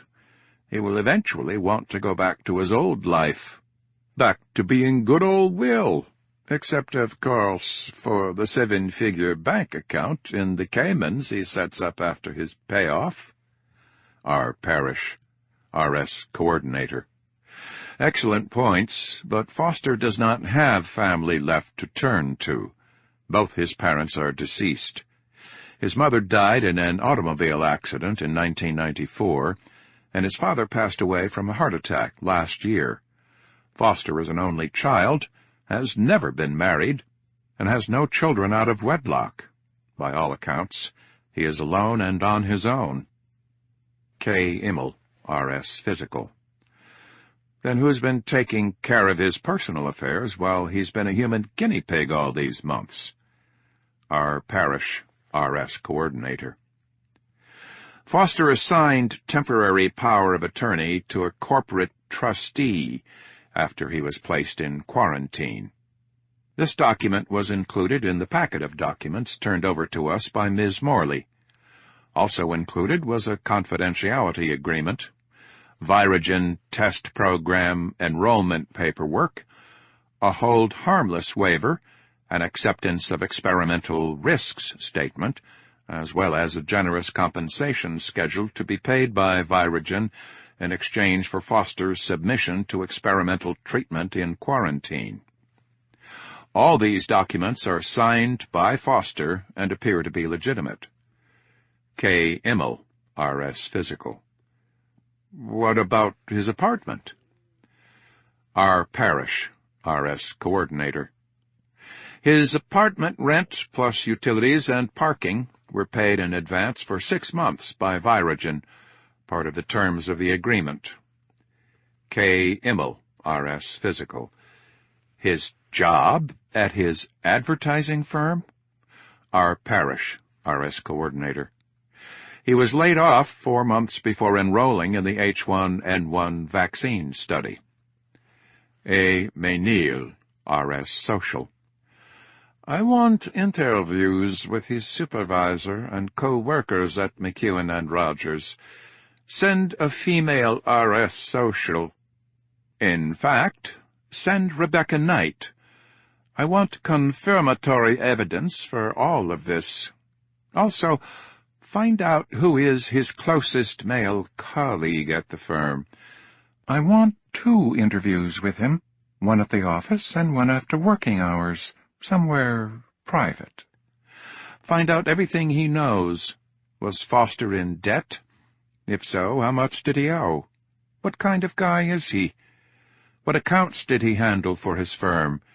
Does he have ties to or contacts in the pharmaceutical, biotech, or government realms? What was he working on right before getting mixed up with Virogen? Did you get all of that, Coordinator? R. Parrish, R.S. Coordinator. Yes, I'll make it happen. What else? A. Archer, R.S. Bio. I think we should try to validate Meredith Morley's story about the mutated H1N1 strain. I've never heard any mention of this in popular news or in scientific journals. R. Parrish, R.S. Coordinator. Okay, I'll add that to the list. A. Ménil, R.S. Social. Next topic? K. Immel, R.S. Physical. The events of the theft and Foster's next steps. Meredith seemed convinced that Foster was working with a powerful individual or corporation to steal the formula. If that's true, Foster will be trying to contact that entity, turn over the product, and get paid. E. Van Cleve, R.S. Technical. It's all so inelegant. It doesn't make sense. A. Mayneil, R.S. Social. What do you mean? E. Van Cleve, R.S. Technical. Let's assume Foster was hired by someone to steal the formula. Let's further assume this someone is powerful and has resources at his or her disposal. Then why steal the formula like this? If I were the mastermind behind a plot to steal Virogen's secret drug, then I would have deployed other agents and technology so that at the end of the research trial, my mole could walk out of quarantine with the formula secretly in hand. Why make a public spectacle of it? It's too clumsy to have gone down like this on purpose. K. Immel, R.S. Physical. Good point. Why would Foster have ever signed on to this gig if he thought he was going to be the fall guy? A. Archer, R.S. Bio. Maybe his hand was forced. Maybe Virogen learned about the plot, and he had to act immediately or he would lose his window of opportunity. A. Mayneil, R.S. Social. And if we follow that line of reasoning, then Foster taking the plague sample was probably an impromptu decision. Think insurance policy. It may be the only leverage he has. If the authorities corner him, he can threaten to release the agent. If the buyer tries to screw him, he can threaten to release the agent. It's what I'd do. E. Van Cleve, R.S. Technical. That's good, Social. I hadn't thought of that. K. Immel, R.S. Physical. Regardless of his motive, one thing is certain. Foster is a man on the run, and he needs help. I think we should focus on identifying his accomplice. If I were in his shoes, the first thing I would do is contact my daddy Warbucks. Tell him to show me the money, and then get my ass on a plane out of the country. We should brainstorm the most likely candidates for Daddy Warbucks, who has the most to gain from stealing Virogen's miracle drug. A. Mayneil, R.S. Social. According to Archer, we should be looking at a list of biotech companies capable of creating the mutated strain of H1N1 that Foster was reportedly infected with. E. Van Cleve, R.S. Technical. I can shorten that list considerably based on the probability matrix I constructed. We should begin our search by focusing on pharmaceutical companies in direct competition with Virogen for BioShield funding. K. Immel, R.S. Physical. What is BioShield? E. Van Cleve, R.S. Technical. Mr. Parrish, can you please brief the team on Project BioShield? R. Parrish, R.S. Coordinator. On July 21, 2004, President George W. Bush signed into law Project BioShield. The project's stated purpose is to provide funding for new medical countermeasures against chemical, biological, radiological, and nuclear threats. The stakes?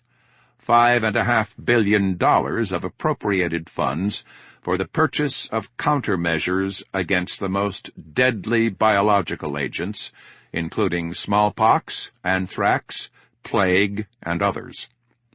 Project funding is managed by the Biomedical Advanced Research and Development Authority, or BARDA.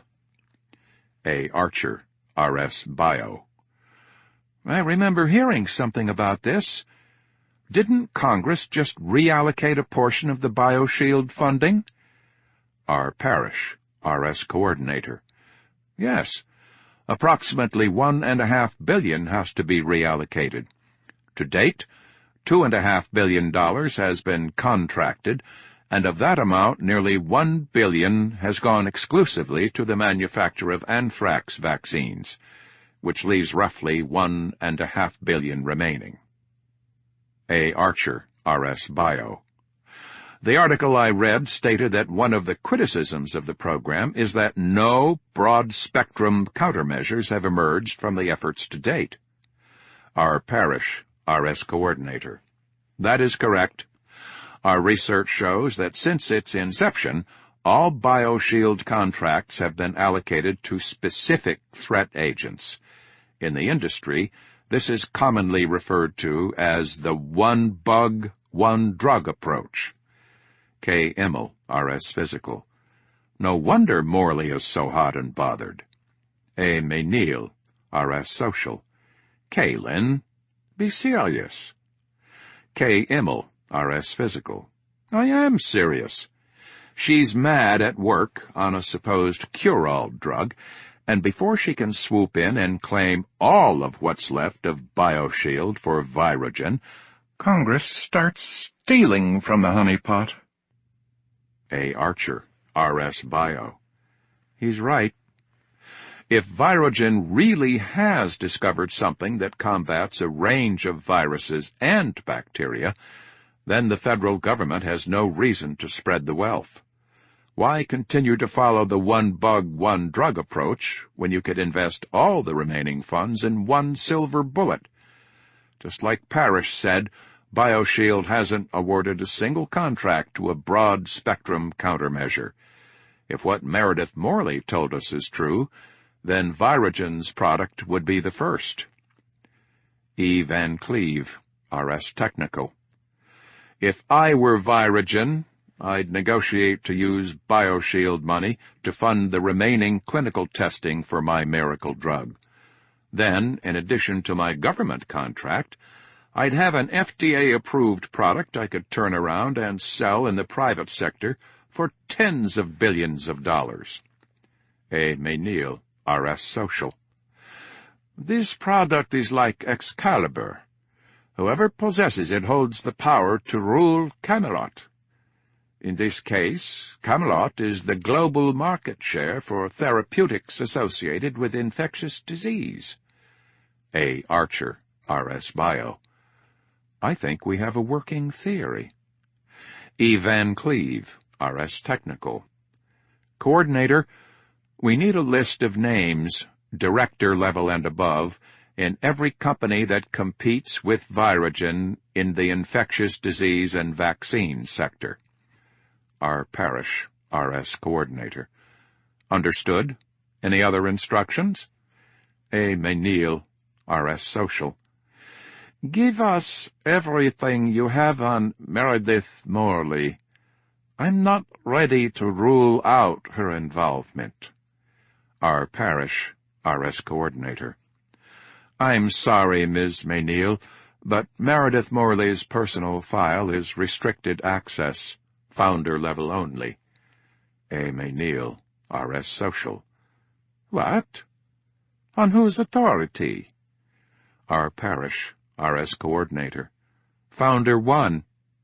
I'm sorry, but you'll have to take this matter up directly with Founder 1.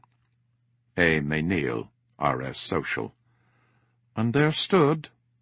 While we're waiting on the data to come back to us, we should focus on locating Foster before his trail goes cold. The first step is to... R. Parrish, RS Coordinator. Excuse my interruption, but I just received a report from one of our assets in Prague that 3 individuals have checked into a hospital in Prague exhibiting plague-like symptoms. They were immediately placed into quarantine and are undergoing further testing. K. Immel, RS Physical. Looks like Foster's trail has just heated up. A. Mayneil, RS Social. Mr. Parrish, Please make the necessary transportation arrangements upon our landing. Interviewing the infected witnesses is our #1 priority. That is, if they're still alive by the time we get there. Chapter 16. Czech-Austrian border. Julie stood at the back of the sedan, fumbling with her keys. The border patrol officer stood next to her, impatiently tapping the toe of his boot on the pavement. She tried to steady her hand as she reached to unlock the trunk, but the keys rattled noticeably. The lock mechanism clicked when she turned the key, and the trunk popped up. She lifted the lid the rest of the way, and the young officer eagerly shined his flashlight inside. After a quick survey, he turned to her. The look on his face was a mixture of both disappointment and suspicion. He stared at her a long moment, but said nothing. Except for an old gray blanket and the spare tire, the trunk was empty. The fugitive whom the officer was hoping to find was presently 1 kilometer to the west, hoofing it across the border. "You can close the lid," the officer said. Julie exhaled and walked toward the driver's side door. "Ms. Ponty, are you certain you do not know this American, William Foster?" he said, following her. She paused. It was critical to sound convincing, but not too convincing. She told herself to imagine he was talking about someone else, a different William Foster. The man he was referring to probably called himself Bill or Billy. She had never met Billy Foster before. "I'm sorry, but no, I do not know the man you are looking for." He fixed his icy stare on her. She surmised he was looking for non-verbal cues to indicate she was lying. Rapid blinking, averting of the eyes, or maybe a tensing of the facial muscles. She knew trained interrogators used facial expressions as litmus tests for truth-telling, but she was not an expert in such matters. In trying to manipulate her expression, she might inadvertently tip off to the very secret she was working so hard to conceal. Then, like Apollo in his sun chariot chasing away the Stygian night, the headlights of an approaching semi-truck illuminated the space around them. Someone brazenly honked. The traffic queue, now 4 vehicles deep, created psychological pressure for progression, an expectation of advancement. It was time for Julie Ponty to be on her way. With purpose, she reached for the door handle. "Ms. Ponty?" Her heart skipped a beat. "Yes, officer?" "Don't you want to close the lid?" he questioned, gesturing back to the open trunk. "Oh, yes. Thank you for reminding me."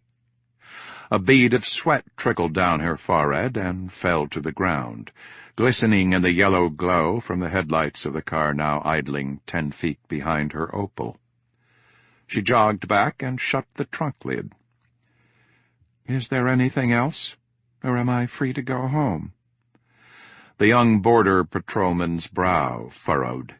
His mouth twisted into the frustrated expression she had become so intimately familiar with over the past 10 minutes.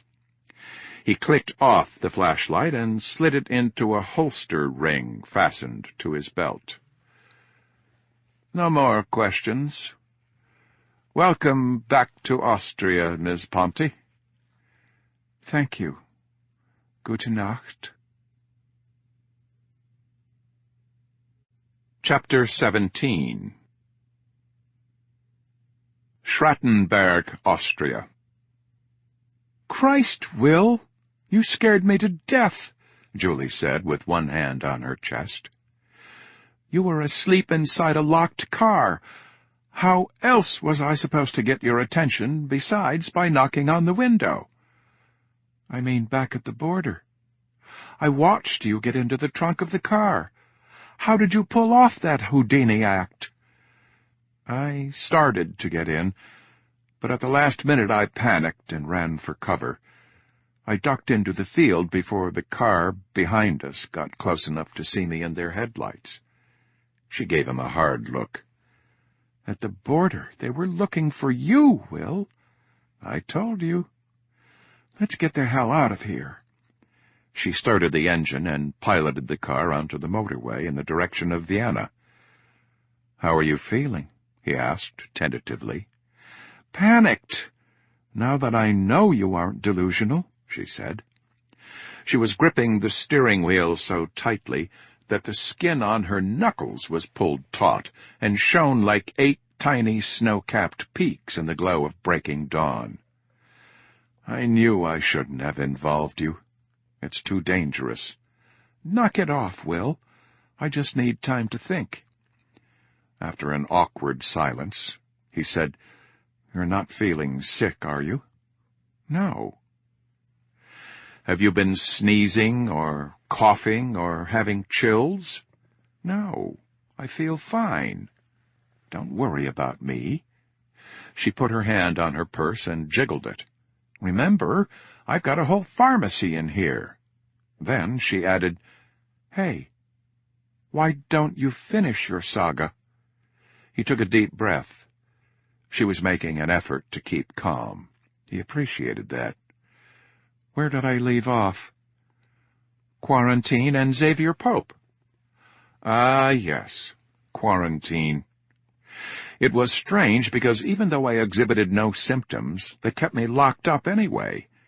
At first I thought it was just a precaution, a way to safeguard everyone else in case I was contagious. But by the end of the 2nd week, the hospital had transformed into the Twilight Zone. I asked to be discharged, and my request was refused. I asked to be transferred out of quarantine, and instead they posted a security guard outside the door to my room.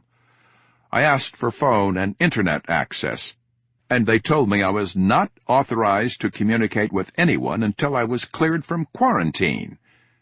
They wouldn't let you make a phone call? No. Well, this is highly unusual. I don't understand, she said. The CDC has rules and protocols to follow. They can't deny you your basic human rights. Maybe on paper they can't, but they did. They stalled for 2 weeks.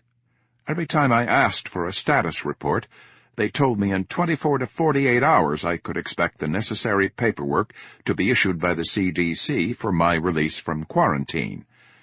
That was just a line to keep me placated.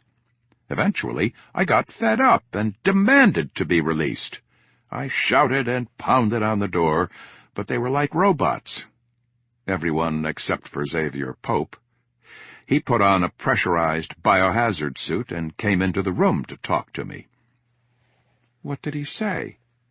He told me that they could not release me because the level of virus in my bloodstream had not decreased. He said that they did not understand why I was asymptomatic, but that I was a carrier and that the virus was dangerous. He said I would be a typhoid Mary and that the lab technician who had taken my blood had contracted the mutated virus and died within 48 hours. He asked me if I wanted my legacy to be remembered as Swine Flu Foster. I said no, of course not, but that I refused to spend the rest of my life in quarantine. He said he would personally guarantee that would not happen and assured me that they would check my blood every 24 hours. Once the live virus was not detectable, then the government would authorize my release. Until that day, he said, I would be living like a rat in a cage. He apologized repeatedly and asked what he could do to make my stay more comfortable. I told him that I wanted a TV and a mobile phone. They brought me a TV. If it was anyone other than you telling me this, I wouldn't believe it. This is all so unorthodox. They were holding you prisoner. Pretty much. What happened next? Next, I was drugged and woke up in Prague. Of course, I didn't know it was Prague at the time, because nobody told me anything. What they did tell me was that I had been transferred to a secure military hospital, and they changed their story about the virus, now claiming that it was not a naturally occurring H1N1 mutation, but by a biologically engineered variant of unknown origin. I was told that my case fell under government jurisdiction, and I was going to remain in quarantine for additional testing. That's when it began. What began? The injections, he said. What kind of injections? I'm not sure. That's something I was hoping you could help me figure out. Do you think that traces would still be in my bloodstream? It depends on what the substances were, she said. If we can solve the mystery of the injections, then we can solve the mystery of why I was put in quarantine. Then we'd better start looking. When we get to my apartment, I'll draw a blood sample and take it to my lab for testing. If you were injected with something unusual or dangerous, antigens will show up in a blood panel. If you're infected with mutated H1N1, or anything else for that matter, then we'll know. We need answers, and you need peace of mind. Okay, I'm in. But you need to understand that the people we're up against are powerful, dangerous people. I don't think we're dealing with the CDC anymore. Everything I was told in quarantine was subterfuge. This is a conspiracy that crosses continents. If they can put me in quarantine and smuggle me out of the United States without anybody knowing a thing about it, then God only knows what else they're capable of. If we're not careful, you'll end up like me, a fugitive.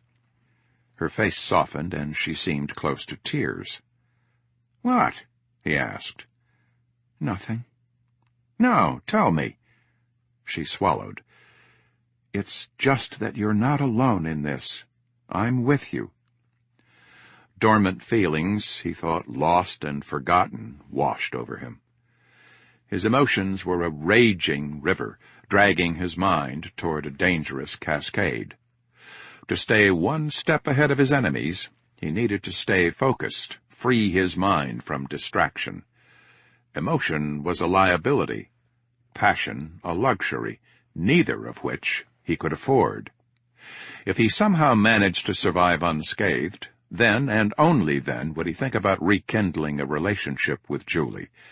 His first priority was evading capture long enough to unravel the mystery behind his quarantine. He exhaled. Trust was a splinter digging in his mind. Could he trust Julie unconditionally as he once had? Could he trust her with his secret?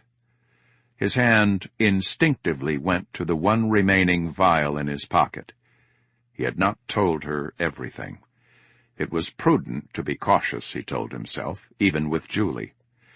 He would dole out information as he deemed necessary. What was the military expression? On a need-to-know basis. Was Julie being equally cautious? Was she hiding secrets, too? If so, he wondered, what was she not telling him? Chapter 18. Prague, Czech Republic. BMW 7 Series. I should have guessed, A.J. mumbled as he stepped out of the Niatros and onto the airport tarmac in Prague, squinting in the early morning sun. 760 Li to be precise, equipped with special order security and comms packages, Kalin said, standing beside him. I spec'd it out myself. Do you like? Does a baby like milk? The black-on-black with privacy glass tint is a nice touch, too. It says, I'm dangerous and pretentious. Actually, I was going for out of my way, asshole, Kalin grinned. But these wheels aren't for me. I prefer to ride alone. The whir of a high-revving Diavel Testa Strata 11-degree engine pierced the night.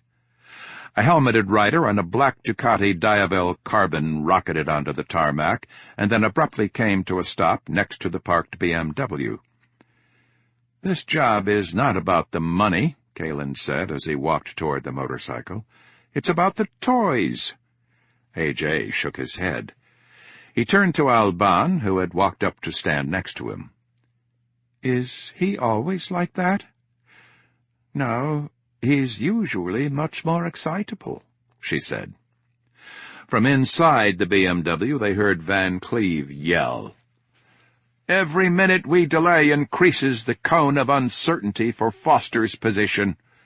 A.J. looked at Alban and raised an eyebrow. "Is he always like that?" "Unfortunately, yes." Alban began walking toward the black BMW. "Let's go. We have plague victims to interview, and I fear our window of opportunity may be closing." A tall blonde woman with a Russian accent and horn-rimmed eyeglasses greeted the team as they stepped out of the BMW. "My name is Veronika Vizcaya. I work inside the Ministry of Health.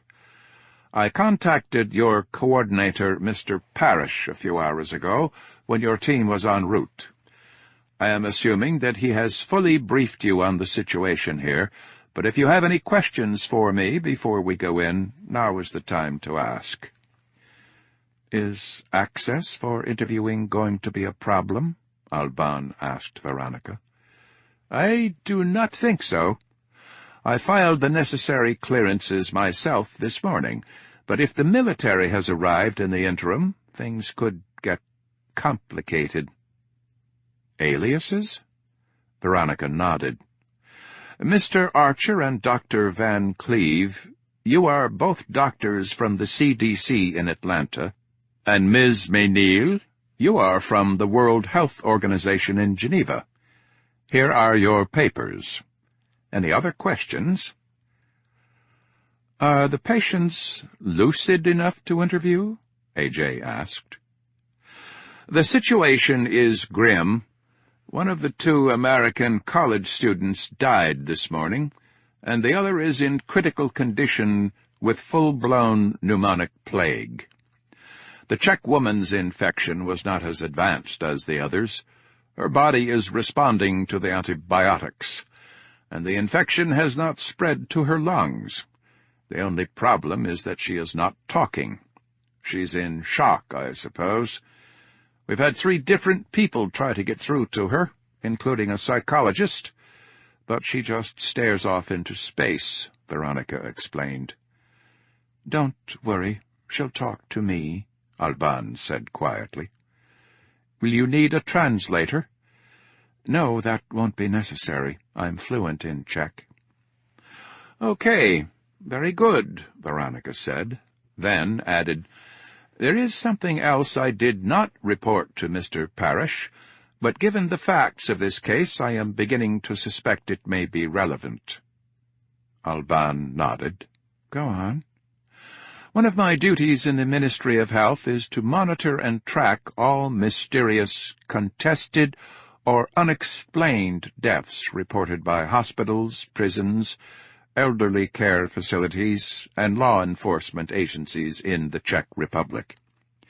These records are aggregated, reviewed, categorized, and then entered into a database so that they may be readily requisitioned by Interpol. The Czech Central Intelligence, forensic investigators, legal counsel, and even family members in cases associated with civilian deaths. Military records are exempt and maintained by the military. I mention this because I flagged an anomaly in the database last month, which I am presently investigating." Van Cleve fidgeted excitedly and then pounced. "Anomaly? What kind of anomaly? Regressional, correlational, or outlier?" Veronica cracked a smile at Van Cleve's statistical bravado. "Actually, a skewing of the mean in an annual distribution of reported deaths of homeless persons in Prague over the past 4 months. We've seen a spike in the number of homeless deaths from January to April of this year, 148% higher than last year. Have you run correlations with mean winter temperature? Asked Van Cleve. Yes, no correlation. This winter we have recorded historically average temperatures in Prague.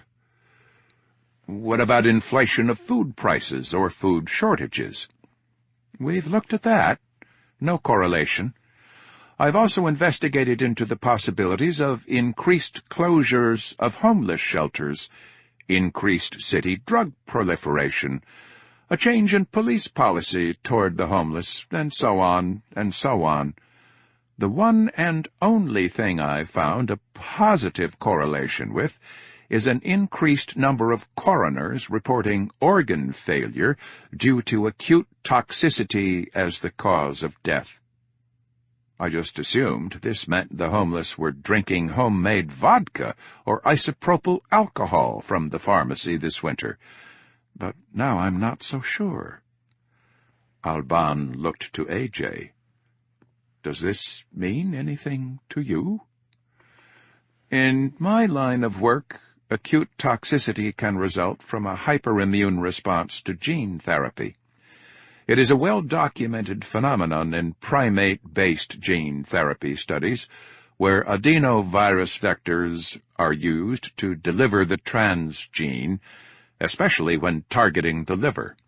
Alternatively, toxic shock syndrome is not unusual in cases of severe bacterial infection, such as those caused by antibiotic-resistant Streptococcus pyogenes or Staphylococcus aureus. Did you happen to have a bad influenza season in Prague this year? I'm not sure. Why? Toxic shock syndrome is most prevalent in persons with weakened immune systems, and there is a documented correlation of TSS occurring after physically stressful events such as childbirth, influenza, and the chicken pox, A.J. explained. Actually, I remember hearing that this was supposed to be a bad influenza season, and we had panic in Prague over the new H1N1 virus spreading from the Baltic states.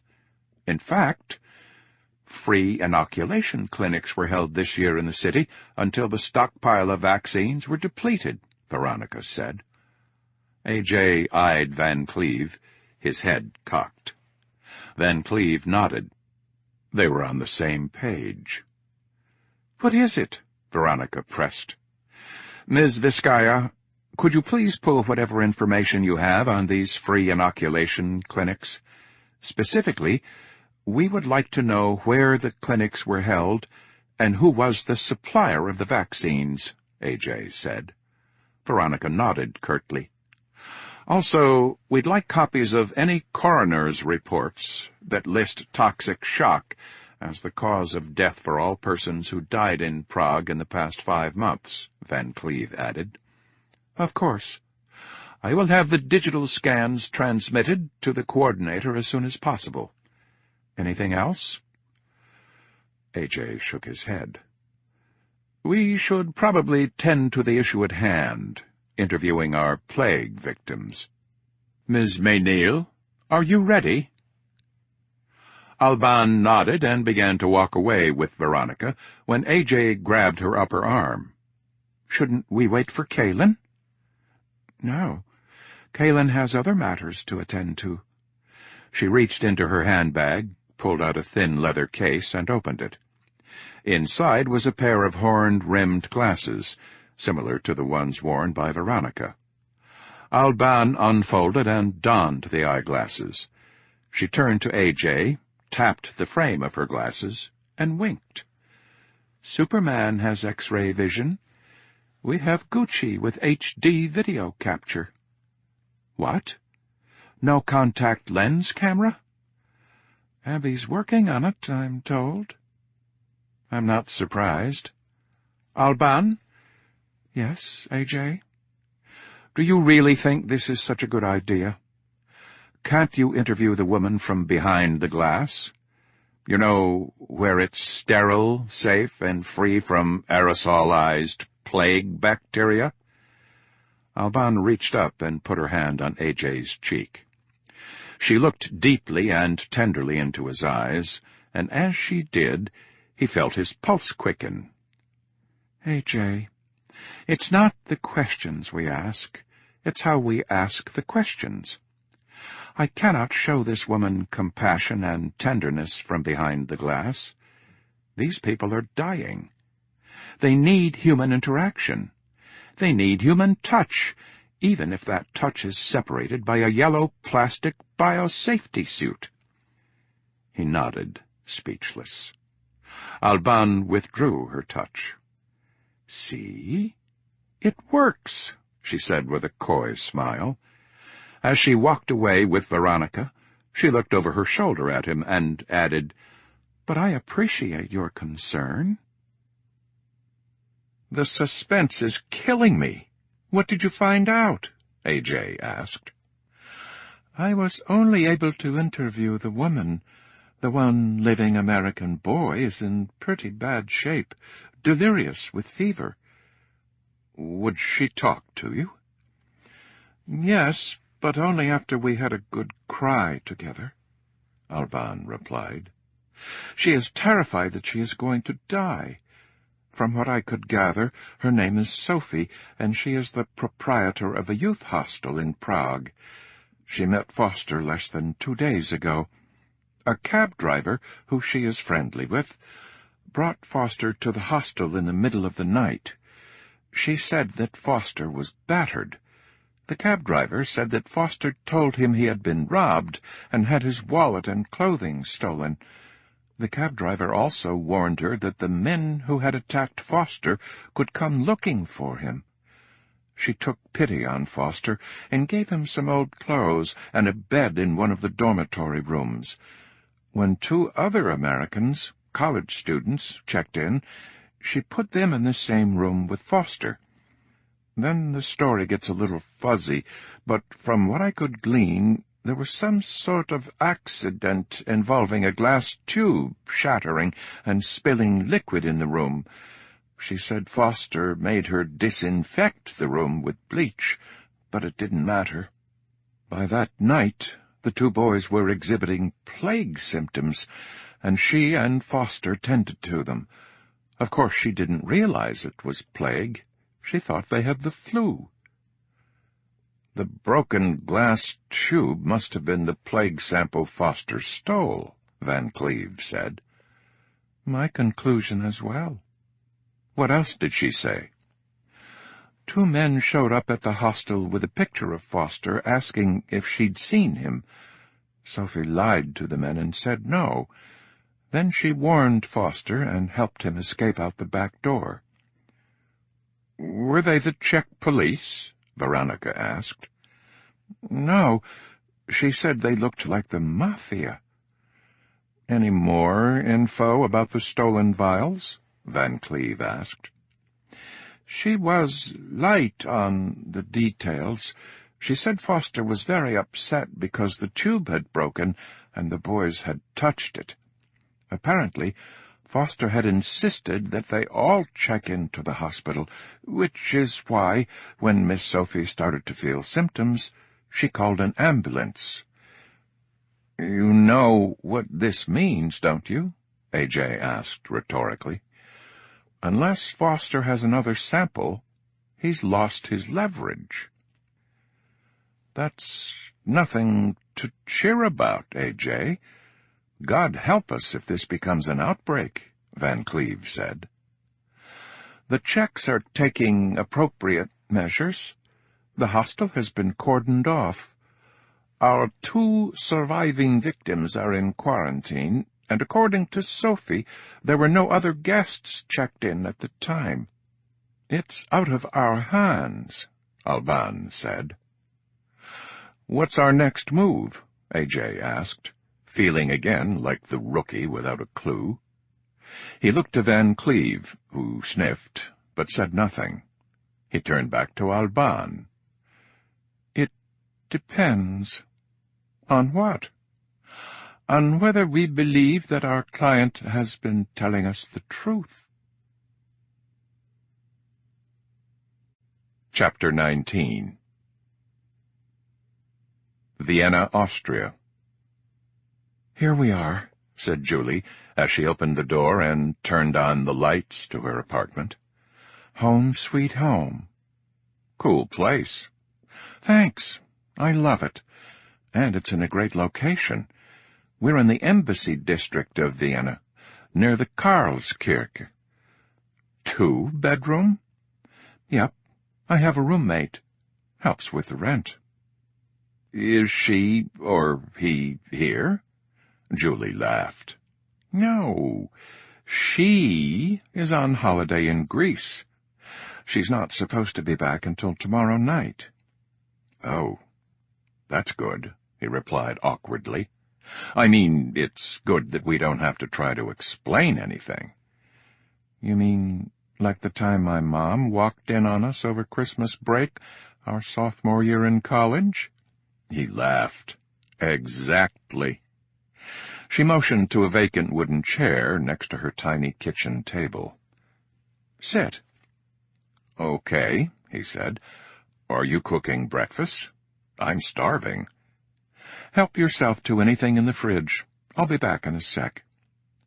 She went into her roommate's bedroom and returned with a tiny syringe to find him gobbling down a leftover half of a sandwich.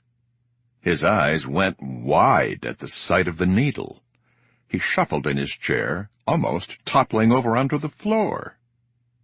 During his time in quarantine, he had grown to despise the hypodermic needle. Regular blood draws and injections, which in the beginning he viewed as a nuisance, morphed into something sinister. The hypodermic needle was designed for a single purpose: to violate. Pull the plunger to extract life essence. Push the plunger to impregnate with foreign material. For 5 months he had been raped again and again by a 20-gauge stainless steel hypodermic needle. "What are you doing with that?" "No way you're going to inject me." "Relax. I'm not going to inject you. My roommate is diabetic. This is an insulin syringe. Tiny needle. See?" she said, holding it up in front of him. "It's not designed for blood draws, but we'll have to make do." He eyed her warily, but said nothing. She sat down next to him. "Remember what we talked about in the car? With your permission, I'd like to take that blood sample now." He sighed and pulled up his sleeve, exposing the white, bare flesh of the inside of his elbow. This surrender was the ultimate act of trust. He would let her violate him, take a piece of him, but only because he did trust her, and because she had asked his permission. She smiled, a sweet, innocent smile, and scooted her chair next to his. He turned his head to the side, averting his eyes from the needle. She positioned his forearm across her lap. "Make a fist." He did as she instructed. She ran her finger gently over the yellowed bruises and needle marks dotting his arm. "Remember the time you serenaded me in front of my entire sorority house in your underwear until I agreed to go out with you?" she said, distracting him, while she tapped her fingers on a swollen blue vein. "I can't take all the credit for that. Jack Daniels was involved." "Yeah," she chuckled as she slipped the needle under his skin with practiced efficiency. "And 30 of your fraternity pledge brothers egging you on?" He did not wince, but despondence washed over his face as he watched the syringe fill crimson. What a rowdy bunch of hooligans we were. No argument here. Speaking of old memories, remember when we took our first road trip to Asheville, North Carolina? She flashed him a knowing smile. Are you kidding? That's not the kind of thing a woman forgets. Julie stood motionless and watched the rhythmic rise and fall of Will's chest as he slept in her bed. In her bed. She felt flushed. She had fantasized about this moment plenty of times since their breakup. Of course, in the fantasy he was not asleep, at least not until after the deed was done. A flood of old emotions she had tried to suppress had been reawakened in her.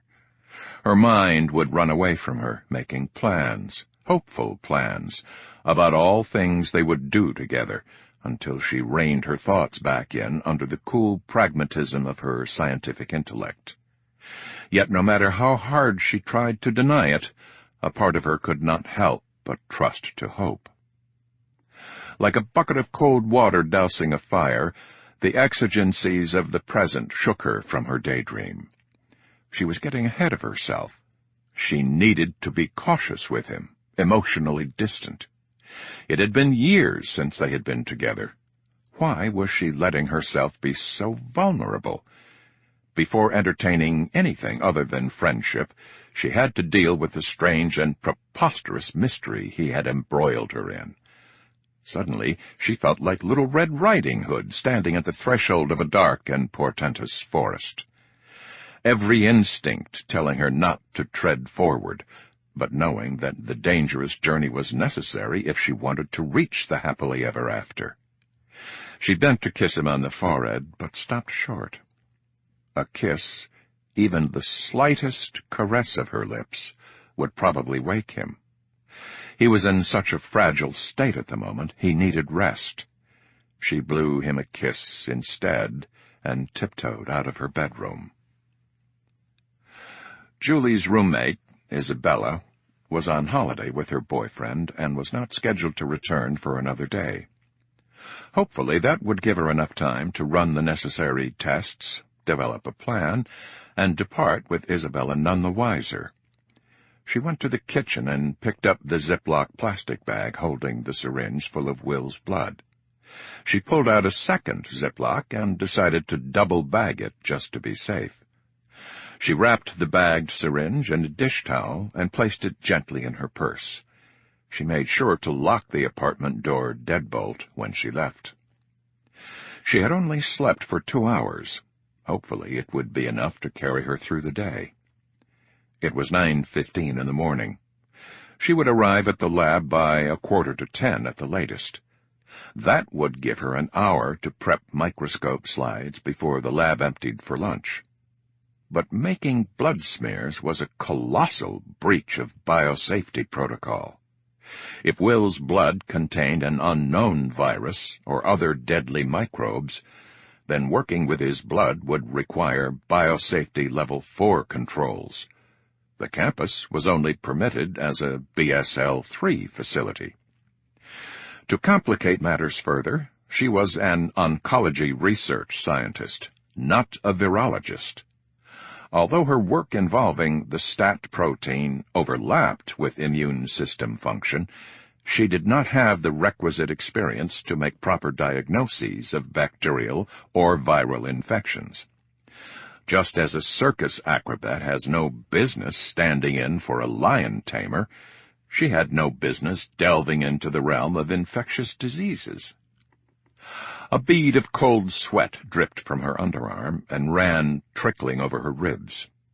She had never contemplated actions like those she was about to carry out, let alone violated company safety protocols before. Best-case scenario, she would be fired and professionally discredited. Worst-case scenario, she would unleash biocontamination that would result in the infection of thousands of people and then be prosecuted as a terrorist. She took a deep breath and tightened her grip on the steering wheel. She needed to find another angle. She tried to pay attention to the traffic instead of worrying. An idea would come to her. It always did. But as she drove, her mind drifted back to Will. She wanted so much to protect him, to shield him from the world and from the awful men who had done this to him. What could she do? How could she ever hope to stand up against the powerful and faceless foe that Will described as their enemy? The more she thought about it, the heavier the dread lodged in her abdomen became. What if Leighton Harris Pharmaceuticals and the CDC were co-conspirators? Was Xavier Pope really a Dr. Frankenstein? The Julie Ponte of 24 hours ago would have thought the idea of illegal quarantines and illicit human experimentation preposterous. She had worked in the pharmaceutical industry for 6 years and had only known noble and dedicated scientists and staff. Was she naive? Was Will changing her into a conspiracy theorist kook? She was convinced that she did not possess the particular subject matter expertise to analyze his blood and generate a working hypothesis about what was happening to him. It had been unrealistic to think she could tackle a mystery like this without help. Whom could she trust? She started rattling off names in her head. Heinrich Fabian. No, too nosy. Elizabeth Raynor. Maybe? No, too publication-hungry. A name interrupted her internal monologue. Bart Bennett. She smiled. Bart Bennett was a hopeless genius who worked in virology. As one of only a handful of Americans working in her lab, it was inevitable that she and Bart would meet and become friends. Bart was from Seattle and was a proud and vocal coffee snob. Periodically, Julie and Bart would eat lunch together, swapping anecdotal tales about life as an American expat in Vienna. Once she had even reluctantly agreed to meet him at a Viennese coffeehouse he frequented. A big mistake. By the end of the 30-minute date, she feared he might drop down on one knee and propose to her, pulling forth a ring hidden beneath a layer of creamy froth atop his cappuccino. From that day forward, she had regularly affirmed their only friends status by limiting their interactions to cafeteria lunches and harmless hallway chit-chat. Today, though, she might have to take advantage of poor Bart's affections. She turned onto the laboratory campus driveway and drove past the marble sign at the entrance. Vienne Bioscience, a Virogen Pharmaceuticals company. She entered the parking garage and parked in her reserved slip. She placed the automatic transmission into park, turned off the engine, and took a deep breath. "You can do this," she mumbled to herself. Inside the lab, Julie carefully drew a small volume of blood from Will's test tube with a syringe. Next, she transferred it to another vial she had prepared with a dummy label. This was the sample she would give to Bart. 5 minutes later, she knocked on the door to his office. "Hey, Julie," Bart exclaimed. "You must have smelled the espresso. Check out the new machine I just got.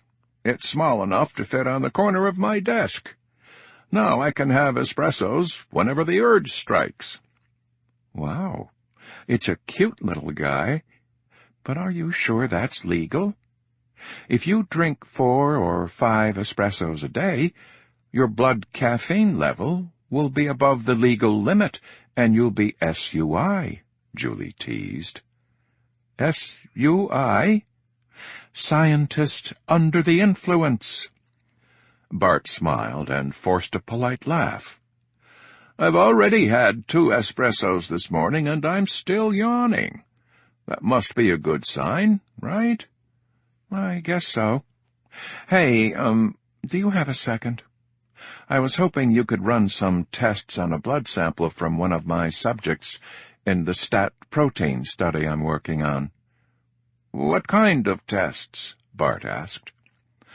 "I noticed an elevated white blood cell count, and I'm worried this subject might have an infection. I spend my time looking at tumor markers, not viral or bacterial ones, so I'm way out of my league here. I was hoping you could run ELISA on the sample to see what antibodies are present." "Sure. Just drop the sample off in my lab with John, and we'll get to it when things slow down a bit." Julie grimaced. "I was hoping that you could maybe run it now. I'm really worried about this subject and feel it's my responsibility to notify this person of their condition." "You want me to drop everything and do it now?" "We've got a busy day planned," Bart resisted. "Please," she said, with puppy-dog eyes. "As a favor to me?" He rubbed his beardless chin. "Since you haven't given me any direction as to what virus or bacteria I am supposed to be looking for, I'll need to check a fairly extensive list of possible diseases, and since this is such a small sample volume, I'll need to amplify using real-time PCR and then run multiple assays. It's not as easy as you think, Julie." "I know. But if you were this patient, wouldn't you hope that a brilliant guy at Vienne Bioscience named Bart Bennett was willing to do the right thing to save your life?" she asked. "Okay, fine. But I want you to know your Jedi mind tricks don't work on me." "Is that so?" she said, smiling as she grabbed him by the arm and dragged him out of his chair. "You will take me to Jabba now." "What did you find?" Julie asked. Bart and his Austrian lab technician, John Henning, were standing together talking when Julie approached them. Barely able to contain his excitement, John spoke first. "I don't know where you found this sample, but it's either from a laboratory primate or a special forces soldier who's been inoculated against biological warfare." "I don't understand. What do you mean?" "This blood is packed with antibodies. Exotic bugs, too. I ran a broad serological workup and found smallpox, anthrax, even Yersinia pestis antibodies." "Check out this list I compiled," John said. "But that's not even the most exciting thing we found." She took the printed page from John and scanned the list. It took all her willpower not to gasp at the report. She looked at Bart, who seemed uncharacteristically melancholy, especially when contrasted to John's bravado. Bart would not look at her, and instead was staring off at some imaginary point in space. "What's the exciting part?" she said. "I have several scanning electron microscope images to show you. I false-colored the image so you can tell the different cells apart. The flattened, donut-shaped cells are, of course, red bloods, and these little cream-colored blobs are platelets. This green cell is a monocyte. All normal," he said, and advanced the screen to a new image. "In this image, over here you can see 2 more lymphocytes. Again, normal. But this cell, colored blue, I don't know what it is. It appears to be a lymphocyte, but it is too big. Lymphocytes are 7 to 8 micrometers. This cell appears to be 12 or 13. Julie bent over and rested her palms on the desk, bringing her face closer to the monitor for a better look. "Is it neutrophil?" "No, it's not a neutrophil, basophil, or eosinophil. Granulocytes have multi-lobed nuclei. This cell is mononuclear." "Maybe it's a monocyte, then?" John advanced to another image with higher magnification. "I don't believe so. Because if you look closely at the microvilli on the surface of the cell, they resemble those of a lymphocyte. Monocyte microvilli are longer, more densely packed, and— He gestured with his hand in the air in a motion like a car traveling over a hilly stretch of road. "What's the word in English?" "Wavy?" "Yes, wavy," he said. "Are you sure about the size?" "Yes, I'm sure," John said. "Since you are the cancer expert here, I was hoping you could tell me if you think it could be a cancerous lymphocyte?" "It's hard to identify cancer cells when viewed in isolation, but the shape of this cell is uniform. From outward appearance, I'd say it looks like a healthy cell." "That's what I thought, too," John said, with schoolboy excitement. "So I decided to run more tests, and I found something else." Julie nodded. "There are 5 major categories of antibodies: IgA, IgG, IgM, IgE, and IgD. The IgG antibodies are the most common type, found in all bodily fluids and tissues, and comprise about 75% of the antibodies in circulation at a given time. IgA antibodies make up about 10% and are found predominantly in the entry and exit orifices of the body: nose, ears, eyes, etc. IgM antibodies are— "I'm up to speed on my antibodies, John. You can skip to the something else part," she interrupted. "Yeah, okay. I ran a quantitative immunoglobulin screening, and I found an immunoglobulin that doesn't fit into any of the existing classes or subclasses. I don't know what it is or what it does." He minimized the SEM images and pulled up a data table. Julie looked at the screening results. "If you have to guess, what do you think it is?" "Maybe it's a new subclass of IgG, but I have no way to test this right now. So I was thinking about running an IgY test just for the hell of it," John replied. "IgY? Isn't that an avian antibody?" "Yes. Bird and reptile. I don't think this is IgY, but I have the EIA to test for it. It could be a starting point. After that, I was thinking about performing a TCR diversity assessment on the lymphocytes in the blood sample."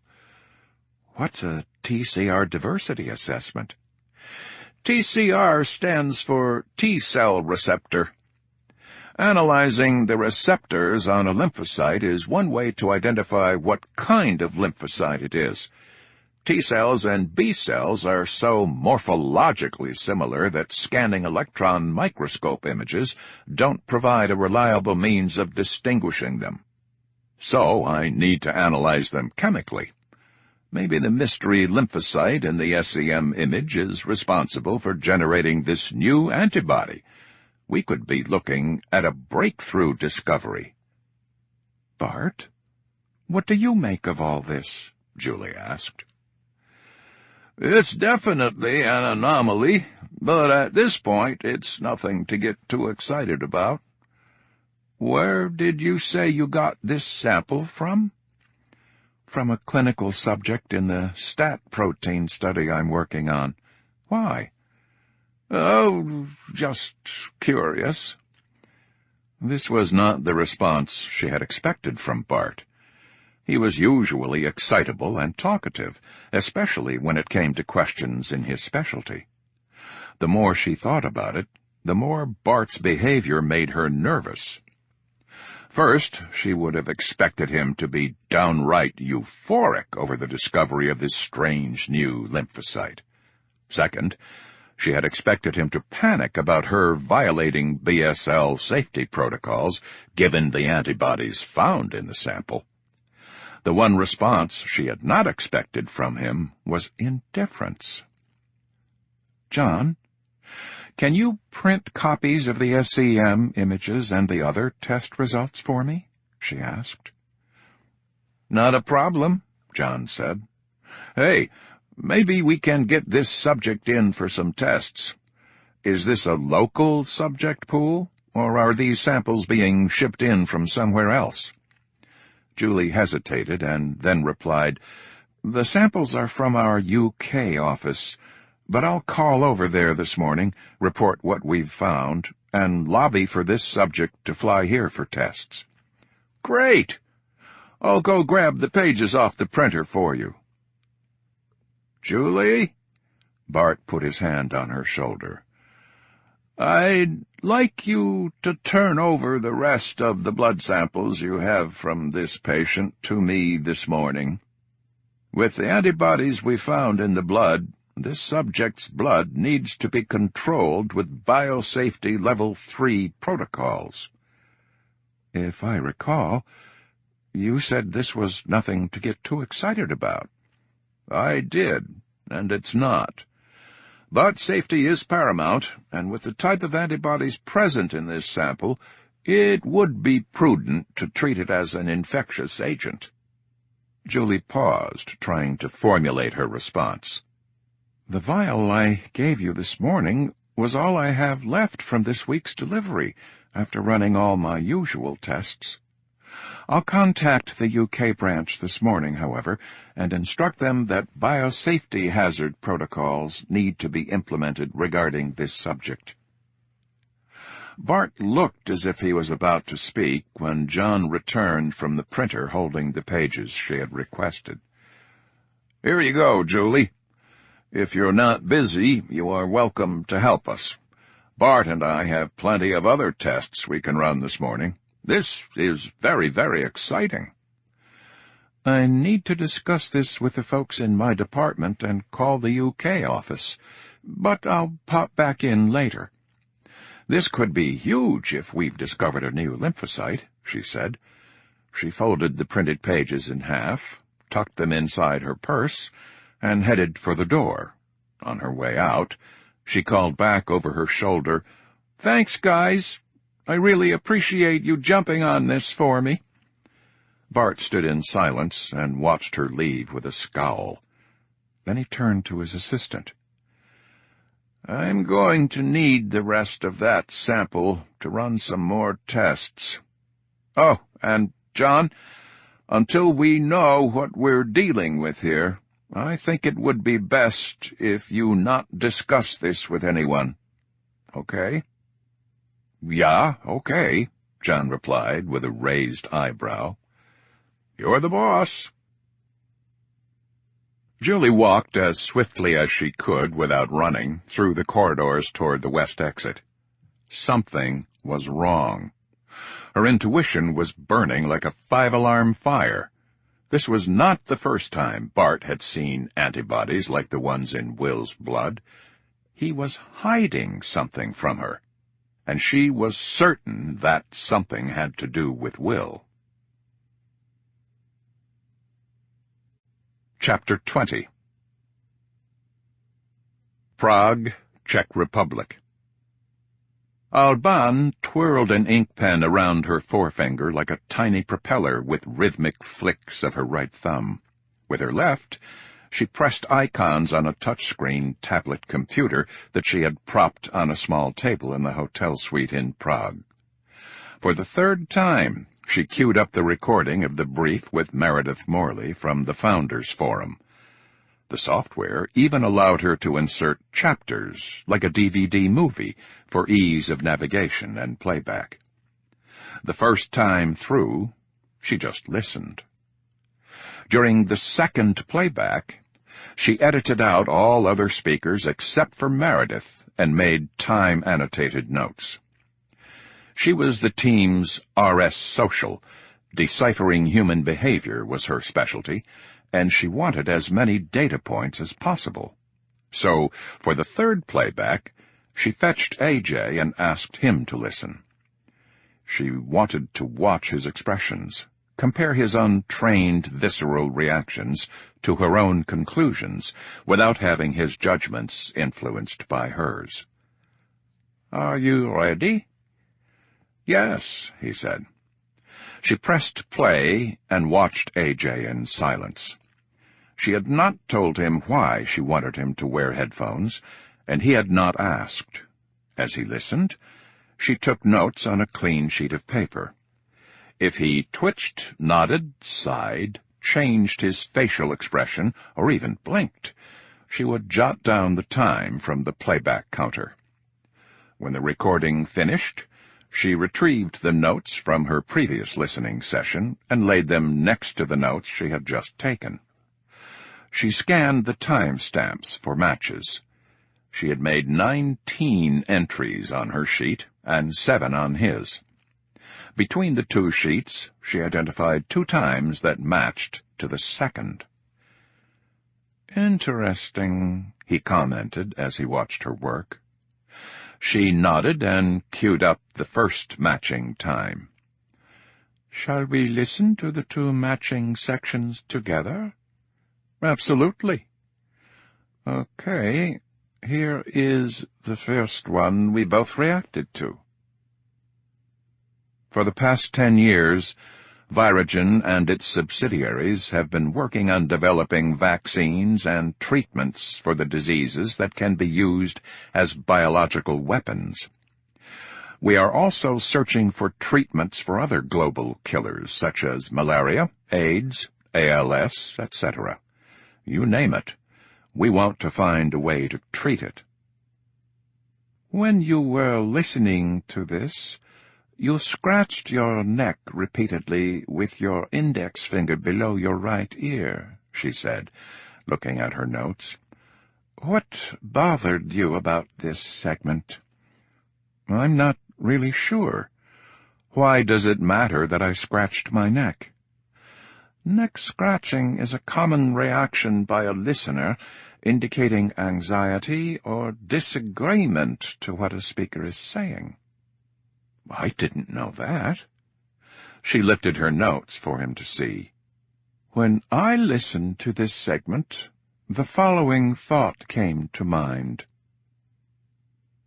Treatment does not equal cure."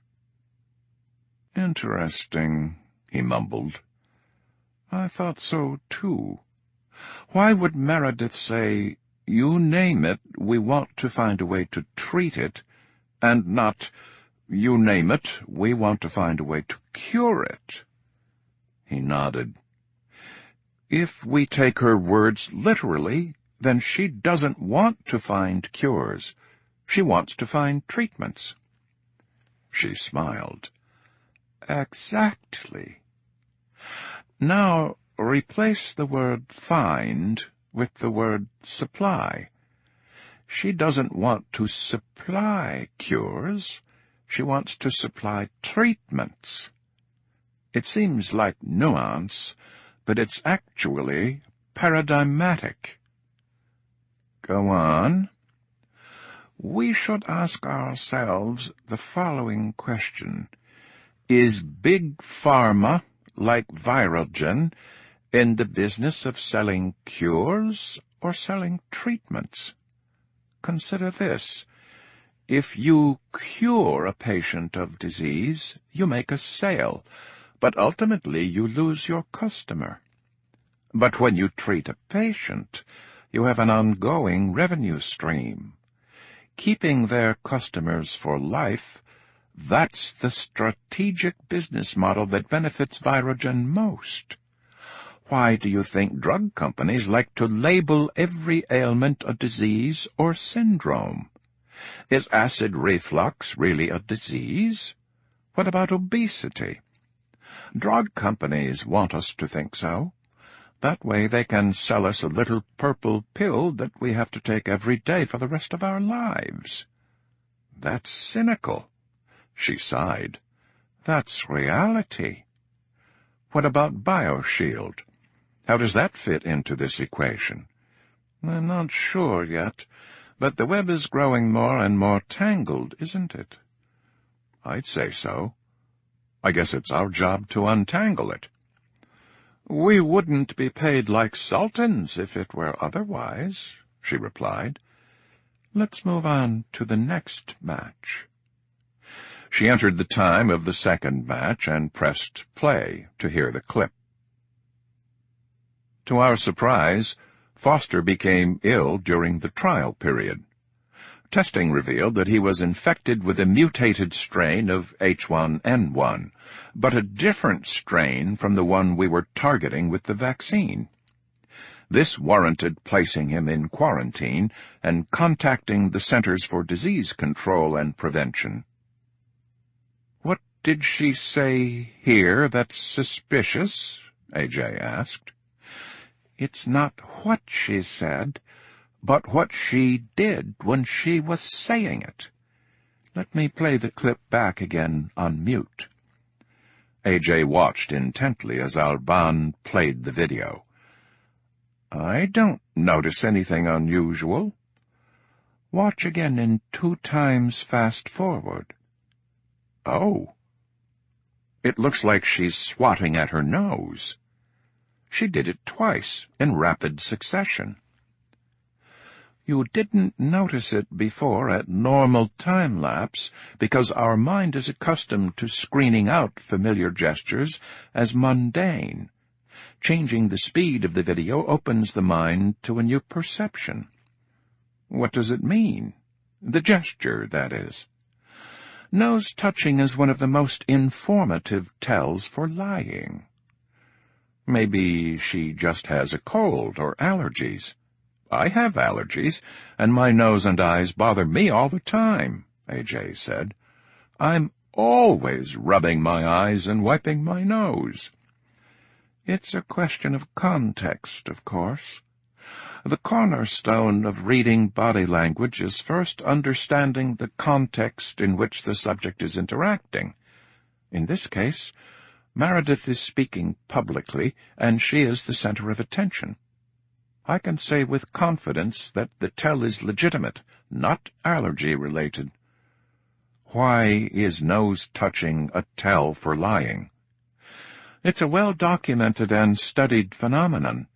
Research has found that when a person is lying, a chemical called catecholamine is released in the body, causing tissue inside the nose to swell. The increased blood pressure inflates the nose.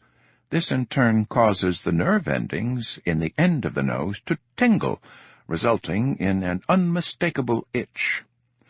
Without professional training to suppress the behavior, a liar will invariably rub his or her nose to alleviate the sensation." "You're kidding. Sounds like Pinocchio." "It's actually referred to as the Pinocchio effect." "What is she lying about?" "The tell isn't that specific. It only tells me Meredith is lying, but not what piece of information she's lying about. We know for certain that Foster was infected with a mutated version H1N1, or they wouldn't have put him in quarantine," AJ said. "Not necessarily. You are falling into the trap of assuming that everything the client tells us is true. In my experience, we should question all assumptions. Nothing is fact until we corroborate the information ourselves." "How can we ever move forward if we have to fact-check every aspect of the case?" "Sometimes it's better to jog in place than to sprint down the wrong path and be forced to double back." AJ hesitated.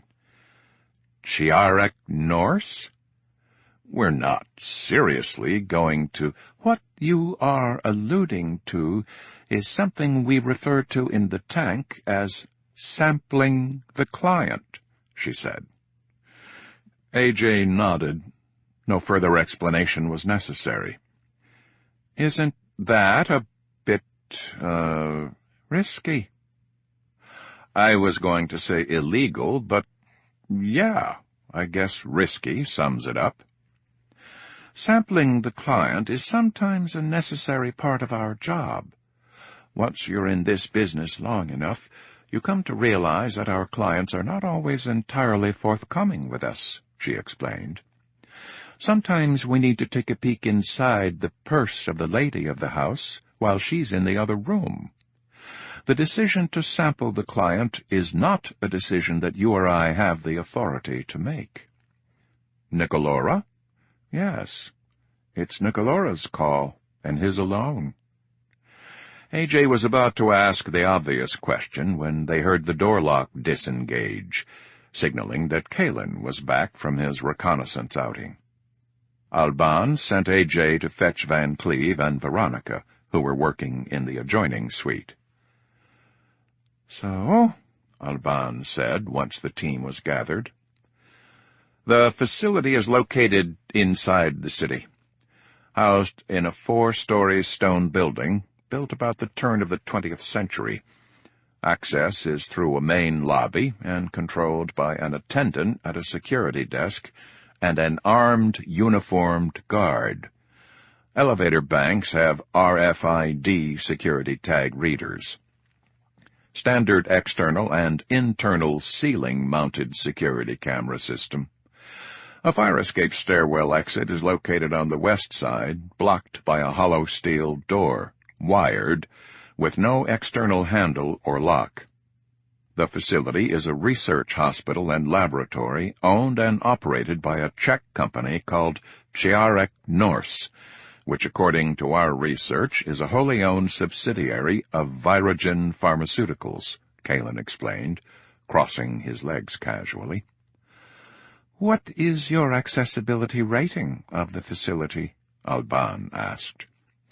"On a scale of 1 to 10, where the Pentagon is a 10 and your grandma's house is a 1, I'd rank it a solid 6. How serious are we?"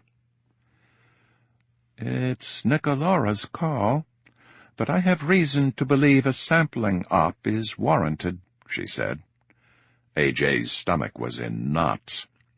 Alban was convinced Meredith was hiding something, but breaking into the Virogen facility seemed extreme. What if they were wrong? Even worse, what if they were wrong and they got caught? They would probably end up in jail. The phones of all the tank team members in the room began to chime in unison. It was Parrish signaling that new information was available for discussion. Virogen case. Round table session. Prague. R. Parrish, R.S. Coordinator. The purpose of this conference is to report the findings of the tasking I was assigned during our last round table. Continued background investigation on Foster reveals that his life before Virogen was quite unremarkable. He has no criminal record, no legal action pending against him, and no discernible enemies. A. Maynil, R.S. Social. What about insight into Foster's professional life and personal life? What did Ms. Knight learn from her interviews with Foster's work colleagues? R. Parrish, R.S. Coordinator. Ms. Knight identified and interviewed one of Foster's closest friends. She learned that he was laid off from his job 9 months ago.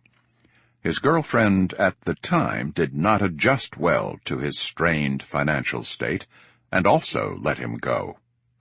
From what Ms. Knight uncovered, we can conclude Foster was struggling, both financially and emotionally, around the time he became involved with Virogen. A. Maynil, R.S. Social. How dire was his financial status? R. Parrish, R.S. Coordinator. Foster had been living paycheck to paycheck. He carried a credit card balance and was still paying off his college tuition loan. His corporate 401k showed an early withdrawal, with penalty, a few weeks before he signed on as a test subject in the Leighton-Harris vaccine trial. He had also enrolled in another paid drug trial with Pfizer, but he did not participate because of the quarantine. K. Immel, R.S. Physical. Looks like we can add money to the list of possible motives. A. Mayneal, R.S. Social.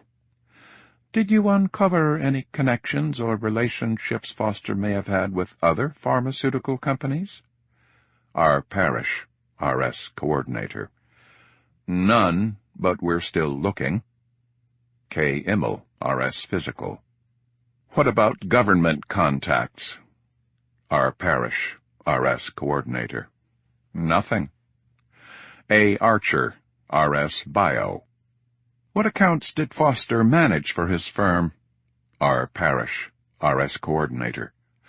Primarily the Clucker's Fried Chicken account. A. Archer, R.S. Bio. Does Foster's firm handle any pharmaceutical accounts at all? R. Parrish, R.S. Coordinator. Yes. They manage the cholesterol-busting drug Plaxer's ad campaign and were behind Synthgen's infamous Stimulex erectile dysfunction drug ads. A. Archer, R.S. Bio. So we can't rule out contacts at Synthgen? R. Parrish, R.S. Coordinator. No, I have a resource looking into it. K. Immel, R.S. Physical. Another detail has been nagging me. Why do you suppose Foster was transferred to Virogen's Chiarek Norse facility in Prague instead of staying at the New Jersey campus? What's so special about the Chiarek Norse facility that Virogen wanted Foster out of the country? In my opinion, Chiarek Norse is the white elephant in the room. If Meredith Morley is keeping something from us, we'll find it in Chiarek Norse. E. Van Cleve, R.S. Technical. What makes you so sure that the information we need is inside Chiarek Norse? K. Immel, R.S. Physical. It's obvious to me, but if you need a reason, then call it instinct. E. Van Cleve, R.S. Technical. Instinct is not sufficient. Without an explanation of your decision-making processes, I am forced to conclude it is your testosterone talking, and not your intellect. K. Immel, R.S. Physical. You sound exactly like Briggs. E. Van Cleve, R.S. Technical. I'll take that as a compliment. A. Mayneal, R.S. Social. Enough with this schoolyard banter. I realize that everyone is tired and stressed, but we all need to take a deep breath and focus on the task at hand. Let's shift gears. I reviewed the entire recording of Meredith Morley's briefing in the Founders Forum, and I have ascertained that on at least 3 occasions Ms. Morley either withheld or misrepresented information about the case. Couple this with the fact that we have no hard evidence linking Will Foster to any external entity trying to steal Virogen's formula, and the suspicious transfer of Foster to the Chiarek Norse in Prague leads me to conclude that we have compelling reason to engage in a sampling operation. Opinions? K. Immel, R.S. Physical. You already know my opinion. Definitely worth a look inside. E. Van Cleve, R.S. Technical. No surprise there. A. Mayneal, R.S. Social. Excuse me, Doctor, was that a yes or a no from you? E. Van Cleve, R.S. Technical. Yes, but let the record show a reluctant yes. A. Mayneal, R.S. Social. Fine. Bio? A. Archer, R.S. Bio. Yes, I'd like a peek inside. A. Mayneal, R.S. Social. Good. Then we're all in agreement. Time is our most precious commodity. Mr. Parrish, contact Founder 1 and obtain authorization for a sampling operation at Chiarek Norse, commencing at the earliest opportunity. A. Archer, R.S. Bio. Hold on a minute. We're going to break into the facility in broad daylight? Shouldn't we wait until night? E. Van Cleve, R.S. Technical. A common misconception popularized by television crime dramas. The reality is, at least for the tank, that daytime ops have a statistically significant higher rate of success than nighttime efforts. A. Archer, R.S. Bio. What? I don't see how that can be possible. K. Immel, R.S. Physical. Think of us not as thieves, but as illusionists. It's a matter of redirecting your target's attention, like when I lifted your wallet in the public garden, while you were gawking at Alban's tits. Or a minute ago, when I lifted your phone while I was arguing with Van Cleve. A. Archer, R.S. Bio. How do you do that? K. Immel, R.S. Physical. It's called practice. With time, your talents will blossom too. A. Neal, R.S. Social. Kalen, how long do you need to prep? K. Immel, R.S. Physical. For which scenario? A. Neal, R.S. Social. I was thinking Bravo 8 Delta. K. Immel, R.S. Physical. Not bad. But I was thinking more along the lines of Bravo 14 Echo. A. Neal, R.S. Social. Interesting. I like it. Van Cleve? E. Van Cleve, R.S. Technical. Too dangerous. Archer has no training for an Echo scenario. I recommend Bravo 14 Delta. A. Neal, R.S. Social. Mr. Parrish, your thoughts on executing sampling scenario Bravo 14 Delta? R. Parrish, R.S. Coordinator.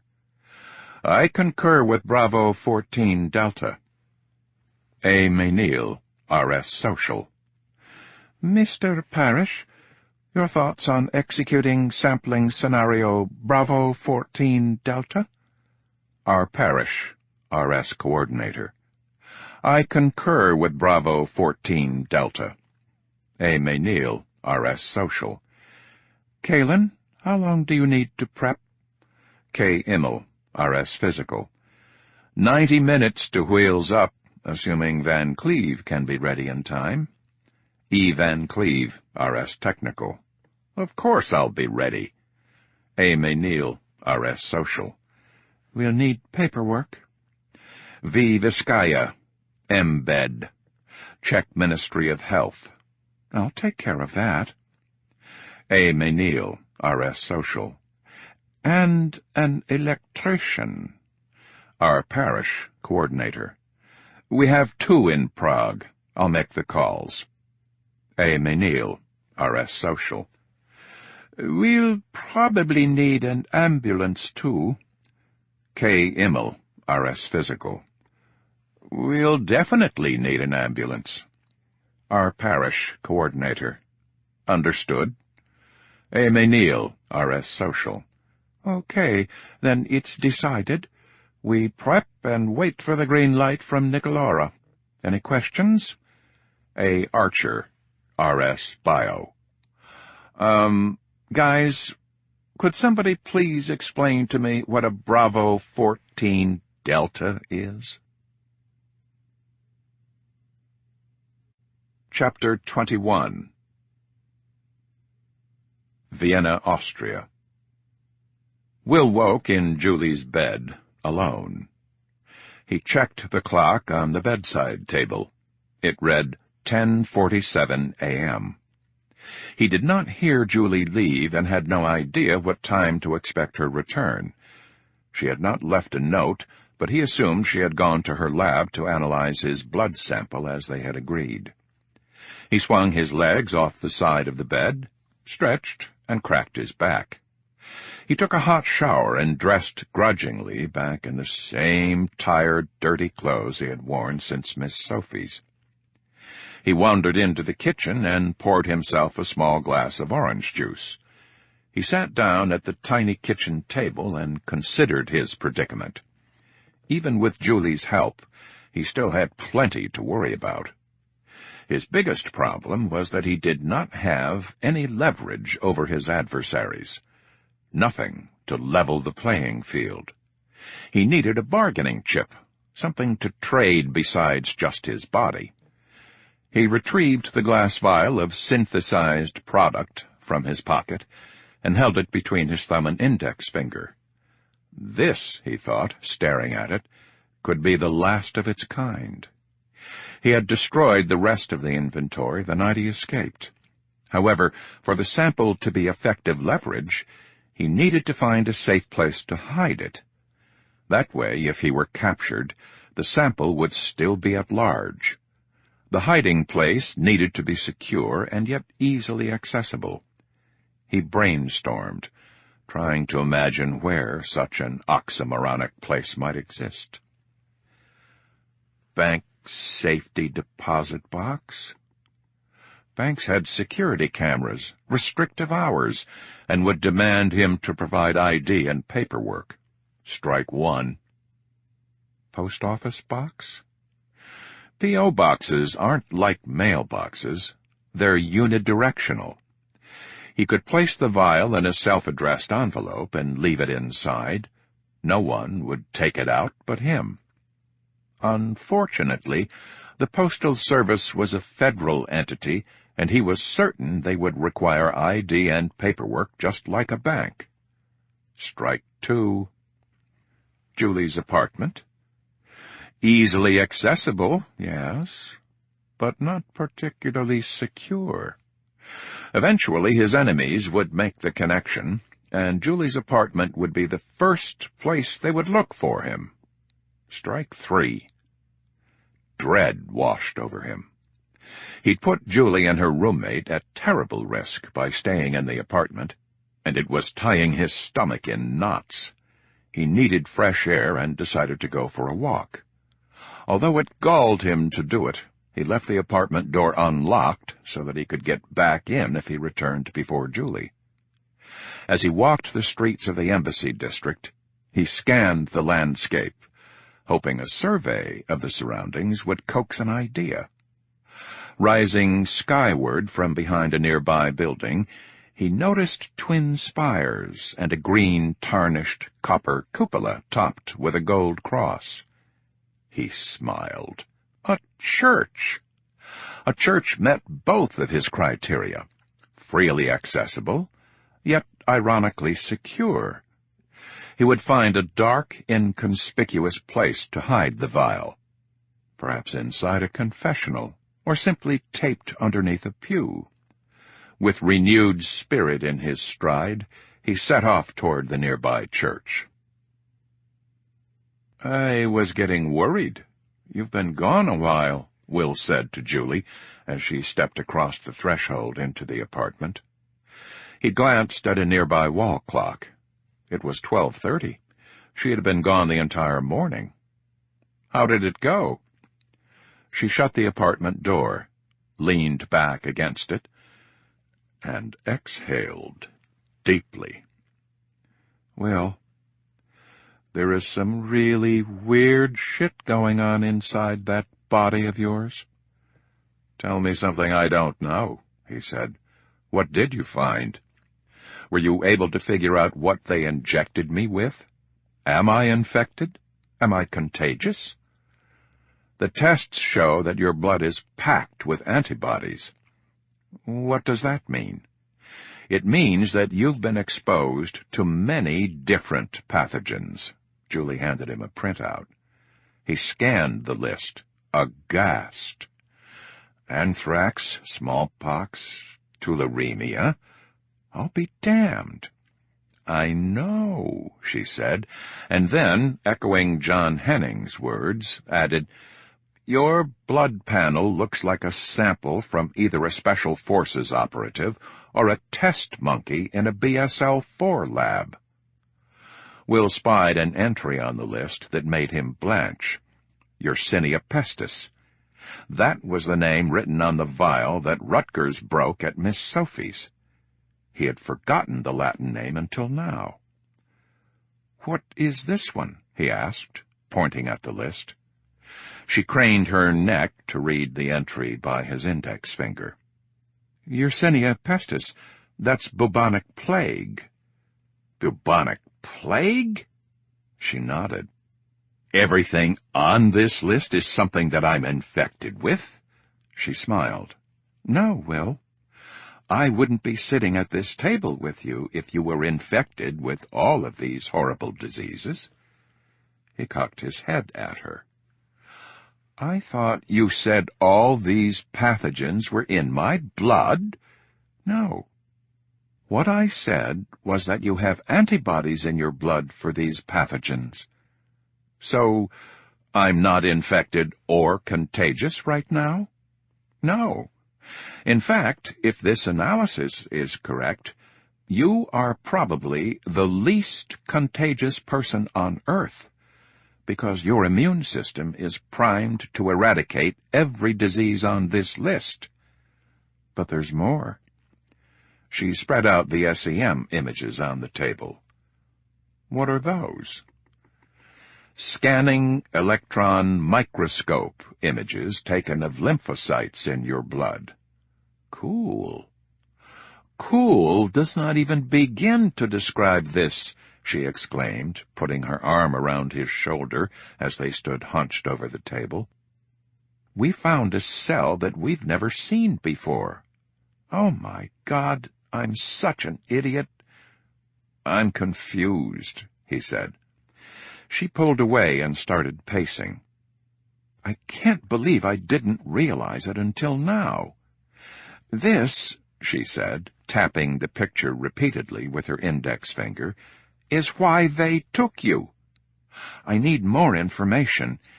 Is there anything else you haven't told me? Anything at all?" Her question caught him off guard, and so he did not answer her. "Come with me," she said, tugging him by the arm. She led him into her bedroom and sat down at her desk. She booted up her notebook computer, logged into her Wi-Fi network, and opened a browser window. She typed in the words Leighton Harris Pharmaceuticals and ran a search. Instantly she found the company home page and clicked on the About button on the menu bar. A new page loaded, and she scanned the text until she confirmed her suspicion. Leighton Harris is a wholly owned subsidiary of Virogen Pharmaceuticals. Chapter 22. Prague, Czech Republic. "Nervous?" "Yes." "Don't be. You have the easy job. No acting, no speaking, just walking around looking for the servers," Kalin said to AJ. "You can't be serious. I'm the one who has to sneak around the facility, break into secure rooms, and risk being shot by armed guards? Oh, and how can I forget? Hold my breath the entire time so I don't contract the plague?" "You don't have to hold your breath the entire time. Only when you run into patients with purple, pulsating pustules." AJ shuddered. "Any last-minute questions before we go?" Alban asked the group. "Yeah, just one. What percentage of Victoria's Secret's annual push-up bra sales do you generate anyway?" Kalin said, staring at her liberal cleavage, strategically framed by the low-cut gray blouse that she wore. "Any serious questions before we go?" "Actually, I'm still a little foggy on my role," AJ said. "That's because it's open-ended. Sometimes ops are fluid, sometimes dynamic, sometimes chaotic. The truth is these things don't go down in the real world like they do in the movies. We never have all the answers before we go in. Once Veronica, Kalin, and I have obtained the facility floor plans, The coordinator will tell you what to do. To use a military term, think of yourself as being in hot standby. You'll be waiting outside in case we need you. If Van Cleve is able to hack into their servers remotely, then your entry will be aborted. If not, you'll be going in, she explained. All I have to do is plug this device into the server rack, and Van Cleve's program will do the rest, AJ said, holding up a memory stick with an Ethernet connection on one end and a USB fitting on the other. Yes, Van Cleve replied, unless, of course, the server room is locked. And if the server room is locked? Hold out your hand, Van Cleve said. AJ extended his hand, and Van Cleve dropped in his open palm 3 slightly flattened, oval-shaped objects. Each device was about the size of a grape and was constructed of black plastic and polished metal. A groove ran axially along the flattened side, and 4 smaller, equally spaced lines radiated transversely outward from it. Upon further scrutiny, he noticed seams, as thin as hairs, scribing the entire surface in a complex geometric pattern. They look like mechanical origami. Whatever they are, they're all folded up, AJ said, inspecting the ovoids. Mechanical origami. I like that one, Van Cleve replied. I'll have to add that to the list. What are these things? They have lots of names. Spiders, crawlers, Abby's ants, robo-bugs. What do they do? They crawl into wire ducts, server racks, computer terminals. They can plug themselves into ports, bite into data cables, and stream data wirelessly. They were my idea, Van Cleve sniffed. The good old days when you could hack into anybody's mainframe are gone. No organization concerned with file security would network their data centers to the Internet when their files contain ultra-sensitive information. Even the best firewall can be hacked. But the best hacker in the world can't remotely access a physically segregated network. You're telling me these things are remote-control bugs that hack computer networks? Autonomous mechanical infiltrators. Yes. Next you're going to tell me that the coordinators aren't actual people, but artificial intelligence programs, AJ said. Don't be ridiculous. We're at least 5 years away from having virtual coordinators, Van Cleve replied, stone-faced. All right, boys. I'm sure this is all very interesting, but we have a timetable to meet. Our ride is waiting, Alban said. Van Cleve, we'll be live in 20 minutes. I'll be ready. Yes, I understand, Madame Vizcaya, but we were not made aware of this inspection, so I have no authorization to let you into the facility, the sturdy woman at the reception desk insisted. A small crowd had gathered in the lobby of the Chiarek Norse Research Hospital. The day manager had been called down from her office, and despite her bulldogged stance, was beginning to sweat. 2 security guards had also joined the mix.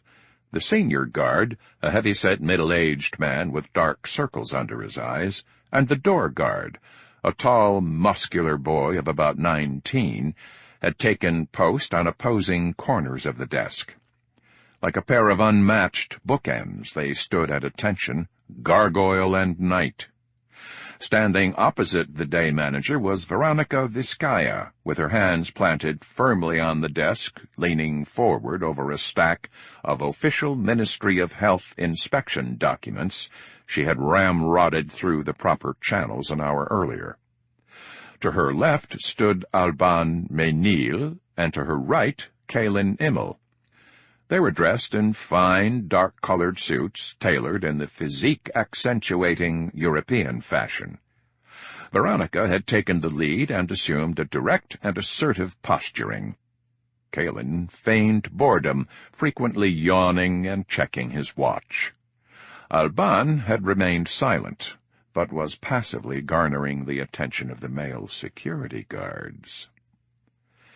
Think Tank Scenario Bravo 14 Delta was proceeding precisely according to plan. "Of course you do not have pre-authorization. This is a surprise inspection. If the Ministry were to inform your management in advance, it would no longer be a surprise, now would it?" Veronica barked in check. "This is a secure building, and I simply cannot let someone walk in from the street and grant access for a tour," the day manager retorted. "I don't think you understand. I have official government paperwork here that says that you must make your facility available for a health and safety inspection. We have received information that a biological contamination breach occurred at this very facility within the past 72 hours. An inspection is mandatory.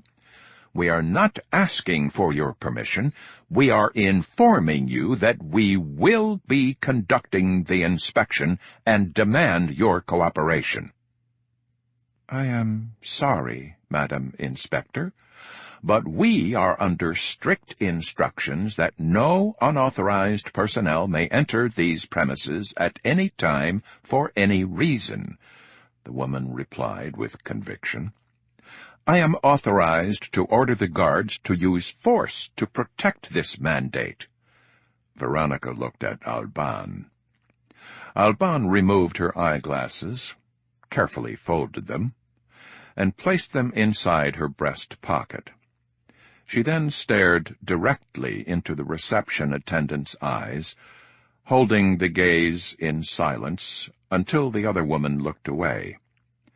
Then she removed her mobile phone from its belt holster and began to dial. The woman fidgeted. "What are you doing? Who are you calling?" "This facility is hereby closed until further notice by the Ministry of Health. I am calling the state police," Alban replied stoically in Czech. "What? You can't do that." "I can, and I am." Alban leaned forward, pretending to strain to read the name tag on the woman's shirt. "Not to worry, Ms. Proft. In my report I will be sure to document that you were steadfast in your truculence and hindrance of official ministry business. I'm certain that your management will take your loyalty into consideration when they are rehiring security positions 6 months from now, when the facility reopens." "What? You can't close this facility for 6 months. How am I supposed to provide for my family?" "It is funny that you keep telling me what I can and cannot do. The ministry does not care about your opinion. Now, either you give me your full cooperation this instant, or you and your co-workers will all be arrested by the state police. Do I make myself clear?" Alban slammed the bottom of her clenched fist on the reception desk with such force that Ms. Provst, the security guards, and even Veronica were startled. "Okay. Please, please do not call the state police. You will have our cooperation. I have never had one of these inspections before. What do we need to do?" Alban put her mobile phone back into its holster. "It's quite simple, really. Madame Vizcaya will stay here and interview you. Once your interview is complete, then you can begin filling out the official paperwork while she interviews the guards." My colleague and I will tour the facility and then conduct a record review. How long will the inspection last? That depends on what we find now, doesn't it? We have a shift change soon. That's okay. We don't mind. You will need to make sure that someone is available during the next shift to answer our questions, should we have any. If the hour grows late and the record audit is not complete, we'll return in the morning to finish. But I'm not sure that— Alban interrupted. But nothing. We are wasting time. She then retrieved her eyeglasses with hidden nano-camera technology from her suit pocket and put them on. The first thing we'll need to look at are the blueprints of this building. See Remy, RS Coordinator. Technical Online, E. Van Cleve. RS Technical, Technical Online. See Remy, RS Coordinator. Technical Report Status of Acquiring Network Access. E. Van Cleve, RS Technical. Negative Access. Bio is a go for entry. C. Remy, RS Coordinator. Bio Online. A. Archer, RS Bio. This is Bio. I copy you. C. Remy, RS Coordinator. You are a go for entry. Social has scanned the building plans. I am uploading the data now. A. Archer, RS Bio. Is my route inside the building mapped yet? C. Remy, RS Coordinator. Stand by. I'll advise you when it is. Electrician online? Local embed. Electrician. This is the electrician, online and in position at the underground electrical distribution box, standing by to cut power on your mark. C. Remy, RS Coordinator. Roger. What about the backup generator? Local embed. Electrician. Disabled. C. Remy, RS Coordinator. Roger. Physical? This is the coordinator. All resources are in position. You're a go for blocking the door. The middle-aged security guard flashed Alban a furtive grin. She pretended not to notice. After 23 years working security, smiling was as foreign to the muscles of his face as performing a cartwheel is to a nursing home patient. Even after the tongue-lashing Alban had given Ms. Provst, Officer Clive Moderkeek had eagerly volunteered to escort the inspectors during their tour of the facility. It was not for fear of losing his job. He wasn't worried about that. It was simply to be near her. He had never encountered a woman as beautiful and confident as this inspector woman before, and now he was captured by her gravity. Officer Moderkeek, please show us where the contamination breach occurred, Alban directed in Czech. Do you mean the emergency exit where the patient escaped? Yes, we can start there and work backward. I want to see the exact path that he took. I want to know how he escaped from his room and got outside this building. Okay, no problem. All compromised areas have been thoroughly decontaminated. Follow me, Moderkeek said. Leaving his colleagues behind in the lobby with Veronica, Moderkeek led Alban and Kalin past the elevator bank and through a closed door with an exit sign overhead. This is an old building. The elevators were not installed until the 1980s.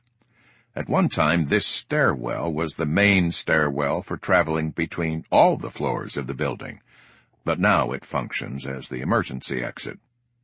During the incident, the patient jumped from the 4th floor and landed here, Moderkeek explained.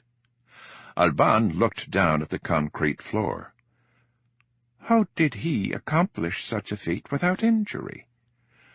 I wasn't on duty that night, but the story is that he tied bed sheets together into a rope and used it to rappel down to the ground. Caelan snorted. Interesting. What did he do next? Alban asked. He went through this door to Corridor E. At the end of the corridor is the emergency exit door which leads to the street. Show us. There is nothing to show. It is a typical emergency exit door. I want you to show us anyway. The guard nodded obediently and led the pair down the long empty corridor until they arrived at the red metal door. See? Just a door. Does this door have a magnetic lock? No, the guard replied quizzically. So my colleague can just push it open? Of course. It's an emergency exit. Hey, what are you doing? Don't open that. The alarm will sound. A shrill, pulsating alarm reverberated in Corridor E, and white strobes on the emergency exit sign above the door flashed. Caelan had opened the red door and was pretending to peer outside onto the street. With his hip depressing the horizontal rocker bar, he used his body to block the guard's view of the lock mechanism. In his left hand, he held a small cylinder, the size of a tube of lipstick, which contained a quick-dry epoxy adhesive mixed with propellant.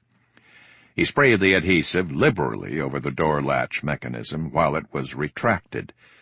The epoxy film hardened on contact, instantly seizing the latch. Behind him, he could hear the security guard yelling, arguing with Alban. He released the rocker arm, looking down to make sure the latch did not spring back into position. It did not. He then let the door swing shut and turned to face the others, while slipping the epoxy back into his pocket with the fluidity of a magician. "What the hell did you do that for? That is a security violation. I have to file a report on all security violations," Marderkeek complained. "Officer Marderkeek," Alban said, "this emergency exit door was the point of a major contamination breach. We are here to evaluate the level of biosecurity for this facility. I see absolutely no controls in place at this boundary for biosecurity. This door can be opened by anyone." "With all due respect, Madam Inspector, this door is an emergency exit. It is supposed to be free to open without any interference.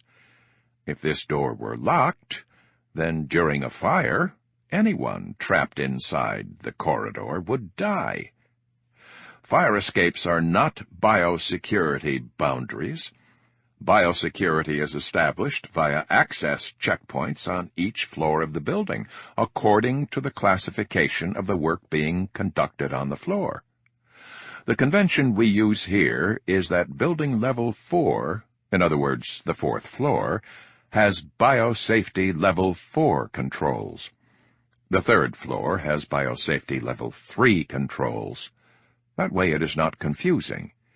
You can only imagine the mess we'd have if the 3rd floor had level 4 controls and the 4th floor had level 3 controls, Marderkeek explained, chuckling as he did. "Yes, well, that is one way of doing it, I suppose. We can talk about that later with our supervisors. Now, take us to the biosecurity access point on level 4. We want to see the controls you have in place there."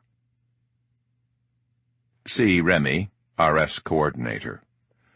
Bio, this is the Coordinator. Take station at the emergency exit door."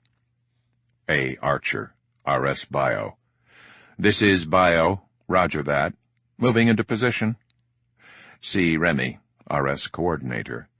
"Electrician, stand by to cut power." Local embed, R.S. Electrician. Standing by. A. Archer, R.S. Bio. Coordinator, this is Bio. How is the video feed from my glasses? C. Remy, R.S. Coordinator.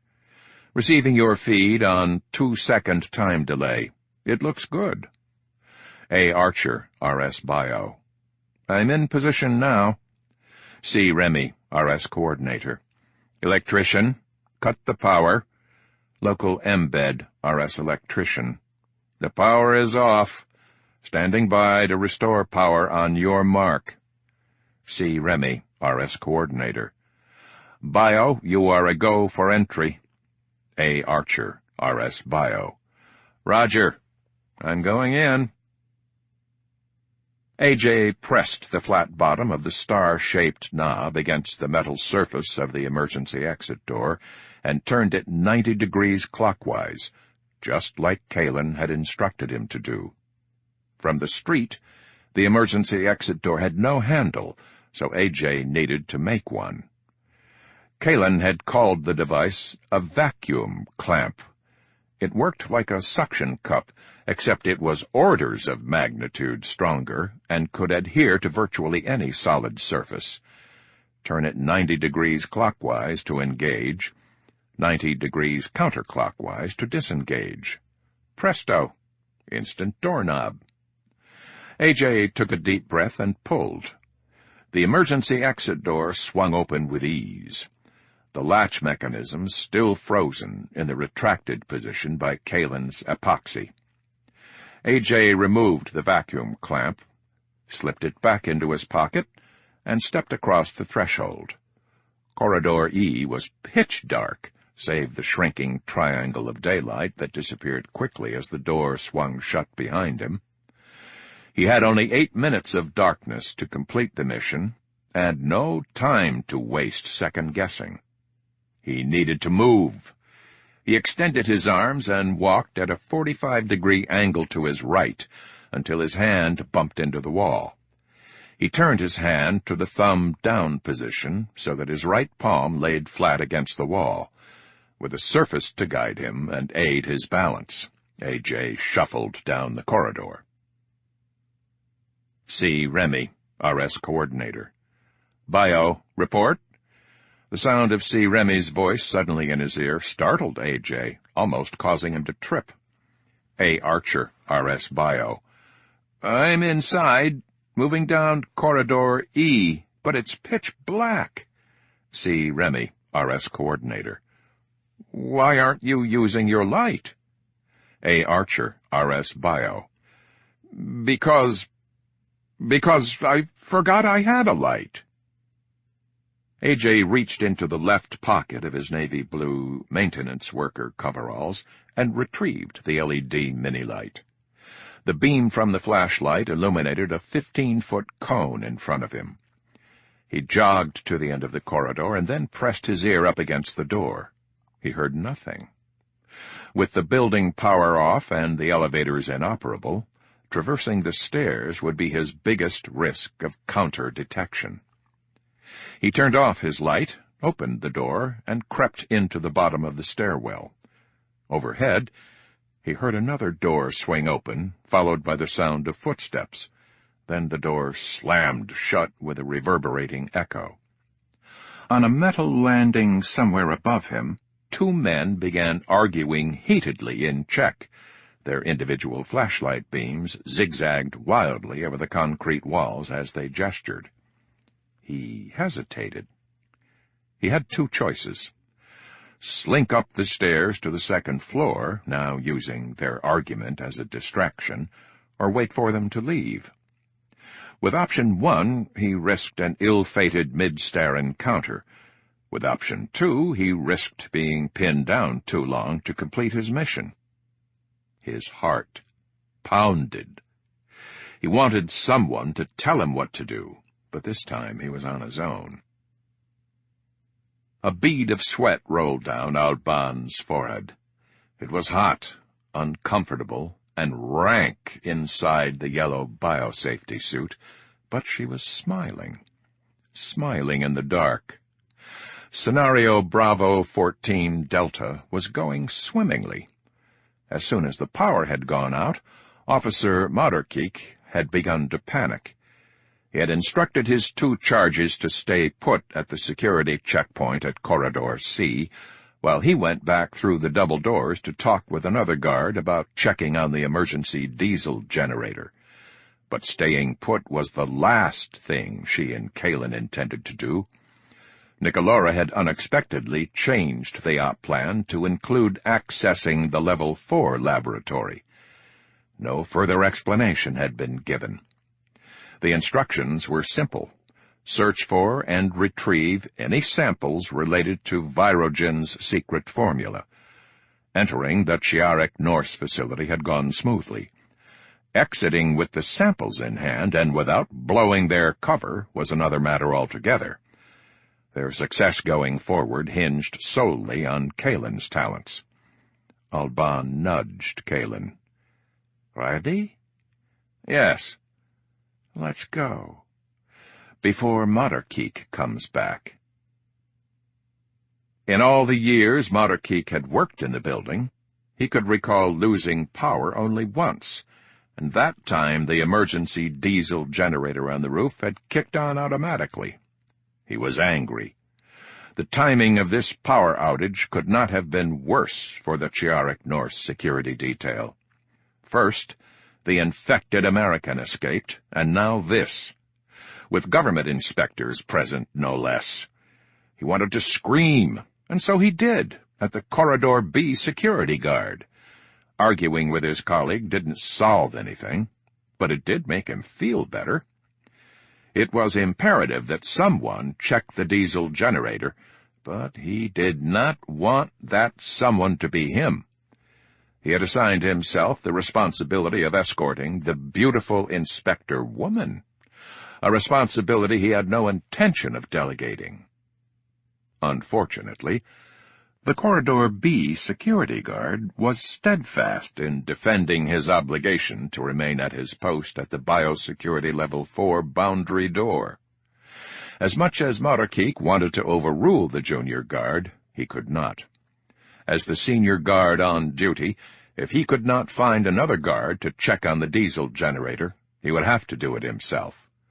From the corner of his eye, Moderkeek caught a glimpse of a flashlight moving in the stairwell below.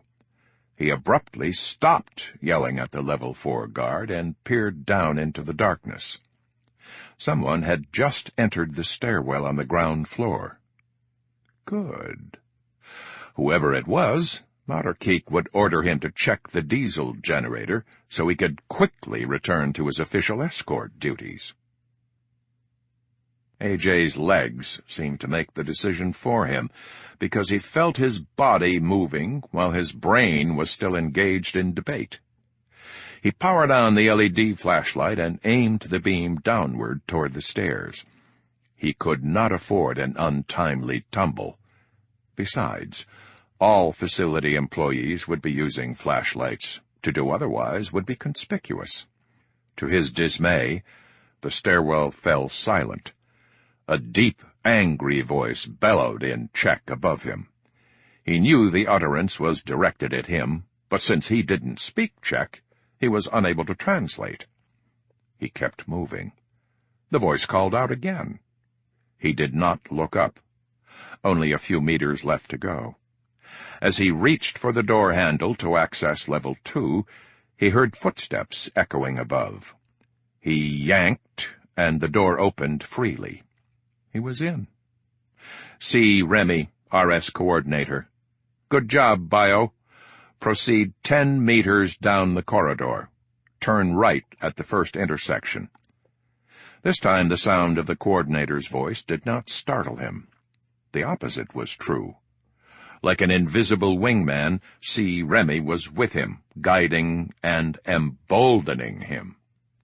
If the men in the stairwell were in chase, then he needed to be clear of their line of sight before they reached Level 2. He needed to make that right turn. He sprinted down the corridor to the first intersection, rounded the bend, and slammed into someone walking the opposite direction. He heard a woman yelp, followed by the sound of a body hitting the floor.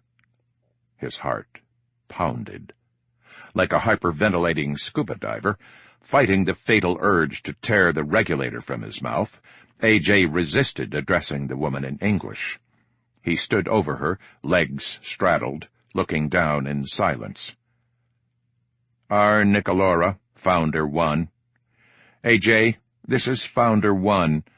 Listen to my voice and repeat exactly what I say." The voice in A.J.'s ear was calm and steady, and he recognized it immediately. Nicolora pronounced a short phrase in Czech, carefully enunciating each word. He repeated the phrase in a normal speaking cadence, and then again a third time. A.J. repeated the phrase verbatim, mimicking Nicolora's intonation as best he could. The woman collected herself and put on a good face, seemingly satisfied with A.J.'s simple apology. She spoke to him in Czech as she extended her hand for him to help her to her feet.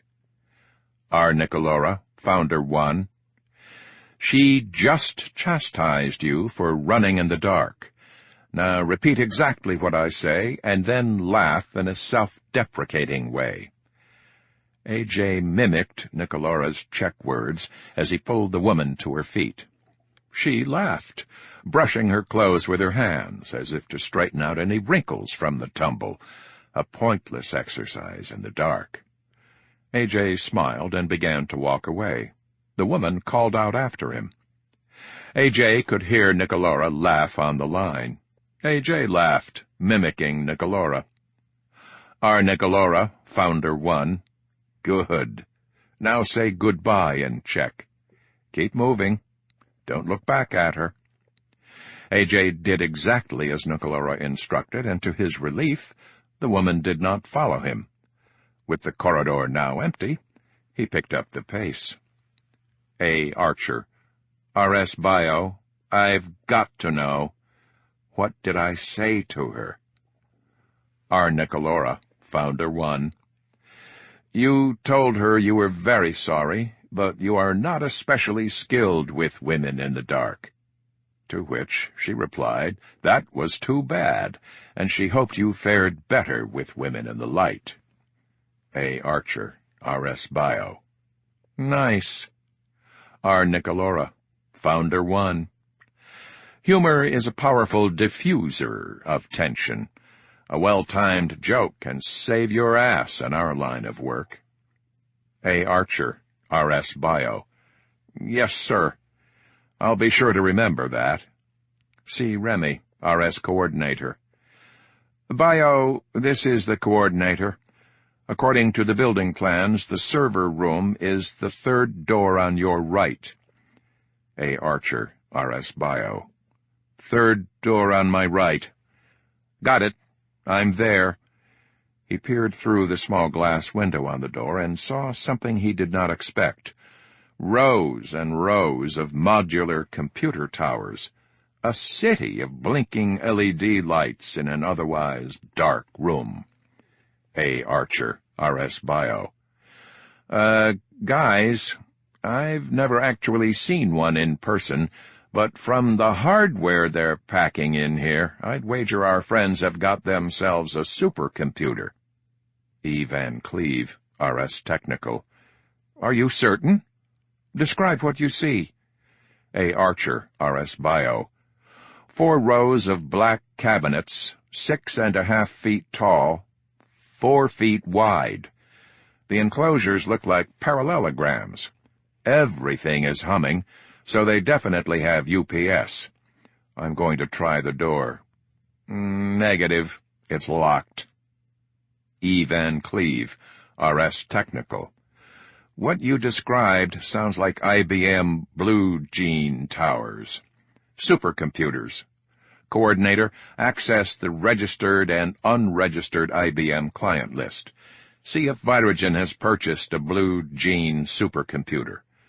C. Remy, R.S. Coordinator. Copy. Assigning the task. E. Van Cleve, R.S. Technical.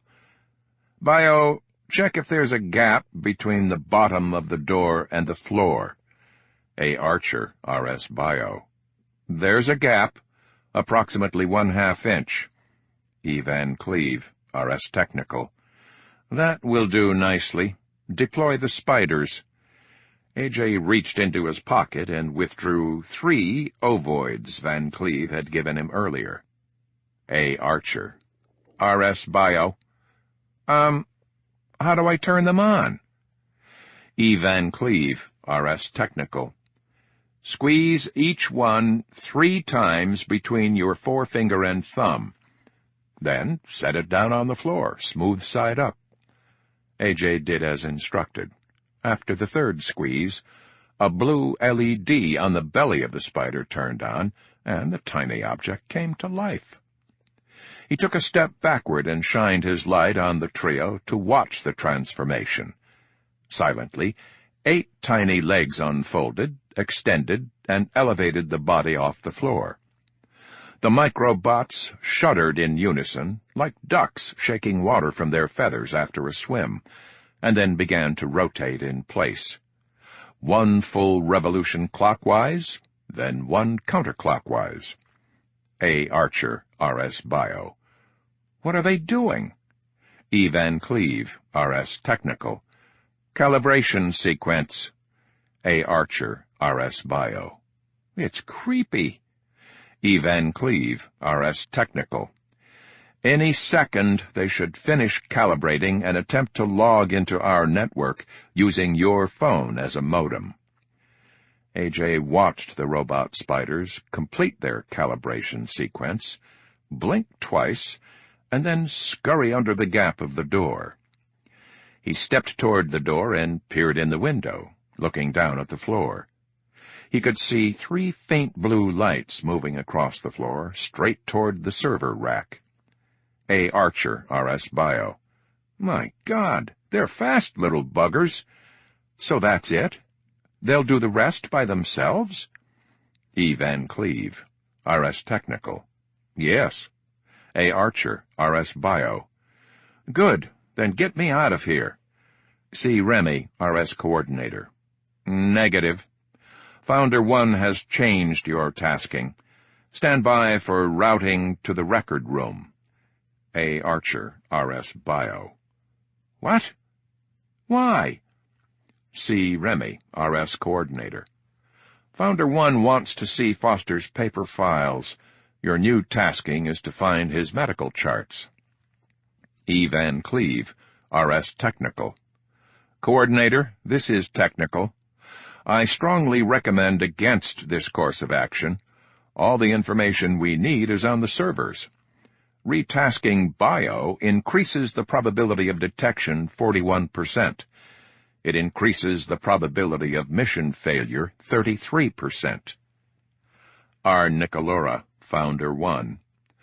Objection noted, but the potential payoff justifies the risk.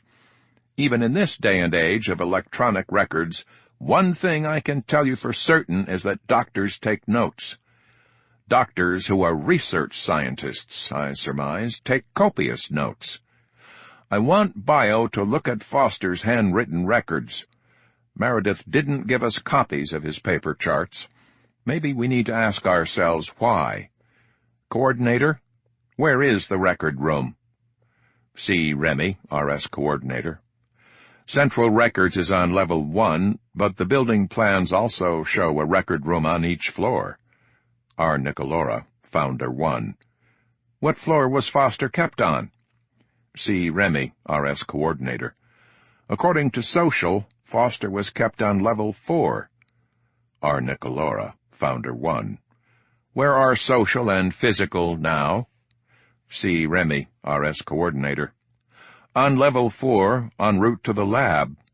R. Nicolora, Founder 1. Resources, listen up. Op change as follows.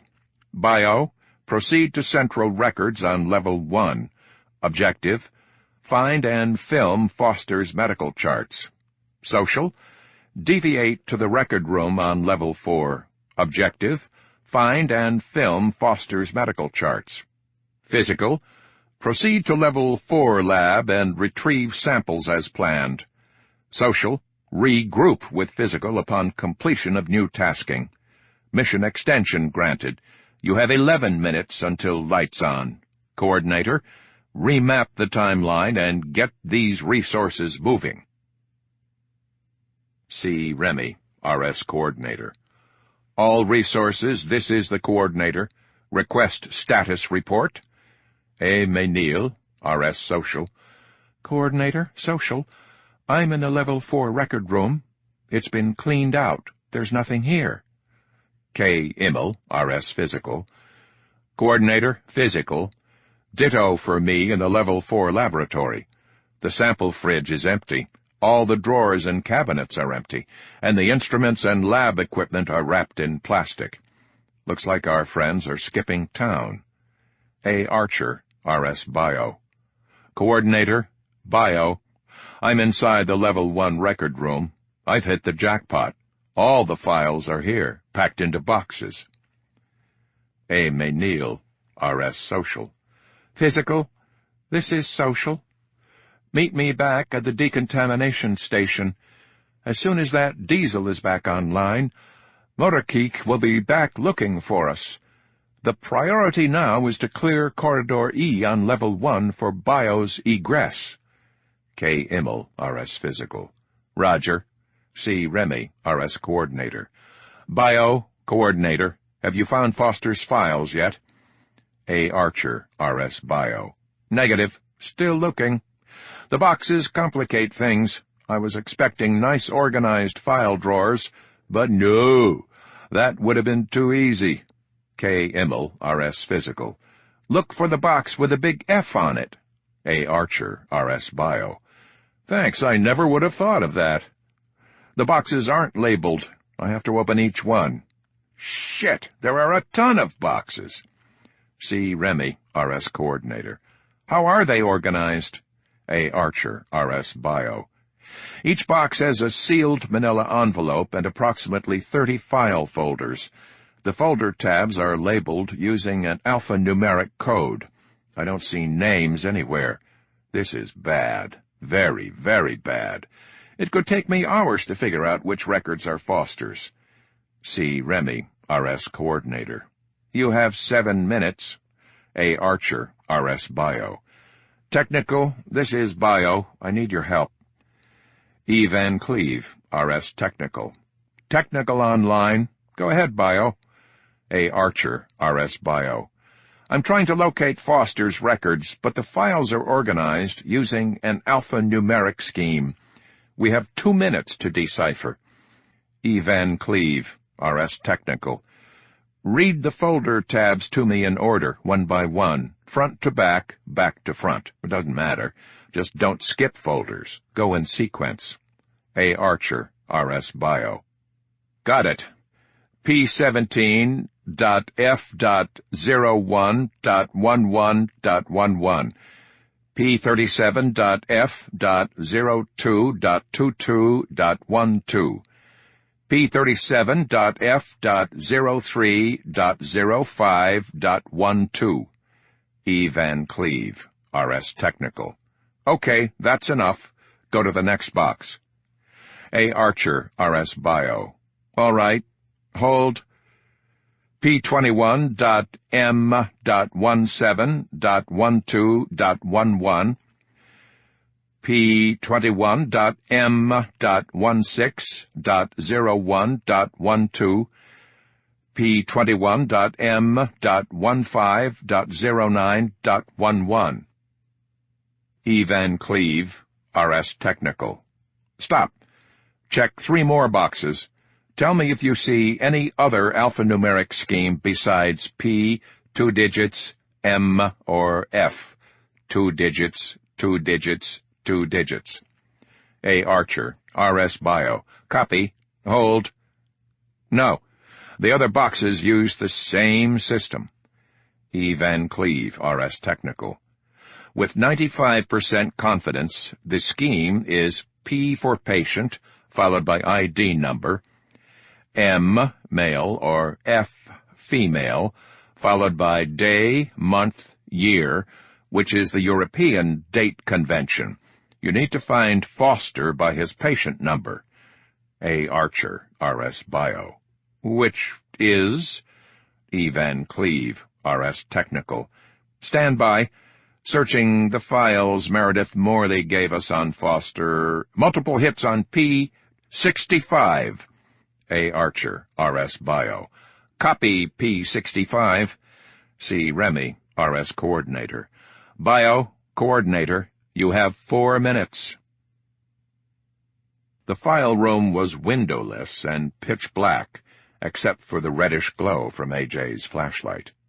He clenched the light between his teeth, freeing both hands for shuffling through boxes. His heart was pounding, and he was beginning to feel frantic. Nicolora was counting on him, and time was running out. What he needed now was a little luck. The boxes were stacked 6 high. He had already been through 3 stacks, and he counted at least 5 more. His search method was to lift the top box off the stack, set it on the ground, open the lid, and check folders. He then repeated the process, placing the next highest box from the stack on top of the previous one he just moved. He was reversing the stacking order, but he didn't have time to worry about that. Hopefully it wouldn't be noticed as long as when he left the room the boxes were in stacks of 6.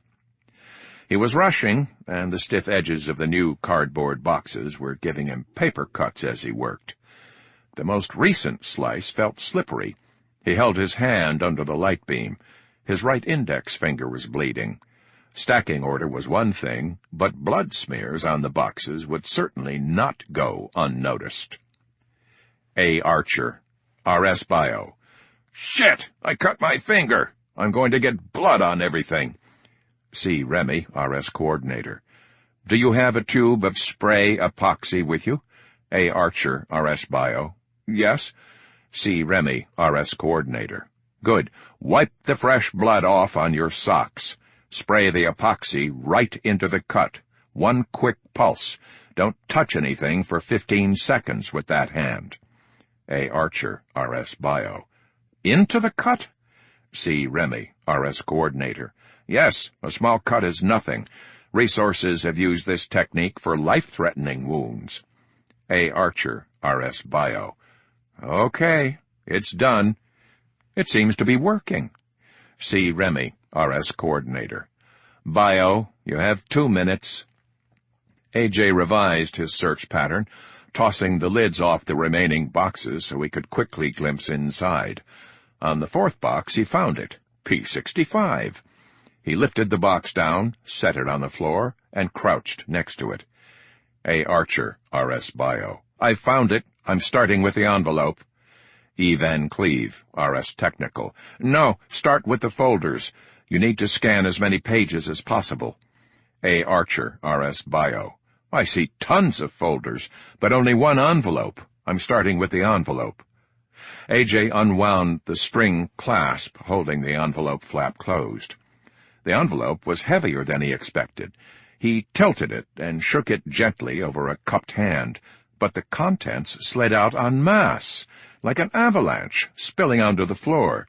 He cursed under his breath. C. Remy, R.S. Coordinator. Bio, switch your light from red to white. The image quality from your camera glasses is poor in the red spectrum. We want to record as much detail as possible. A. Archer, R.S. Bio. Roger, switching to white light. I've emptied the contents of the envelope. It contains Foster's personal effects. I'm checking his wallet now. Credit cards, driver's license, insurance card, cash, a couple of pictures. Who is this? Brunette. Pretty. Must be his girlfriend. What else? His mobile phone. Now, the battery has been removed. Car keys, sunglasses. R. Nicolora. Founder 1. Bio, this is Founder 1. Take his phone, forget the rest, and start scanning the damn files. A. Archer, R.S. Bio. Yes, sir. A.J. quickly shoved Foster's belongings back into the envelope and secured the string tie. Then he shifted his flashlight beam to the box of files and pulled the file with the oldest date. He opened the folder and smiled. The folder contained Foster's daily medical chart, full of hand-scribbled notes, just as Nicolora had predicted. He flipped the pages of the file under the glow of the light.